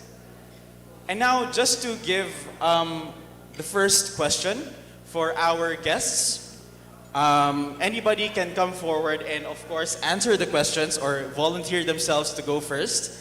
But the first question goes, it was mentioned earlier that the urban challenge is 3-pronged. You have to juggle between urban transformation, climate change, and disasters. What other strides in governance are key for highly urbanized cities like Cagayan de Oro to actualize and to best address these 3 simultaneously? So I would also like to, for the benefit, of course, of the audience, and of course our speakers, to repeat the question that was just mentioned. It was mentioned earlier that the urban challenge is 3-pronged, in that we have to juggle urban transformation, climate change, and disasters. What other strides in governance are key for HUCs or highly urbanized cities like Cagayan de Oro to actualize and best address these 3 simultaneously? So any of the gentlemen who would like to answer the question first can just pick up their microphones or unmute themselves in the case of our virtual participants. I think there is a volontudlo that is directing the mic to Sir Chris Rollo. Sir, perhaps you could share some light, of course, on how you view this or how you view what governance agenda could HUC set in order to address these three problems. Yeah, those three problems are actually very complex, and I don't think it can be answered in just a few sentences. No, but I think we really have to look at the whole process of governance, policies, legislation, guidelines, but also the process of planning, design, and then community participation. And all of this will have to involve all stakeholders. So it's really about the whole of community, whole of society, whole of government approach when you talk about all of these converging and very fluid issues. So yeah, I think we have to start with very good analysis of issues, then plan and strategize based on that. But at the same time, many things are going on the ground, so life does not stop at the community level. So there should also be, actions at the family, community, and city level, and all of this will have to go simultaneously. So it's a very complex question. So I really admire government who can do this simultaneously with very limited resources at their disposal. That's why we need everybody to pitch in also in terms of the resources and capacities. Thank you very much as well, Sir Chris, for that, of course, comprehensive answer. Indeed, this does entail a lot of poring over and thinking about these three problems to address them simultaneously. And I think one of the key takeaways that we can also get from that is there has to be a multi-level approach that needs to involve all stakeholders so that we can proceed forward in a holistic and inclusive manner. And now I would like to turn over the opportunity to speak to the two gentlemen who are present here on stage. Either of you, sirs, you could also present any addition or inputs to the question that was just raised. Yes, thank you. No? Well, we already spoke earlier about the need for resilience. No, kinahanglan gid og resilience, and it goes beyond housing. No, this is a housing summit, pero building resilience goes beyond housing. No, so having a house of your own is a minimum. No, it's a bare minimum, but it's a very important minimum standard for resilience. No, having your own house, because I think a lot of the other factors of resilience follow if you have adequate housing. For instance, health. No, health as one of the elements of resilience. No, you can have better health if you have your own homes. No, and to make housing more affordable, I think from the point of view of a GOCC, which is into housing finance, I think we really need to look at our finance systems, housing finance systems. We need to look at the various needs of various income groups. Kasi right now, for instance, we have all these programs, the social housing program for low-income communities, but often these are downrated by those from the higher income groups. No, there's substitution because those low-income families are often forced to give up their housing, so that they go back to being homeless or to housing that is inadequate. So we need to look at the various needs of people from different income groups, no? And make sure that we address all of those, no? So social housing for the low income groups, maybe sa pag-ibig for a middle class, no? So we need also to look at subsidies, no? How subsidies are given. Okay, what subsidies do people really need in order to make housing affordable so that we don't exclude any family or household even from social housing, which is supposed to be already very affordable, no? So we need to look at financing, no? Financing, and secondly also budget. Okay, there is a Magna Carta for the poor. It says there that budget for housing, okay, and there's a special mention of the CMP and the Social Housing Finance Corporation should be prioritized. But there's really no teeth to that law. No, it's a very good law. It says social housing should be prioritized in terms of budgeting, but as you saw in the figures earlier, okay, it's not even 1% of the national budget. So we need to really take a look at that. We need to make our voices heard, no? And really acknowledge that the problem is so big and you need a huge amount of money, no? You need a huge amount of money to solve this problem of homelessness.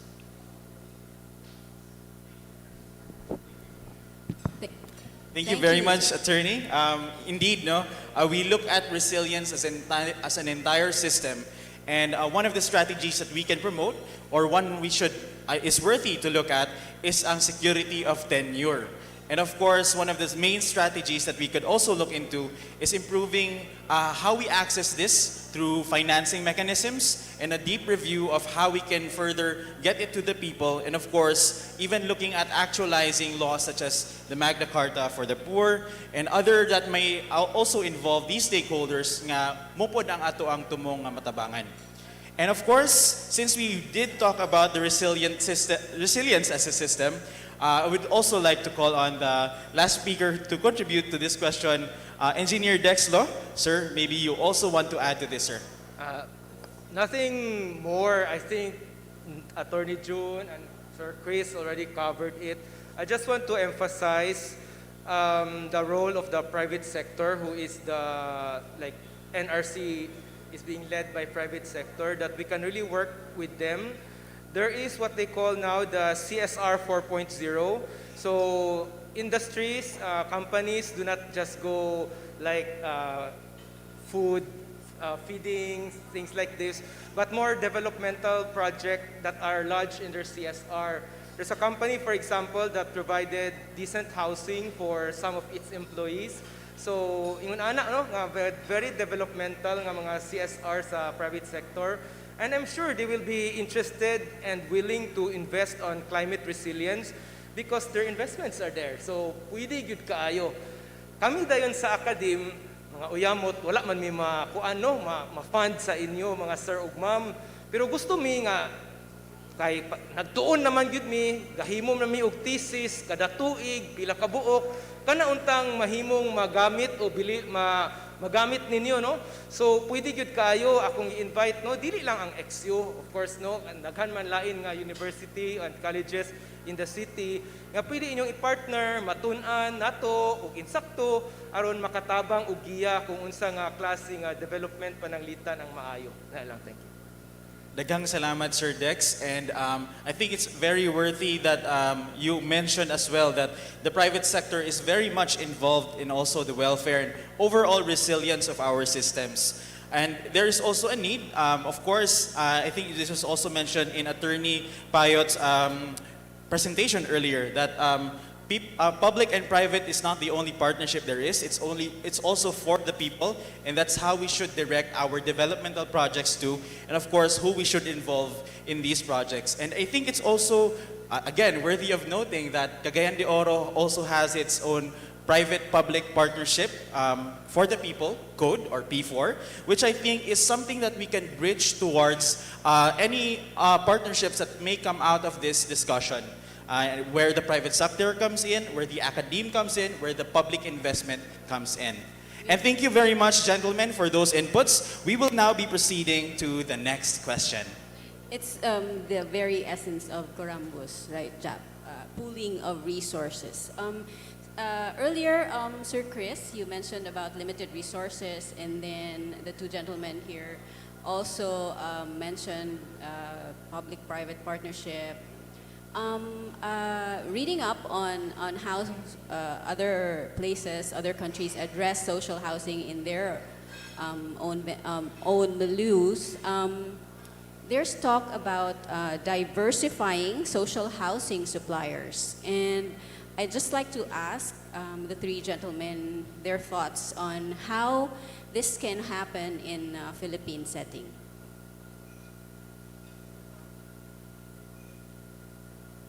Diversifying social housing suppliers.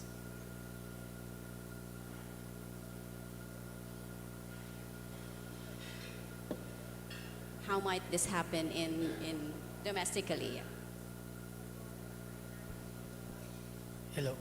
See, I think we need not go far, no? I think the example of Cagayan de Oro no, is a very there's already an institutional arrangement here that can really be scaled up, I think, no?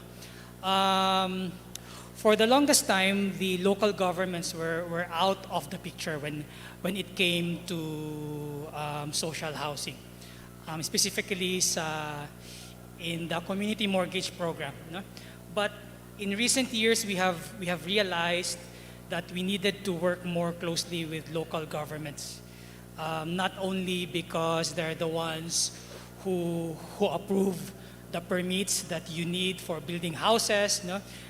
Who approve the subdivision plans, who make sure that the building code is followed, no? In the localities. But also because they have resources, no? They have resources, and this is really the essence of this morning's housing summit, no? Magkurambos, no? And I think the project that we have in Balubal is a very good example of that, no? Something that can be scaled up. In the case of Balubal, it's the government that provided the land, okay? Because they were able to land bank years ago, no? They were able to go around the problem of very high land costs, no? Land acquisition costs. So in the case of halimbawa in Balubal, the local government provided a 4-hectare piece of land ba, Engineer Ermino, for a cost of only 5 million, I think, no? And this is in a project that is almost $500 million. This is a 500 million project, no, in Balubal. And only 5 million of that was spent on land. Okay, that's around 1%. No, 1% lang yan, no? Usually, land cost is 30%. No? So if you have an LGU that is very proactive in land banking, and as I have mentioned earlier, land banking is actually one of the functions devolved to the LGU, no, under the local government code and also under UDHA. So we have here a very good example. No? So because of that, 5 million lang ang lot acquisition in a project that cost $500 million. No? So that's around 500. When we assessed it, yung cost ng land is 502 per square meter dapat, no? Pero they sold it at only 189 square meters. So that's only 5K per partner homeowner, no? 5K lang for the land. Asa ka makita og housing ang land component 5,000 ra ang ilang bayaran, no? So I think this is a very good example. Also, in that project, we were able to make use of the balanced housing provision under the UDHA. No, I think it was the Villar Group of companies that provided 70 million for site dev, no, for site development. That is another very important contribution because site dev also costs a lot. No? Site dev also costs a lot. So these are ways by which we are able to reduce the the cost of housing and make housing really affordable, inclusive, and accessible to a lot of people. So I think that's how you scale up, no? That's how you scale up. Thank you very much, sir. Yes, may I add also? Yes, Yeah, sir. I Yes, think sir. the question is very indicative, no, of the current what do you call this approach when it comes to the housing problem. It is there's a very strong focus on the supply side of the issue, and in fact we can see this in the plans, no, in even in the indicators. We have indicators for housing starts and houses being produced, but when you look at the demand, do we really have, I mean, up to now, we don't have a clear information on total informal settlers in the Philippines or even in local government units who are supposed to provide this information. How much really is the housing demand? There is a housing need, but so far there is really so much focus on the housing supply. I think we also need to look at what is the need and how do we and how are these being responded to by the those who need them. For example, we really look at the existing housing stock in the city. Even if you look at the informal settlements and slum areas, you see housing stock, and these are actually financed by private resources, no? And these are actually resources that the government can build on in terms of improving, you know, the housing situation. There is a need for public rent for rental houses, but maybe we have to put in place certain policies, certain programs, so that we encourage private rentals to be able to respond to the needs of transients, and even for those who at this stage in their life just need rental houses, not their own house and lot. So I think we need to understand more the nuances of what are the housing needs, and of course it's very important to look at the housing supply, and when looking at that area, we need a lot of investments and a lot of resources, but right now people are actually trying to satisfy and to respond to their needs, and government can come in terms of further empowering that self-help processes already happening on the ground. Thanks. Thank you, sir. So it's important to conduct an inventory of the actual need. Yeah. I mean, to really understand what the housing needs are, so that we can more or less target, no, our housing responses. And that was already discussed. We have so many other options, housing options, and not necessarily building houses immediately, because that really takes a lot of resources. So we can build on what's already there, the existing housing stock, the existing private initiatives in terms of public rentals, in terms of other, you know, shared, you know, housing. Of course, we have certain ideal housing scenarios, but yeah, I think a more nuanced understanding of the housing needs is very important, and we need data for that. Thank you very much, sir. Sir Dex. Para makapanood to. So, I agree with Sir Chris, definitely that we should look at the demand. And if I may dive deeper to that, not just the inventory on numbers, but also the profile, Sir Chris, no? Because, for example, this should match with what supply is demanded of, no? And other than that, if we see, for example, that, oh, this is the type of profile of the people who needs housing, we can probably think out of the box saying, we help them in some other kinds, in some other ways, probably on livelihood, and they can make or purchase their own house later on. So it's a more, again, holistic, broader approach than just the supply. It's not one size fits all, sir. All right, so thank you very much to these distinguished gentlemen before you here on the stage today. And before we officially turn over to the next part of the program, I would like to welcome on stage your main MCs for this ceremony, of course, Mr. Spencer and Miss Jennifer.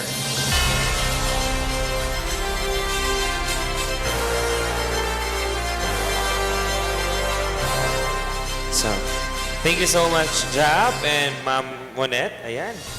Alright, so medyo na-overwhelm ko with the amount of information that has been relayed to us. Summarize everything, Jen. Time na daw. Alright, so okay pa ba ta, guys? Are we all good? Have you taken your lunch already? Yes. Thank God. Arang-arang ilang energy no nga naka-lunch. Yes. And of course, we would like to thank our guest speakers who joined us physically and virtually for sharing your expertise on the different fields that has been discussed this morning. And of course, we'd also like to thank Ma'am Monette and Jasper for being here this morning for our roundtable discussion. And at this point, Jen? Spence. So at this point, we will proceed to the next part of our program. So that was just the first part or portion of our Corambos Spence no sa Hapsay Balay. So after hearing all those mind-boggling inputs from our speakers, Hindi pa tapos. Like murag struggle.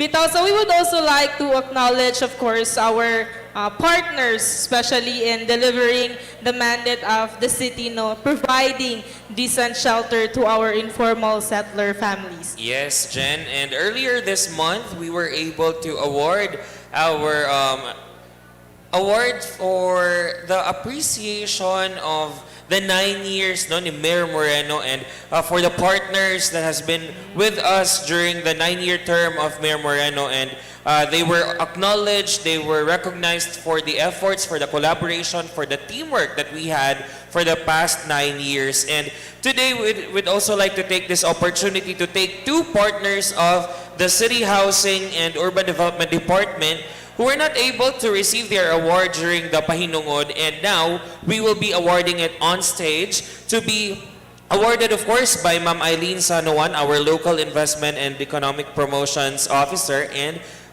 Engineer Ermin Stan Pimentel, our department head from the City Housing and Urban Development Department. All right, Yes, so Jen? may we request Sir Ermin and Ma'am Eileen on stage to award our Pahinungod. So allow us first to read the citation.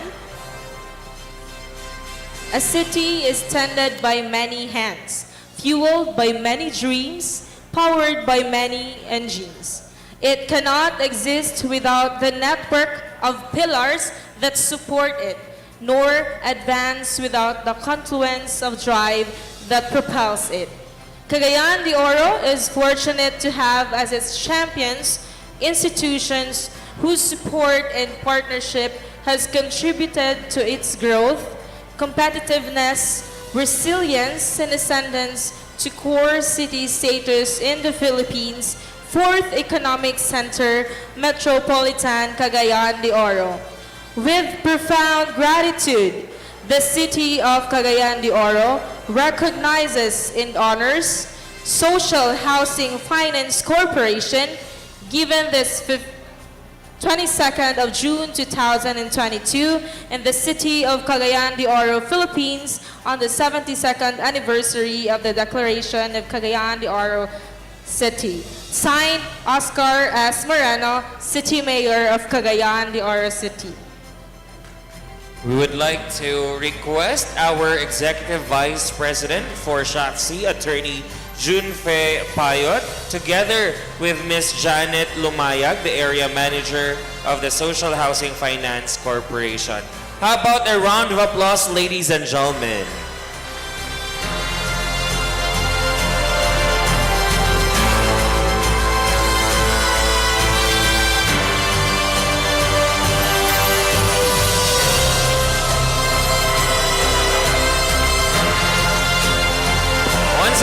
ladies and gentlemen, the Social Housing Finance Corporation. Thank you so much, ma'am and sir. And we also have another pahinungod to another partner of the City of Cagayan de Oro for the past 9 years during the administration of Mayor Oscar Moreno. We have an award for the UN Habitat to be received by Sir Christopher Rollo. He will be represented by his area coordinator, Sir Melchor Alquizola. Sir. How about a round of applause, please?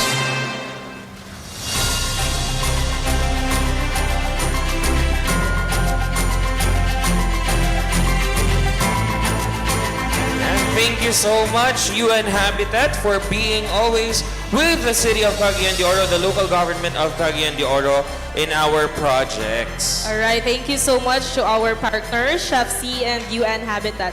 So to proceed with the next awarding of or recognition, we will also be recognizing, of course, our speakers this morning who really gave their time and effort in sharing their expertise, their skills, and their experiences, especially in housing and urban development engagement. All right, let us first read the citation. Corambos Hapsay Balay Award is presented to. This award serves as a recognition and sincere appreciation for his or her valuable experience on certain topic discussed during the 3rd CDO Housing Summit, given this 22nd day of June in the year of our Lord 2022 at Grand Caprice Convention Center, Cagayan de Oro City. Signed, Mayor Oscar S. Moreno, City Mayor of Cagayan de Oro. Our first award is to be given to Sir Christopher Rollo for discussing the international perspective on housing and urban development.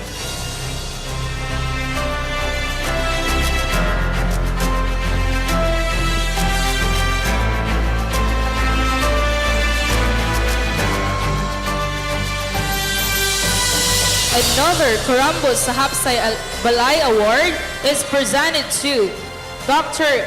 Ana Marie Caraos for her talk on urban poor case studies in the Philippines. A round of applause. Dr. Caraos joined us virtually, so we'll be sending her award. And also, we have another award. Corambos Hapsay Balay Award is presented to Attorney Junfe Payot for discussing developing socialized housing. A round of applause, please. Another Corambos Hapsay Balay Award is presented to Assistant Secretary Daryl Villanueva. A round of applause, please. All right, and our last award for this discussion, we have Engineer Dexter Lowe for discussing the sustainable and resilient communities. A round of applause, please.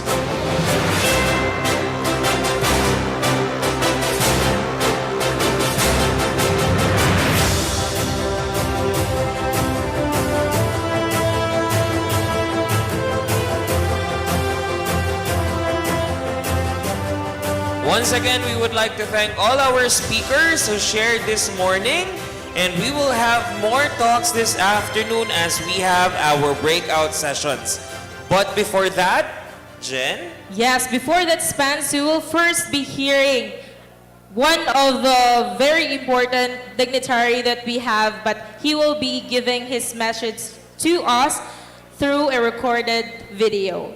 So to give an introduction, he graduated with a degree in Finance and Operations Management from Boston University in 1995.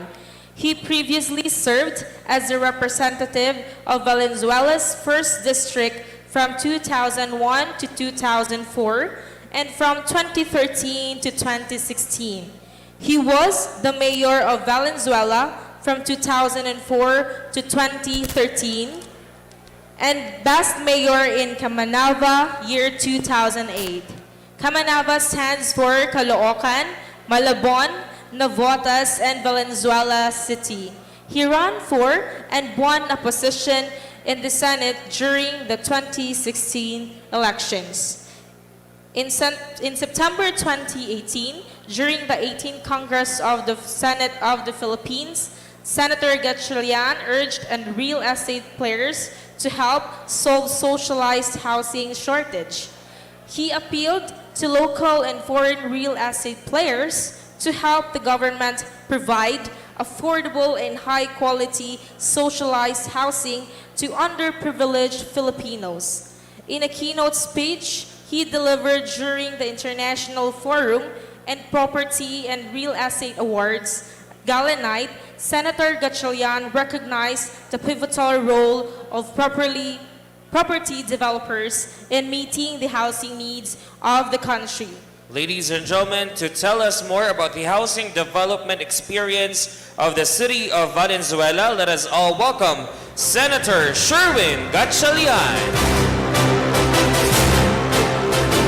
Let me share with you a slide, a PowerPoint presentation that I specifically made for this invitation. And thank you for inviting me to participate in this very timely and important event. So let me just share my slide.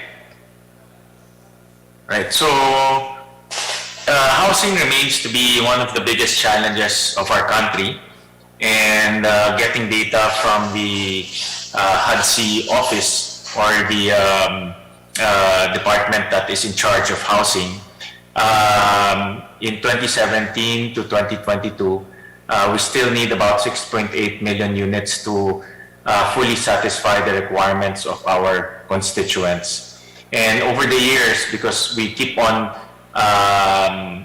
not satisfying the backlog, by 2040 it will grow to about 22 million units. So if you will see, we have a long way to go in order to satisfy the housing requirements of our constituents. And the reason for the growth in the backlog is because of the very meager allocation to housing. If you look at the budget for 2022, only 15.15% of the total budget is allocated to housing. So that's about 7 billion pesos. So that's not a lot, no? 0.15% of the total budget to housing. It's not a encouraging sign. And if you look at the slide below, just to fulfill the housing requirement for 2017 to 2022, we will need a huge amount of money. That's the blue bar. But if you look at the red bar, it's nowhere near the blue bar. Just to give you an example, in 2022, we will need about 512 billion pesos to completely satisfy the 6.8 million units in terms of backlog. But the government only allocated about 7.7 billion. So again, no, you can see that the red bar is nowhere near the blue bar. So meaning there's a lot of deficiency in terms of satisfying the housing backlog. So what should we do? In Valenzuela, we knew that housing is a great challenge, and looking for funds is also a great challenge. That's why we innovated. We looked for different models in order to satisfy the housing requirements of our constituents in Valenzuela. And I just want to share with you a model that we created in Valenzuela. This is the public rental housing model, in which we rent out, not sell, but we rent out housing units to our constituents. In terms of economic, it's more economical because we don't sell to them the land, we don't sell to the to our constituents the housing units, they just pay rent. And this idea came about during Bagyong Ondoy in 2009, where in Valenzuela, almost 60-70% of Valenzuela was submerged in rainwaters. And we evacuated close to 4,000 families living along the river banks. So that was a light bulb moment for us, and we decided to come up with a feasible housing model so that we will no longer bring back those 4,000 people who live in the riverbanks. But before that, we conducted a lot of research. And I went to different housing projects of government. Vitas in Manila, then this Western Bikutan tenement in Taguig. We also looked at some housing projects in Bulacan, all of which look like this. They look dirty, they look old, a lot of resentment from the beneficiaries. On the contrary, you think that the beneficiaries will be happy, but there's a lot of resentment. And we conducted heavy research on what happened. How come these housing units became like this? Because this is nowhere the vision that we want. We want the housing units that are livable, but obviously these are close. These are close to looking like squatters. So in effect, you move squatters to another squatter area, but called it government housing. So we studied what happened, and we found out that if you give the beneficiaries tenure and also ownership of the house, the tendency is, or ownership of the units, the tendency is they will sell it, and they will sell the rights, and the rights will be sold subsequently, and there'll be so many subsequent selling of the rights that the original owners will no longer be there, and you'll have probably 4 or 5 times the house will be sold 4 or 5 times after. And because there's eventually there's no ownership, because they cannot transfer it to the new owners, this happens, because there's no more maintenance, people don't invest in making their community attractive. So we avoided all that by coming up with a concept called Disciplina Village. This concept is what we call public rental housing. So our constituents in Valenzuela pay only 300 pesos a month to live in a unit, but to live in the unit, you have to fulfill certain homeowner requirements, and this is encapsulated in the Disciplina Handbook. So there are very basic requirements here that we want you to fulfill as a good homeowner. For example, bawal ang mag-inuman. Pangalawa, bawal mag-karaoke past 10 p.m. Pangatlo, bawal ang drugs. Pang-apat, bawal may baril and other firearms in the community. Number 5, of course, you have to pay on time. So on and so forth. So all of this, your entitlement to stay in the unit is not only hinged in paying 300 pesos a month, but it's also hinged on being a good neighbor and a good homeowner. And that's encapsulated in the handbook. Every year, we will renew your contract.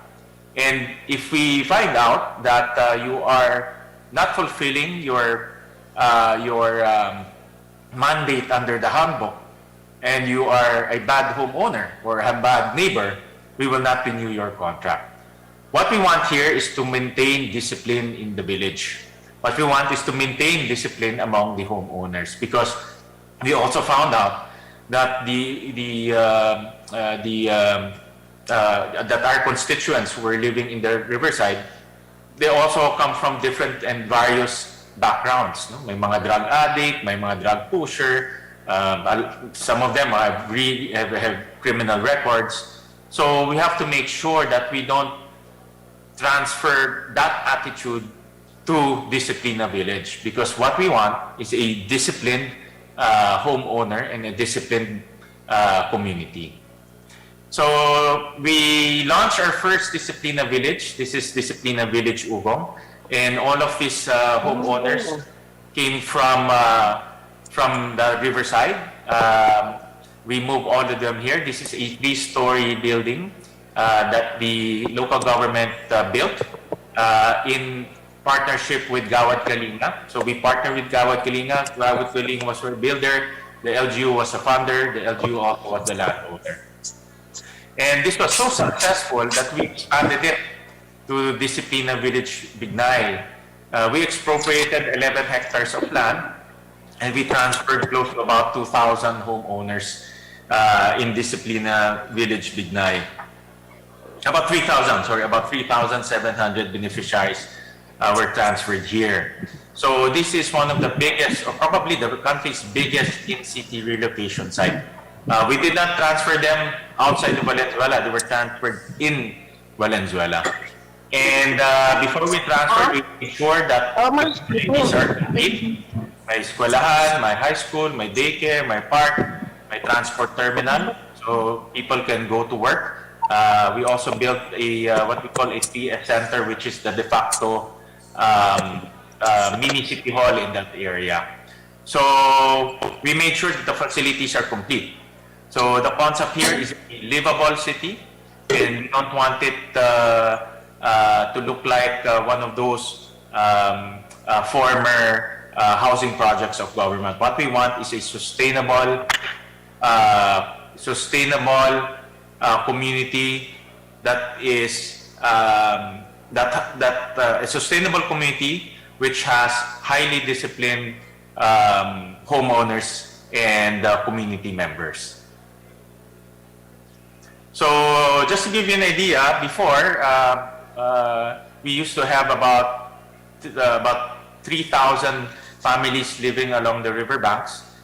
We completely moved them out. So Valenzuela is probably the only city, or one of the few cities which do not have families living along the riverbanks. And we will be turning that side riverbanks into a linear park. So we will be converting that into a linear park. So it doubles up, no, as a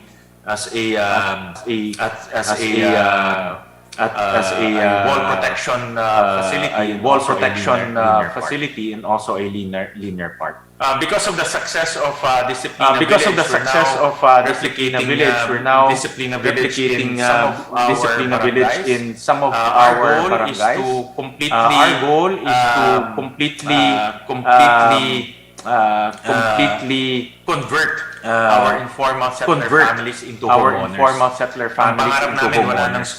Ang pangarap namin, wala nang squatter sa Valenzuela. Tapos na ho kami, we're done with families in the riverbanks, underneath the transmission lines. Our next phase will be families living in so these are the other Disciplina Village projects in the pipeline. All of this already funded. All of this are work in progress. Once completed, we'll be relocating close to about 7,000 families villages in various Disciplina villages. All of these Disciplina villages is a combined the amount that we will be spending is about 3 billion pesos.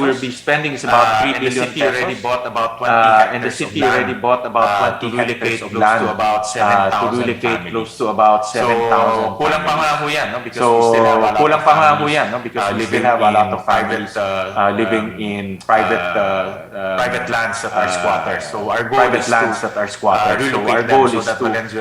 relocate them so that Valenzuela will be squatter-free. The first city that will be squatter-free. No, that is our dream.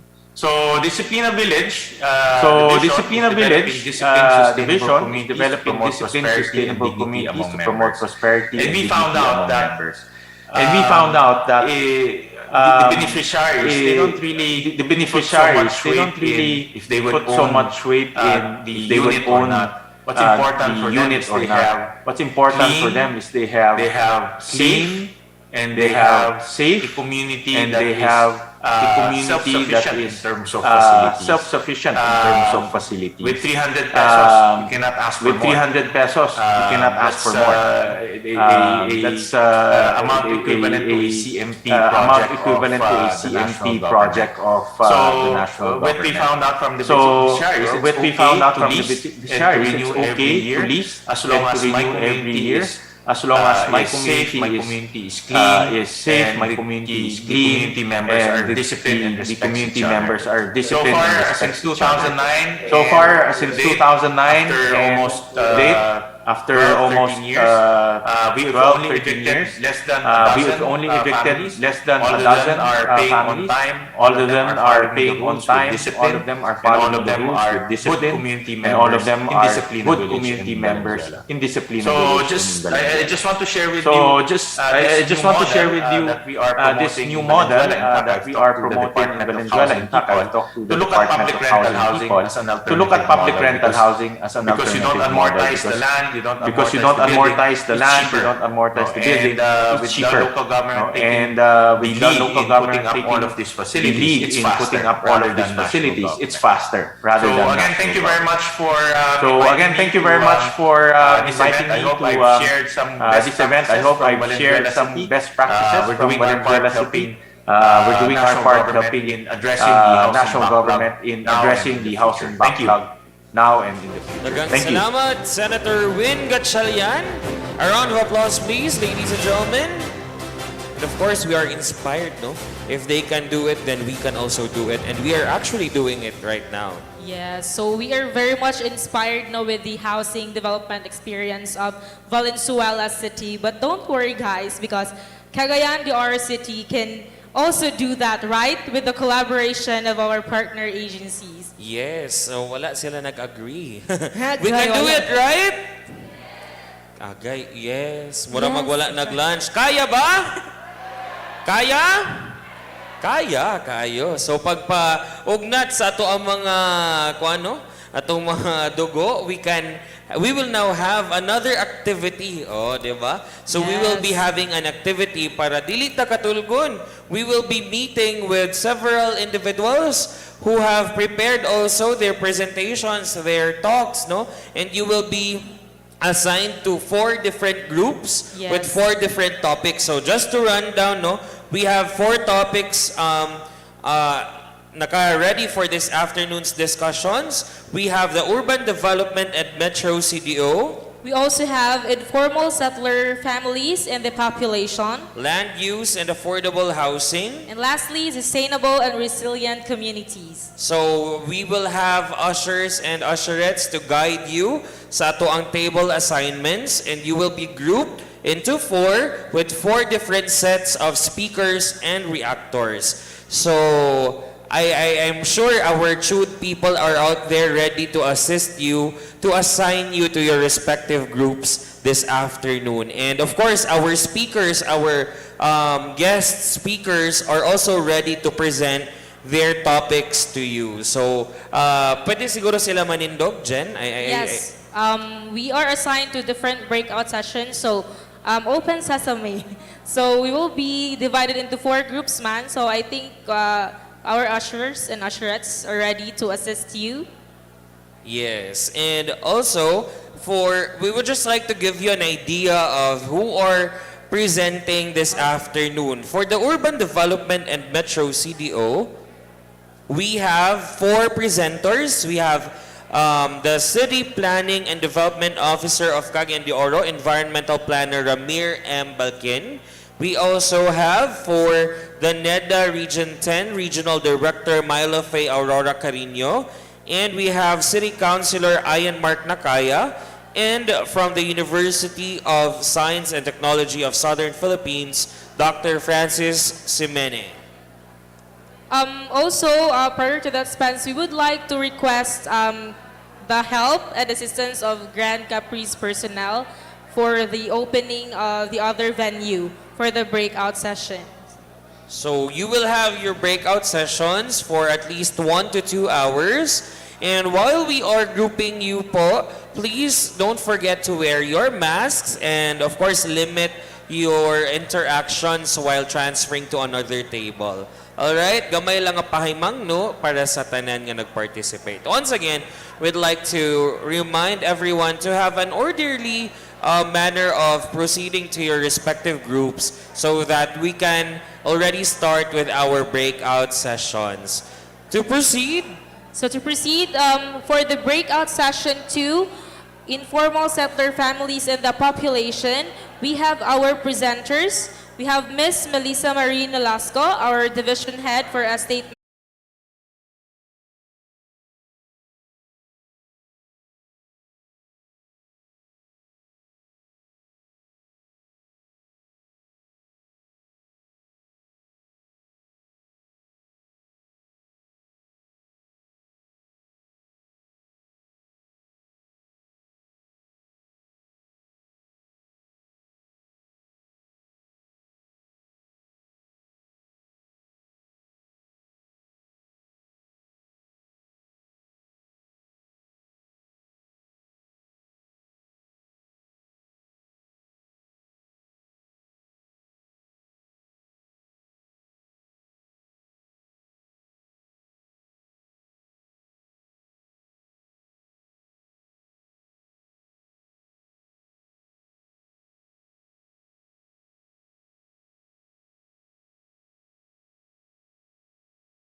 a city of booming economy, bounded to the north, west, and south of Agusan del Norte, to the promising east of Agusan del Sur, to the magnificent Butuan Bay on the northwest. This home of the Balangais is sailing towards the enchanting river of Agusan, and to the hottest dive spot of the country, Siargao. Truly, nothing feels like home.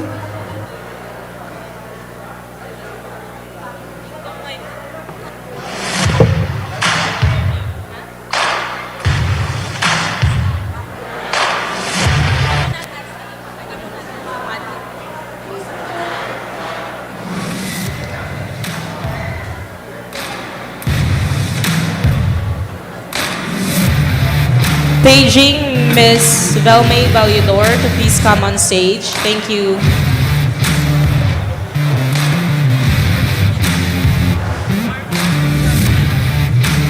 Sound check. Sound. Yan.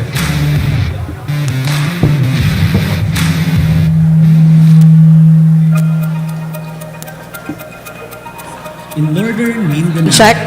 Sound check. So we are just waiting for the other participants to join us here. And I think Welcome to Cagayan a number of participants are already entering our venue. Friendly faces. In just a short while, we will be proceeding with our next parts of the program. Ayan! Jen, kamusta ang imo adlaw? So far, Spans no, murag puno jud kayo akong brain today. Char, I thought you were about to say nga puno gyud kayo akong tiyan. Actually, kana unta to pergi brain na lang nako siya sa. Yes, so we'll be unsa man para mabuhi ang katawang lupa sa atong participants, shall we go to their tables and ask them some questions? Agoy, ready ba? Ambush interview perhaps? Okay na? But now later on, we'll be asking some reactions from our participants. Of course, we've learned so much from our speakers, from our partners, and we can't wait to know more about them from our participants who listened carefully to our speakers. And I just witnessed two plenary sessions, two breakout sessions. Yes. And kung ako'y naminaw dyan, kailangan gud siya mag-take down og notes. Otherwise, malimot yun. Daghan kayo, jam-pack kayong information nga gipang share. And I know nga most of us learned so much from our speakers. And I hope nga you will be bringing all these learnings sa inyong mga balay and even sa offices and sa community so that we can share and inform more people here in Cagayan de Oro when we will be able to influence more people to avail of the government services that are available sa local government of Cagayan de Oro and sa to mga partner nga national government agencies. Yes, and it's so great to see our participants nga hilumunti sila kaganina, no? But when we tried to kanang agto, sure kanyo, when we tried to go to your respective breakout sessions, grabe man lagi sila ka-expressive sa ilahang mga thoughts. Yes. And I know nga ato ang mga partners are also happy to have been given the chance and opportunity to share what they know and to share the services that they offer to the people of Cagayan de Oro and even sa to mga neighboring cities and municipalities in Misamis Oriental, in Bukidnon, in Lanao, and the rest of Region 10. Yes, so that's what's really good po ani nga summit because it is not just a one-way nga learning process but it's a two-way, no? So our participants are also able to express their thoughts and opinions and of course their experiences on housing and urban development.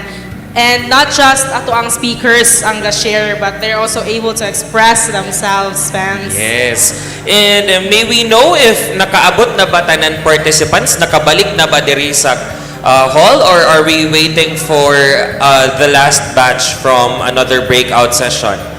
Yes. May we know, nakabalik na ba ang tanan or naapay kamulo?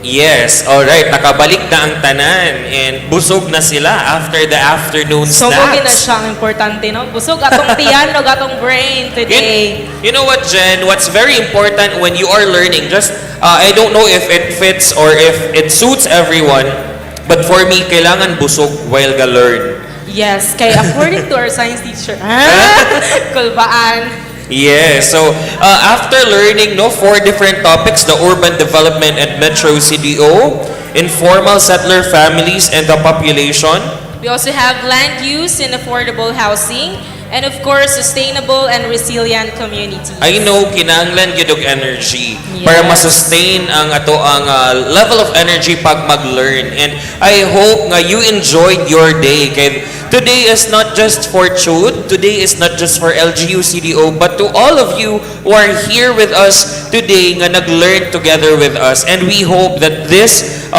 CDO Summit or the third CDO Summit will give us an ample opportunity nga ma-discover ang mga services, nga maka-avail sa mga services and even extend sa others ang mga services nga gi-offer not just sa private sector but of course sa gobyerno nga anda mga lagad sa atong katawhan sa Dakbayan sa Cagayan de Oro. Yes, well said, Spence. That's why we have been highlighting nga this is a kurambos sa Hapsay Balay. So, collaboration gid siya between different agencies and the local government to really achieve our mandate on providing decent shelter. Yes, and of course, Jen, should not forget to thank our partners within the LGU CDO, within the City Hall nga nagtabang to make this event possible. Of course, ang main player gid nato is ang City Housing and Urban Development Department, together with the other offices nga nagtabang sad who extended their help to make this event possible. Atong pasalamatan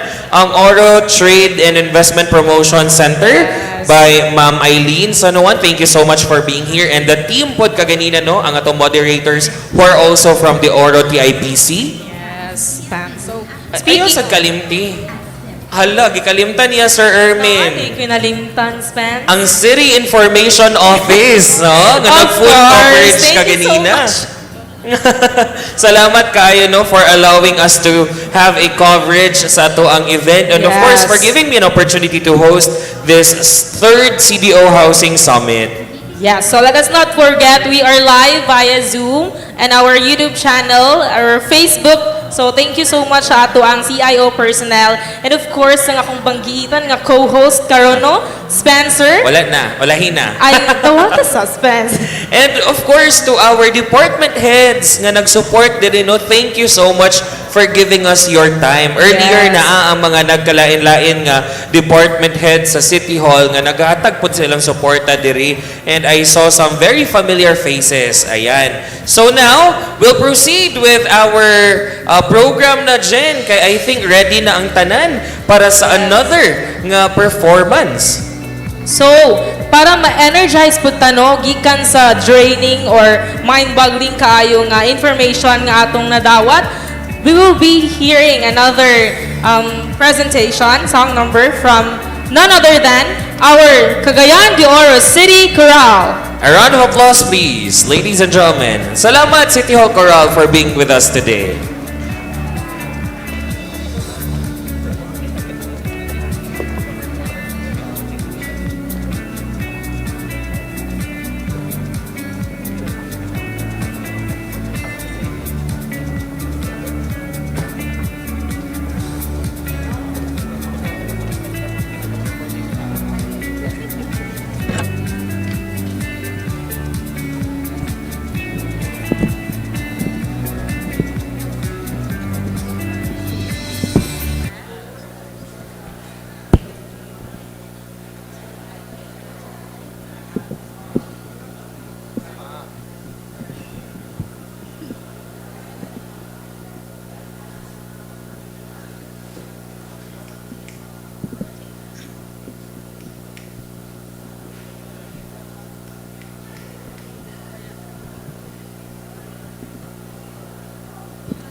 limang mag-anak ang do'y nagsiksikan, nagtitiis sa munting barong-barong na sira-sira.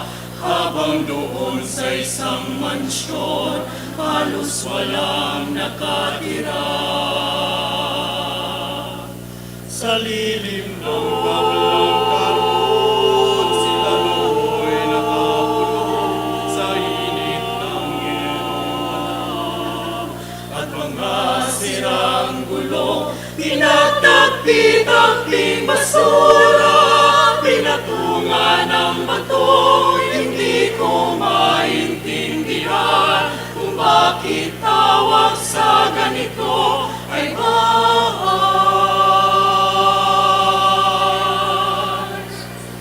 Isinulat ko ang nakita ng aking mga mata at ang kanilang talagman. Gagawin ang isinalarawan ng nararamdaman at sinamuni ko sa mga taong marami ang alam. Isang bantog na sinabulong na nilapitan ko at nalupasan ko isang malaking kolehiyo. Ang pinagpala sa mundo, dyaryo at ang pulpito, lahat sila'y nagkasundo na ang tawag sa ganito ay bahay.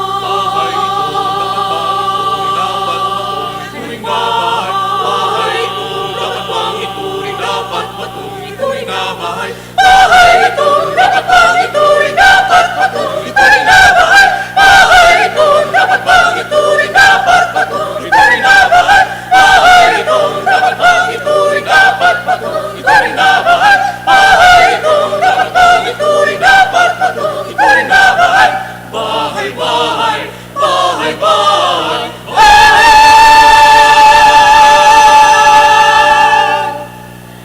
Maghapon, magdamag silang kakayong kakain. Maglakay tutukan, nakapalang sasahig.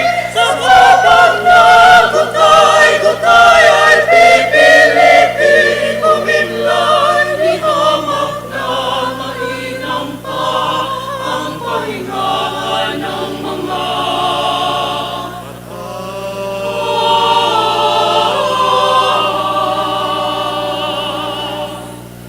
baka naman isang araw tayo doon ay maligaw, mahipunyo at marinig at maamoy at matanaw. Hindi ako nangungutya, kayo na rin ang magpasya. Sa palagay ninyo kaya ito sa mata ng may likha ay bahay.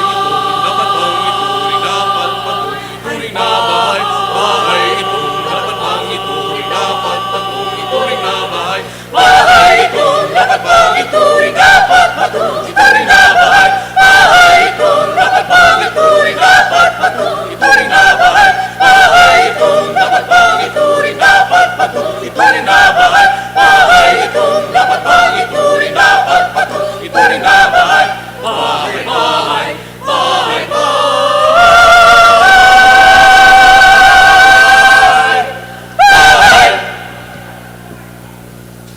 How about a round of applause for the Cagayan de Oro City Hall Chorale? Yan, thank you so much. Ma'ams and sirs, no? Very talented. That proves nga Cagayan de Oro City Hall is not just a home for the public servants but for the artists, no? Pachada kay ilang performance, and it's my first time to hear them sing that song, and very relevant kay Bahay ang title. Yes, no? Grabe gid kay siya ka kanang timely sa atong event karon nga naata sa pag-celebrate sa ato ang Kurambos sa Hapsay Balay 3rd CDO Housing Summit. When they told me earlier nga ang title sa ilang song kay Bahay, I was thinking kita siguro magsumpay sa kubo.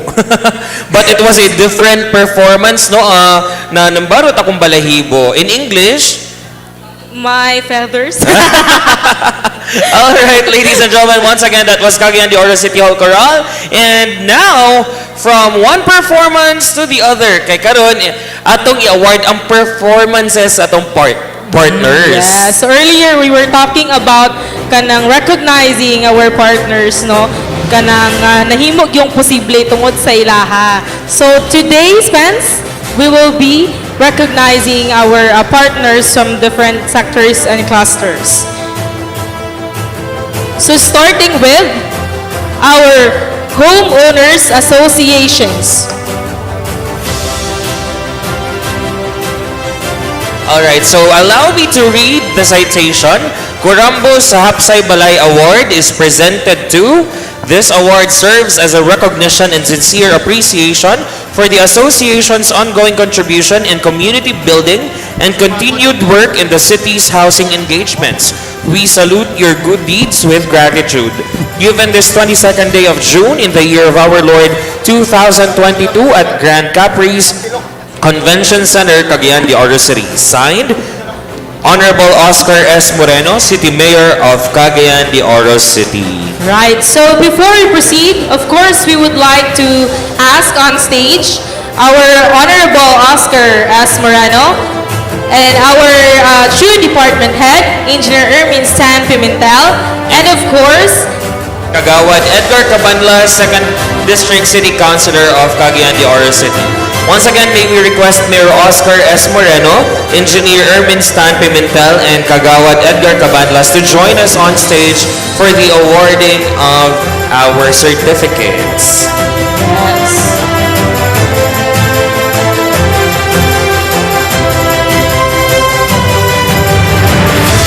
So we would like to recognize our homeowners associations because by articulating their needs, causing the city to respond appropriately, thereby driving the housing program of the city and further continuing contribution to community building. Alright, so let's proceed with our first HOA. We have the Acacia Extension Homeowners Association.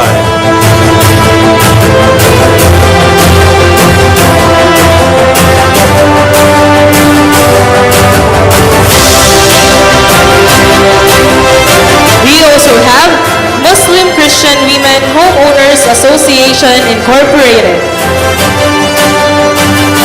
We also have the Highlandville Homeowners Association Incorporated. Another HOA is Blessedville Homeowners Association Incorporated.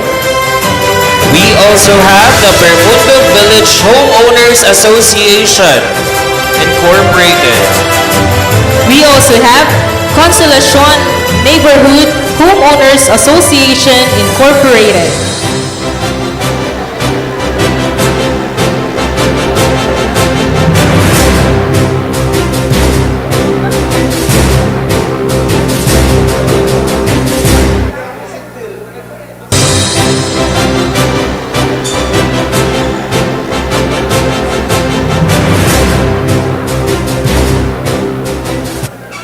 We also have Greenfield Homeowners Association Incorporated.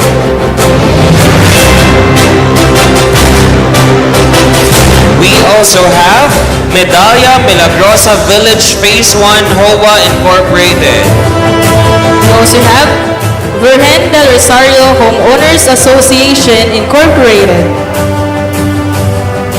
We also have Birchville Homeowners Association Incorporated. The same award is given to Emmanuel Homes Homeowners Association Incorporated.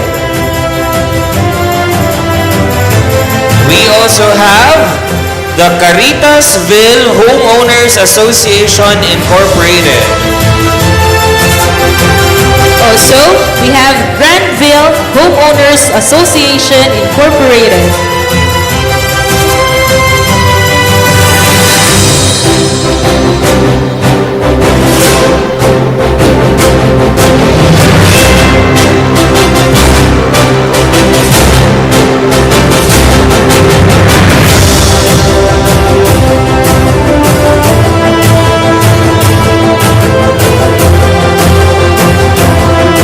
We also have Bayanihan Village Phase 1A Makapaya Homeowners Incorporated.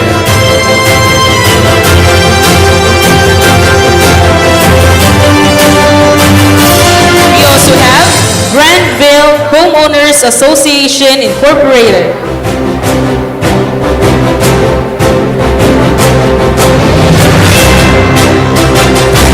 We also have the City Heights Village HOA Incorporated.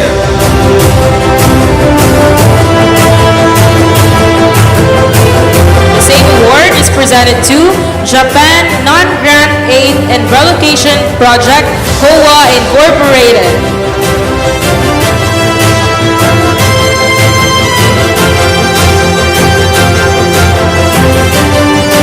We also have NHA Lumbia Heights Phase 1 HOA Incorporated.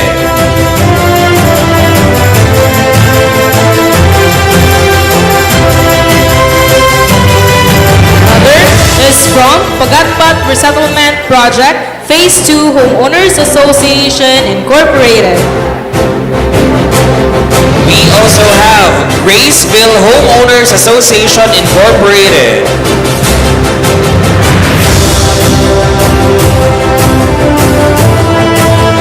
We also have Balubal Heights Subdivision Federation Incorporated. We also have Zone 4 Bugor Residents Homeowners Association Incorporated. Of course, we have from Zonocar Homeowners Association Incorporated. We also have Villa Radok Homeowners Association Incorporated. We also have United Residents of Upper Makanhan Association Incorporated. We also have Umnay Homeowners Association Incorporated. We also have Talungan Phase 3 Homeowners Association Incorporated. We also have SMC Gawad Kalinga Village Kapitbahayan Homeowners Association Incorporated. The same award is presented to Lapasan Urban Poor Slum Upgrading Project Homeowners Association Incorporated. The same citation is given to Padayon Filipino Socialized Housing Project Homeowners Incorporated. The same award is given to Paradise Homeowners Association Incorporated. We also have Pag-asa Makanhan Neighborhood Association. And of course, we have Paglaom Homeowners Association Incorporated. We also have Paglantaw Homeowners Association Incorporated. We also have Sidorship 7 Pagatpat Phase 2 Homeowners Association Incorporated.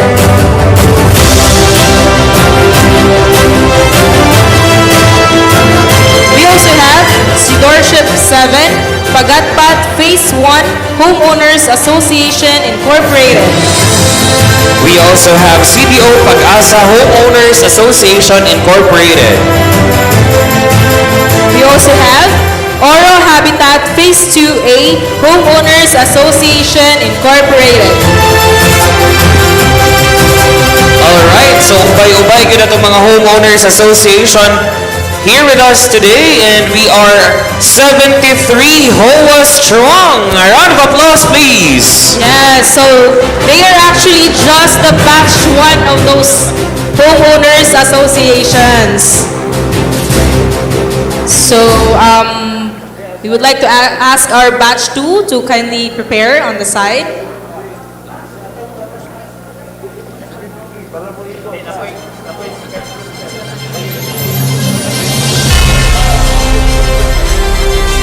Alright, so our batch 2 will be joining our batch 1 on the photo opportunity. They will also be handed with our certificates. The same citation will be given to our batch 2. We have the Makanhan Neighborhood Homeowners Association, Makanhan Homeowners Association Incorporated, Makapaya Hills Oro Shelter Association, Kauswagan Homeowners Association.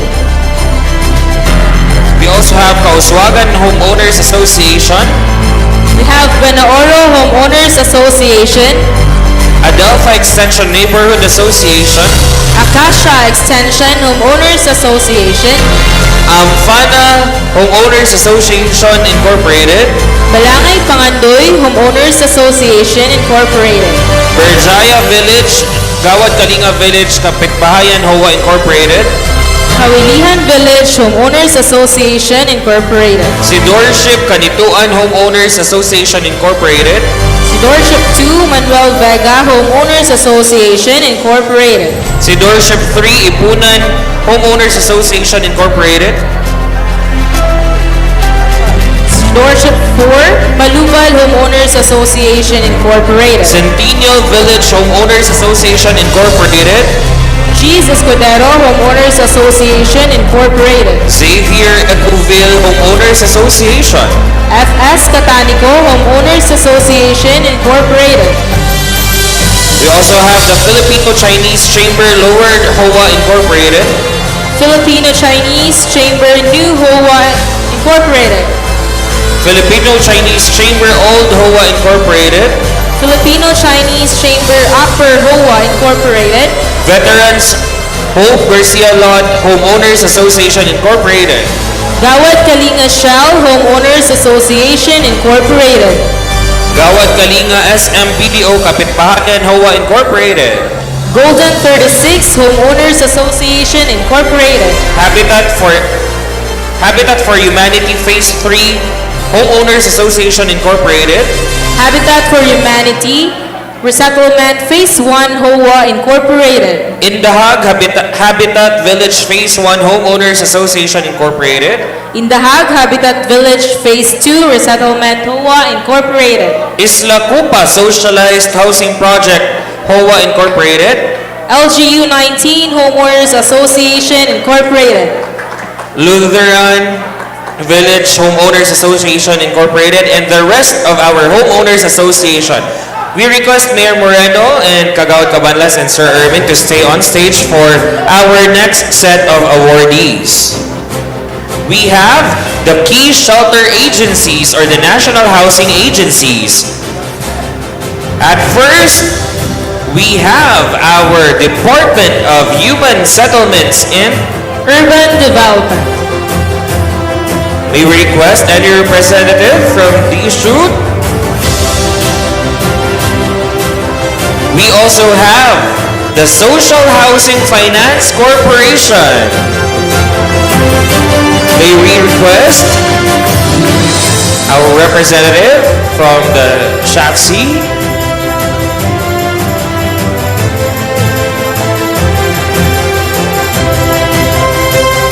We also have the Department of Social Welfare and Development.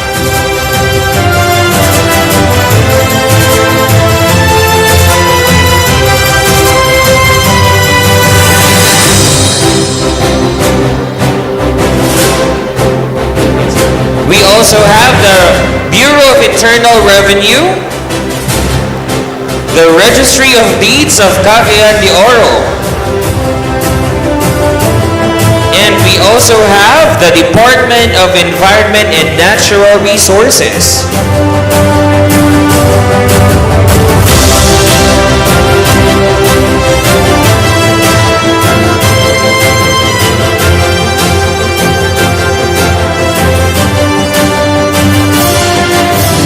We also have the Presidential Commission on the Urban Poor.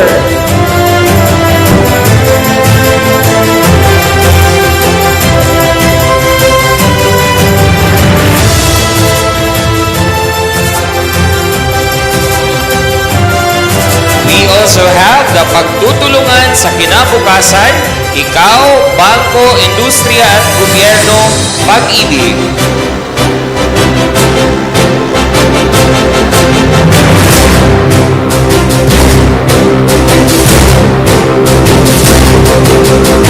Of course, we also have Unified Project Management Office of the Department of Public Works and Highways. Once again, we'd also like to acknowledge the representatives from the Department of Environment and Natural Resources and the Registry of Deeds of Cagayan de Oro. Let's proceed with our Balay developers. First off, we have Cebu Land Masters Incorporated. About a round of applause, please.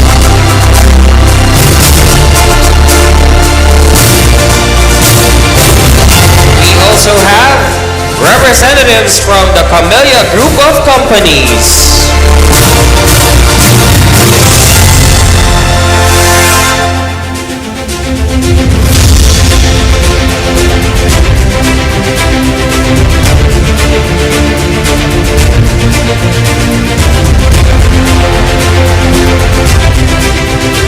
Also, we would like to recognize one of our partners, Bria Homes Incorporated. Any representative from Bria Homes?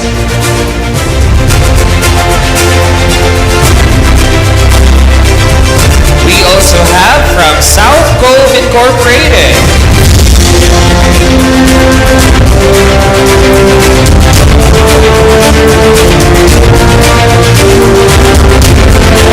Another Kurangko Saksay Balay Award is presented to Shang Robinson's Properties Incorporated. We also have from Mega World Corporation Incorporated. And the last but not the least, Grand Titanic Real Estate Incorporated. We also have an award for our partner barangays, starting off with the Barangay Government of Lumbia.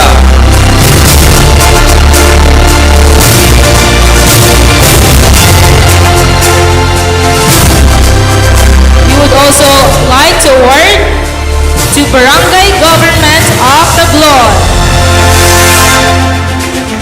The same award is given to Barangay Government of Baluban. And we also have Barangay Government of San Simon. And to complete our partner barangays, we have the Barangay Government of Pagatpag. Round of applause, please. We would also like to recognize our partners, academe and civil society organizations. First off, from Japan International Cooperation Agency.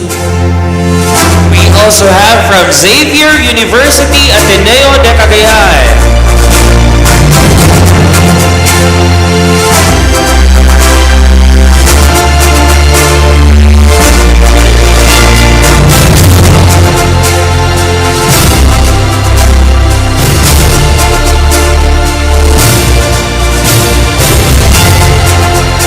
We also have CVCP Caritas Filipinas Foundation Incorporated.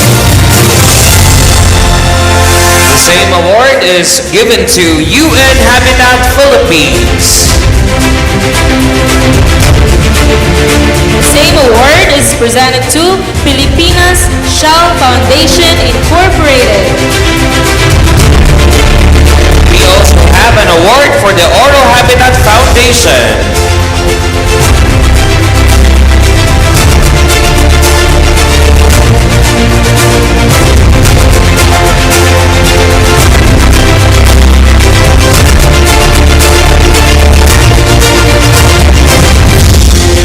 We also have Habitat for Humanity Philippines.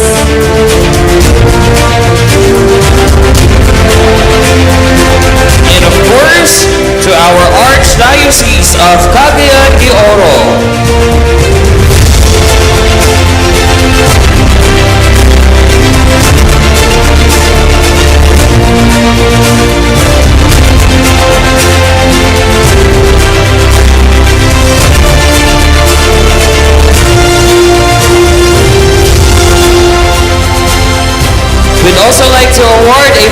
of recognition to the 19th City Council, and of course, a plaque for Honorable Edgar S. Cabanla, 2nd District City Councilor. May we read to you the citation, sir? Corambos sa Hapsay Balay Award is given to Honorable Edgar S. Cabanlas for the Comprehensive Socialized Housing Program of 2016. This award serves as a recognition and appreciation for the crafting of a landmark legislation on subdivision regulations, accessible and affordable housing projects, and the emancipation of socialized housing beneficiaries. In gratitude, the people salute your good deeds and service, given this 22nd day of June in the year of our Lord 2022 at Grand Capri's Convention Center, Cagayan de Oro City. Signed, Mayor Oscar S. Moreno, City Mayor of Cagayan de Oro City.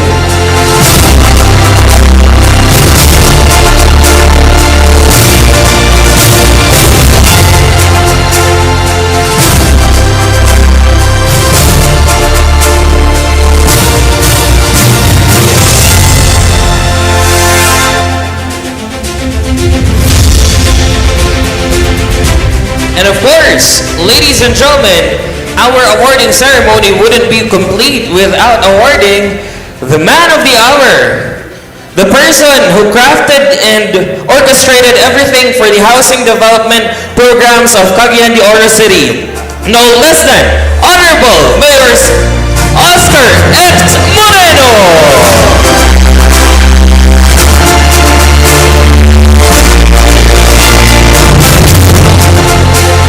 The citation, Corambos sa Hapsay Balay Award is given to Honorable Oscar S. Moreno for his role in institutionalizing the City Housing and Urban Development Department. This award serves as a recognition and appreciation for his inclusive governance by incorporating resettlement as one of the development agenda of the city, spearheading the collaborative engagement in housing, emancipating housing beneficiaries from political bondage through grant of security of tenure, and for ensuring sustainability of the socialized housing program of the city. The people are forever in gratitude for your dedication and service. Given this 22nd day of June in the year of our Lord 2022 at Grand Capri's Convention Center, Cagayan de Oro City. Signed, Vice Mayor Renier Joaquin Kikang Uy, Ramon Fernandez, Vice Chairperson of City Housing Board, and Engineer Erwin Stan Pimentel, Department Head of City Housing and Urban Development Department. Once again, ladies and gentlemen, Honorable Oscar S. Moreno. Sir, walay paglubad ang pagpasalamat sa Cagayan de Oro City for making it possible sa katawhan sa dakbayan sa Cagayan de Oro nga wala na'y homeless diri sa Cagayan de Oro, and we will continue to strive harder together diri sa local government unit of Cagayan de Oro para matuman ang imong pagandoy para sa atong dakbayan. Once again, ladies and gentlemen, Honorable City Mayor Oscar S. Moreno.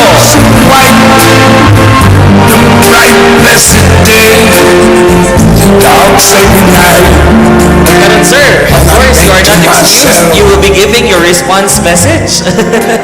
What a wonderful world. Okay na, mag-synthesis na daw kay Basin. Sir, okay na, sir? We'll be proceeding with our synthesis to be given by our no less than 2nd District Councilor of Cagayan de Oro City, Honorable Edgar Cabanlas. A round of applause, please.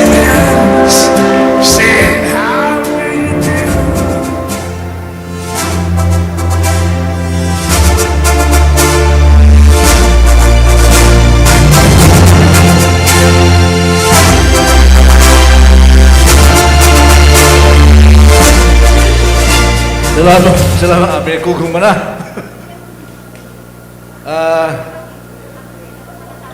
Mayor Oscar Moreno, the different stakeholders of our housing program in the city of Cagayan de Oro, the Homeowners Association. You know, I'll tell you, I am at home with you. Ang katuligan sa akong pagkakonsyal na kanunay sa urban poor. And I am grateful for that, thankful for that. Sa atong mga nagtabang ka na to, sa atong balay program, sa atong mga private developers nga niya din, sa atong mga national agencies nga kung wala, all these things could not have happened. Sa Chud, Hermin Pimentel, sa imong mga kauban, sa mga bisita, good afternoon.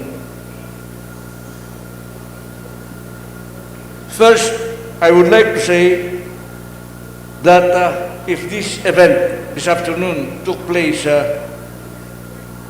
before the election, I would not have attended. Because ever since, I do not want to politicize the urban poor and the housing program. In fact, you cannot remember and say here that during the campaign, I called a meeting of all the homeowners association. Never. Because I want that this program should be fair and non-political. We cannot succeed in improving the lives of the poor if all the time we will use politics as the basic standard of our action. When I chaired the task force emancipation, the purpose of that is to emancipate, to unpoliticize our urban poor, to cut off that umbilical cord between City Hall and the members of the urban poor. That was the purpose. And I would like to maintain that forever, possible. Karon, we have seen the leaps and bounds of the development and progress of our socialized housing. As I look from a distance, from 1998 up to now, I can see the difference of what kind of housing program we had before and today. Dili ang pagpalapat o pagpadako sa kinain sa atay sa atong mayor, but I will tell you this, wala ko kasukad kakita o housing program in my almost 15 years as city councilor. Susama nining tabo karon sa atong dakbayan. We have innovated. We have raised we go beyond, we transcended the regular requirements of action of a local government to help the urban poor. Kanilang karon ng atong kining ato lang medium rise building nga naa sa Balubal, ongoing na usab sa Pagkatpat, ongoing na usab sa Lumbia. This is something that we should be proud of. Kani kita ang una dinhi sa Mindanao. And it is because of the foresight of a leader like Mayor Moreno. And it is also because of the Kurambos. The tagline that we are now using in this event, Kurambos. Because of the helping hands contributed by the private sector, the private developers, SHFC, and the local government. Talagsara kaya ka na. Yes, pinakalisod nga problema sa dakbayan is relocation. Housing, socialized housing. But looking forward, the solution of our social housing is not the positive action of constructing houses, but also the opposite. Negating people to live in areas where they are not supposed to live. Diha kita, looking forward diha kita, one of our targets, kana, I am now crafting 2 ordinances. First, dili na nato papuyan the areas between the dike and the river. It will be a criminal act. We will punish anybody that will do that, except if you have a special permit. Second, we will be organizing the local task force against squatting syndicates and professional squatters, implementing the executive order of then President Gloria Macapagal-Arroyo, Executive Order 172. Ato ka ng buhat, para dili kita matarantaon niya. Sa siging buhat kita kaapas. Siging buhat sa balay, and then now,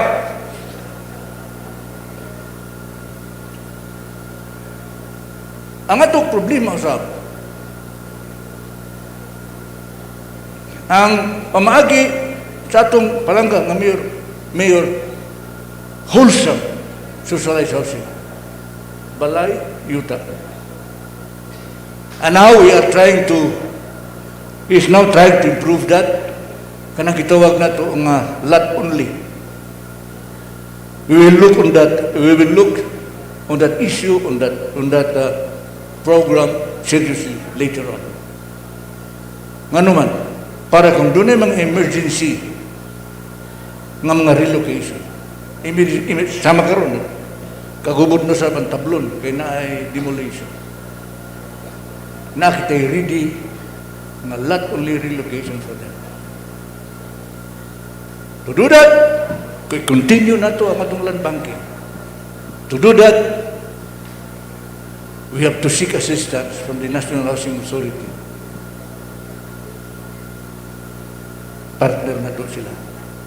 And also, the private developers for the land development sa atong lot only program. So mo kani, this is a time for celebration and perhaps a farewell party to our city mayor who has done a lot for us insofar as housing program of the city is concerned. The city is now one of the best cities in the Philippines in terms of subdivision, in terms of real estate. Ang atong real estate sector, dinhi sa Cagayan de Oro, dili ka mamutuo, pero grabe ang pag-uswag sa atong real estate. Gailo ang mga developers din. This is a sign that there is trust and confidence of this real estate developers nini karon nga administrasyon. So I hope nga tabangan na to si Mayor Clarence. We have to help Mayor Clarence. This is our city. We don't have any other city. Ang gusto na to, nga, naay mga smile sa ito mga naong, o sa itong silingan, nga kabos. Then let's help everybody. Let's help the government. Because the barometer of an economic progress in a particular LGU is on how real estate works. Sa kung tanaw. So, we will continue with our thousands of houses that we have built for the urban poor. Sendong, wala tayong problema. Sa mga piso-piso, wala tayong problema. Titling, security of tenure, nagpadayon. In fact, next week, mahatay na po ng titulo. We will continue with this because this is part of our love of God. Kung gimahal nato ang atong isig kaingon, si katao, labi na mga kabos, then we love God. Inana, kasimple lang. So, Mayor, Amatos Mayor, nawala naman. Nidagan ito. Salamat kayo. I'm not supposed to be here this afternoon because we have a PCL meeting in Manila. The first time PCL meeting for the last 2 years, wala man yung PCL meeting. The Philippine Councilors League. Ito ako mga kauban, ako rin nabilin. May ilang kaon dito ako din eh. Kung pastor every day, kinakalisot pa pa ni. Ipitan mo kumipon. Pero salamat kami yun. Mayor, atong imuning chairman sa housing board, Aronata advisor. We need your expertise. We need your experience. We need your foresight. Thank you very much and good afternoon.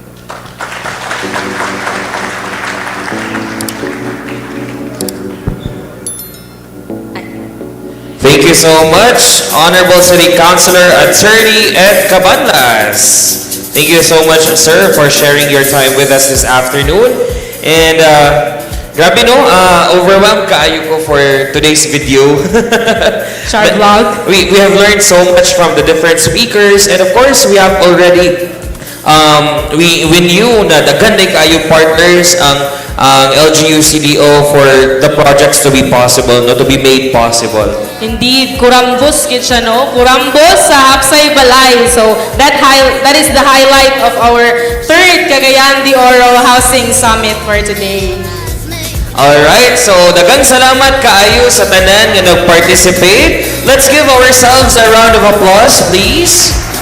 No, this event would not have been possible without your participation, your attendance, no, and even the efforts of the office na main player sa atong activity this afternoon, ang City Housing and Urban Development Department. How about a round of applause sa atong mga katawhan sa CHUD?